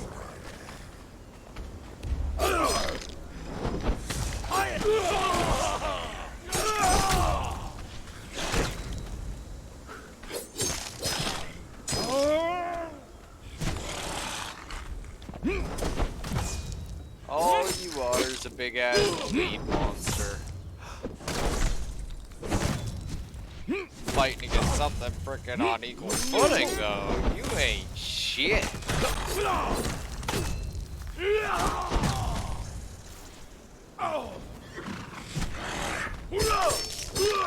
Whimper and terror, fool! My teeth will taste your throat!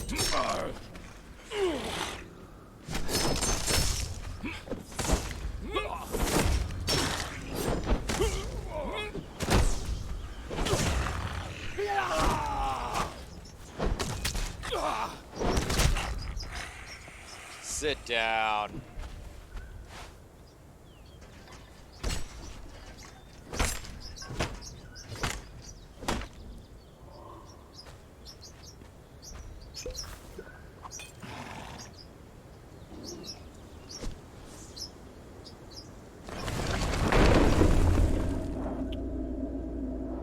Negev.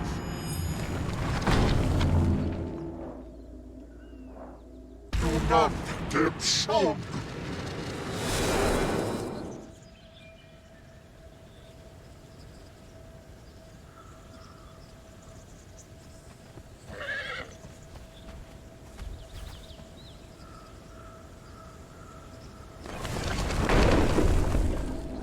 Negev. A beast to get young.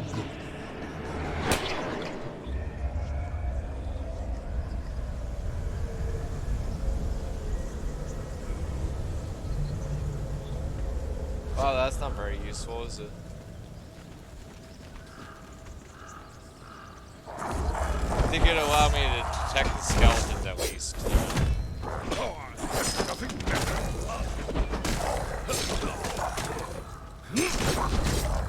My claws are sharp, Pop. Are yours?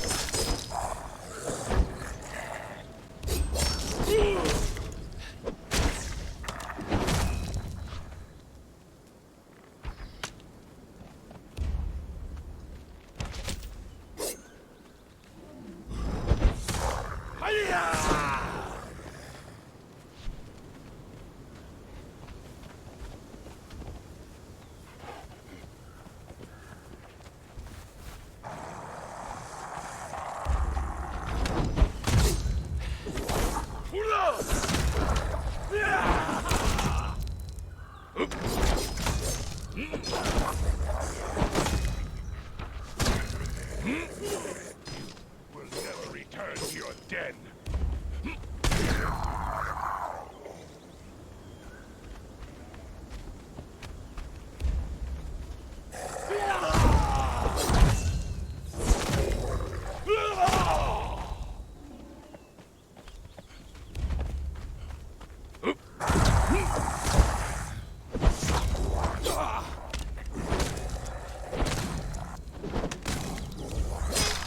My claws are sharp, Pop. Are yours?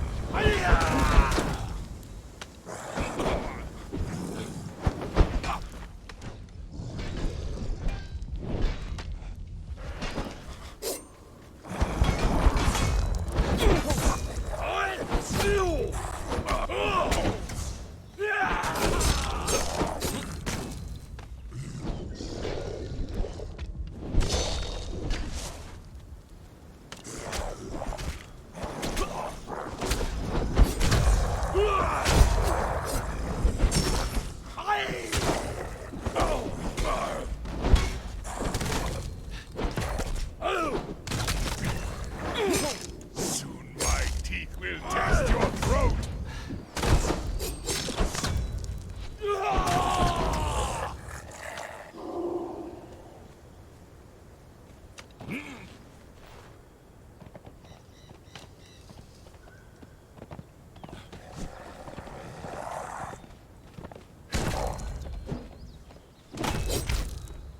Whimper and terror, fool!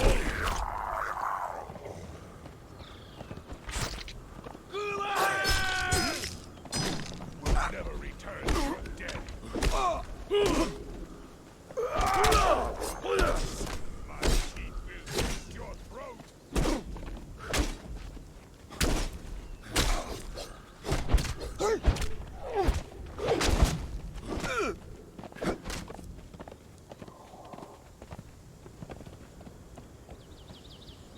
Dude? Oh my fucking god, man. I swear to god. Nothing better, pup.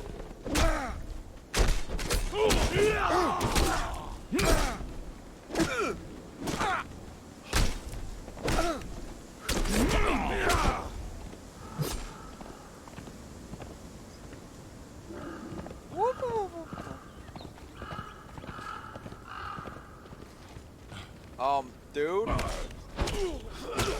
Game, just stop being game for 5 seconds. That guy, over there. Oh my god, use this fucking golem.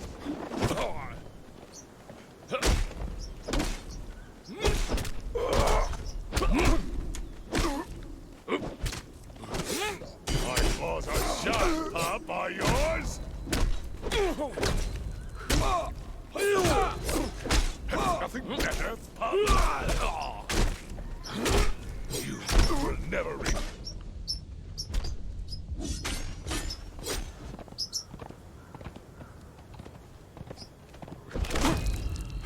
Soon my teeth will taste your throat. Whimper and terror, fool!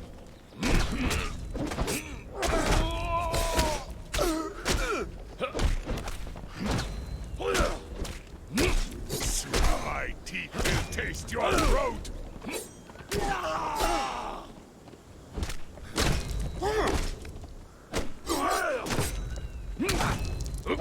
Judge this.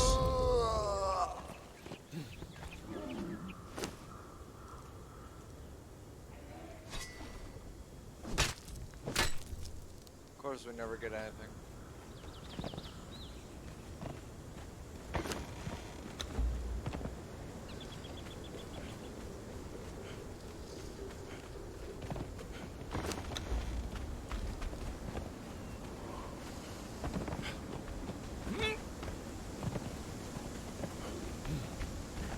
Treasure? Treasure? Treasure?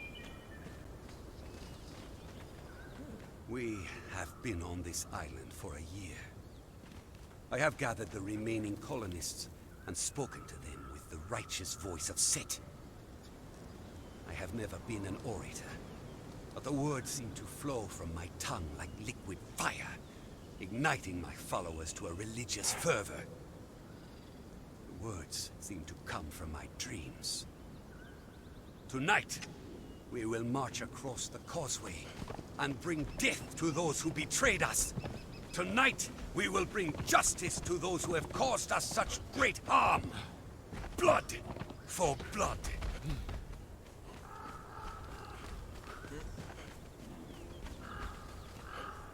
So he riled the entire colony. Neat.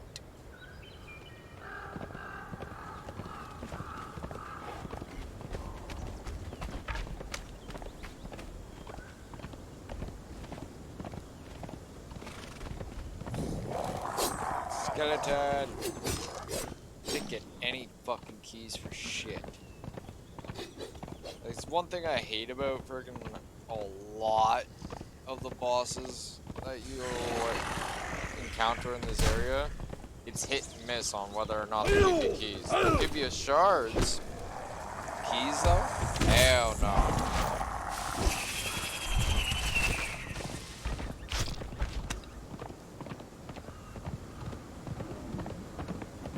Frickin' damn golem's just fucking pissing me off. He's just standing there doing nothing. He's like, I'm a walking skinning machine. That's all I do. I skins the animals. And the enemies. And the people. And anything else I come across. But will I help you in combat? Absolutely fucking not.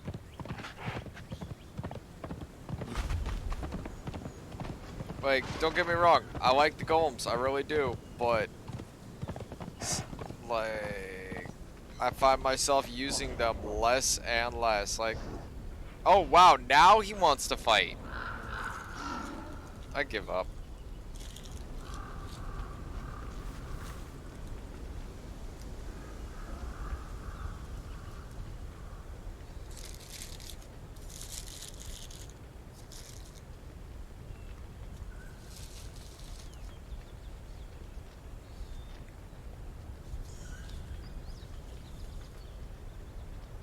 Like, he can't even decide whether he's fighting half the time or not.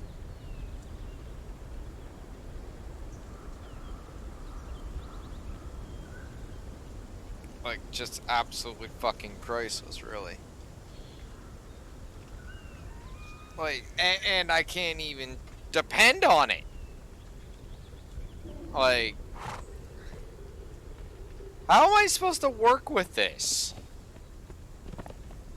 At least with zombies, you can kind of more or less depend on them to kill something. You know, they understood their main directive, which was to kill something.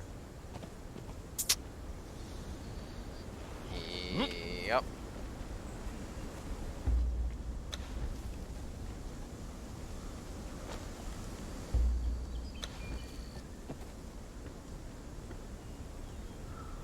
Can't even place them half the time.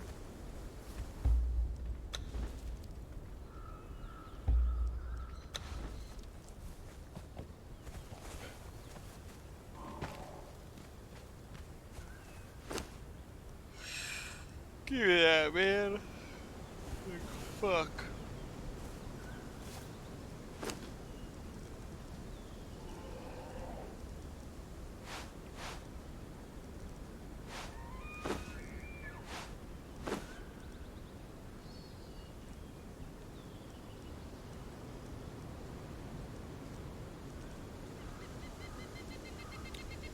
Ah, Jake, my faithful assistant.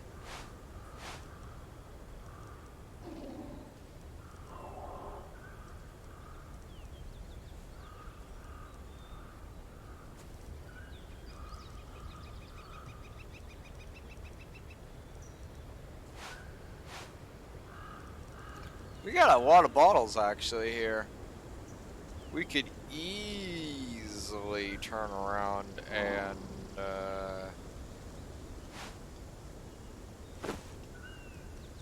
like go as far as to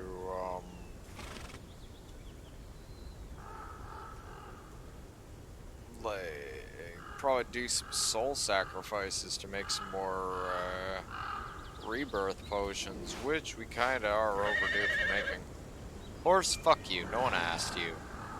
No one asked you, man. You're just being a dick horse.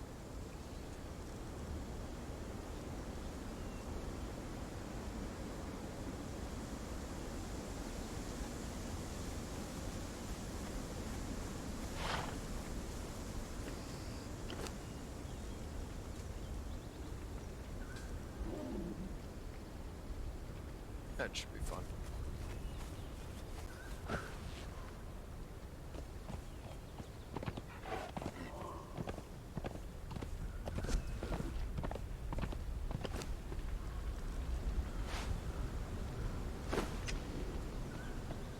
Ooh, wow, my chains are almost busted. Which actually reminds me, I would love to get a hold of that damn, ghost frickin'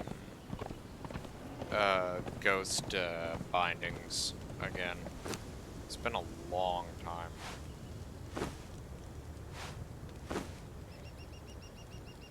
Oh yeah, we got a lot of bottles here.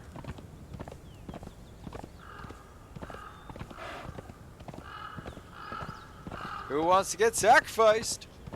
You do. Sacrifice, sacrifice, sacrifice, sacrifice, sacrifice.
Come over here, please. A little bit more over here, please.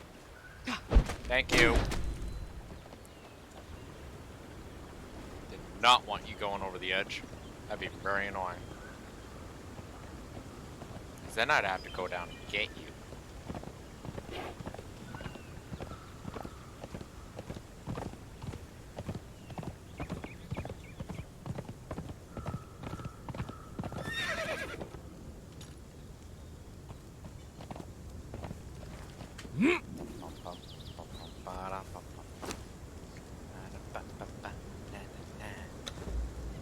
Sacrifice!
Hi! Bye! Oh, hi guys! Go to sleep. Go to sleep. Go to sleep. Thank you.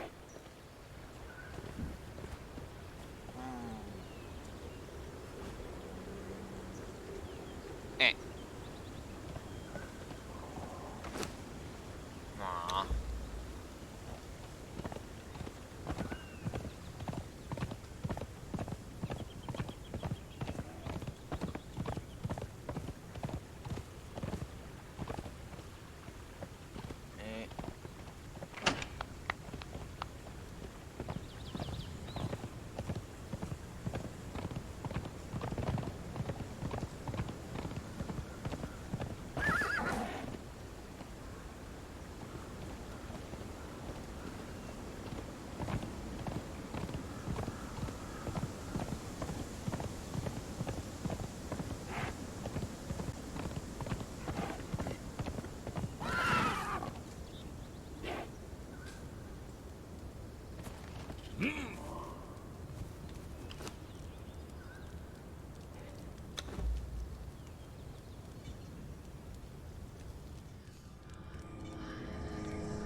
Excuse me.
dog.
So be it.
Alright, Twitch, I'm gonna take a short break for now and go do a few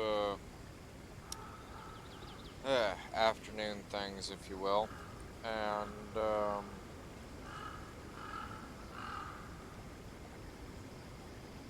yeah, I will be continuing this in a part 2 later today. With that being said, I will talk to you guys later. Take care. Bye-bye.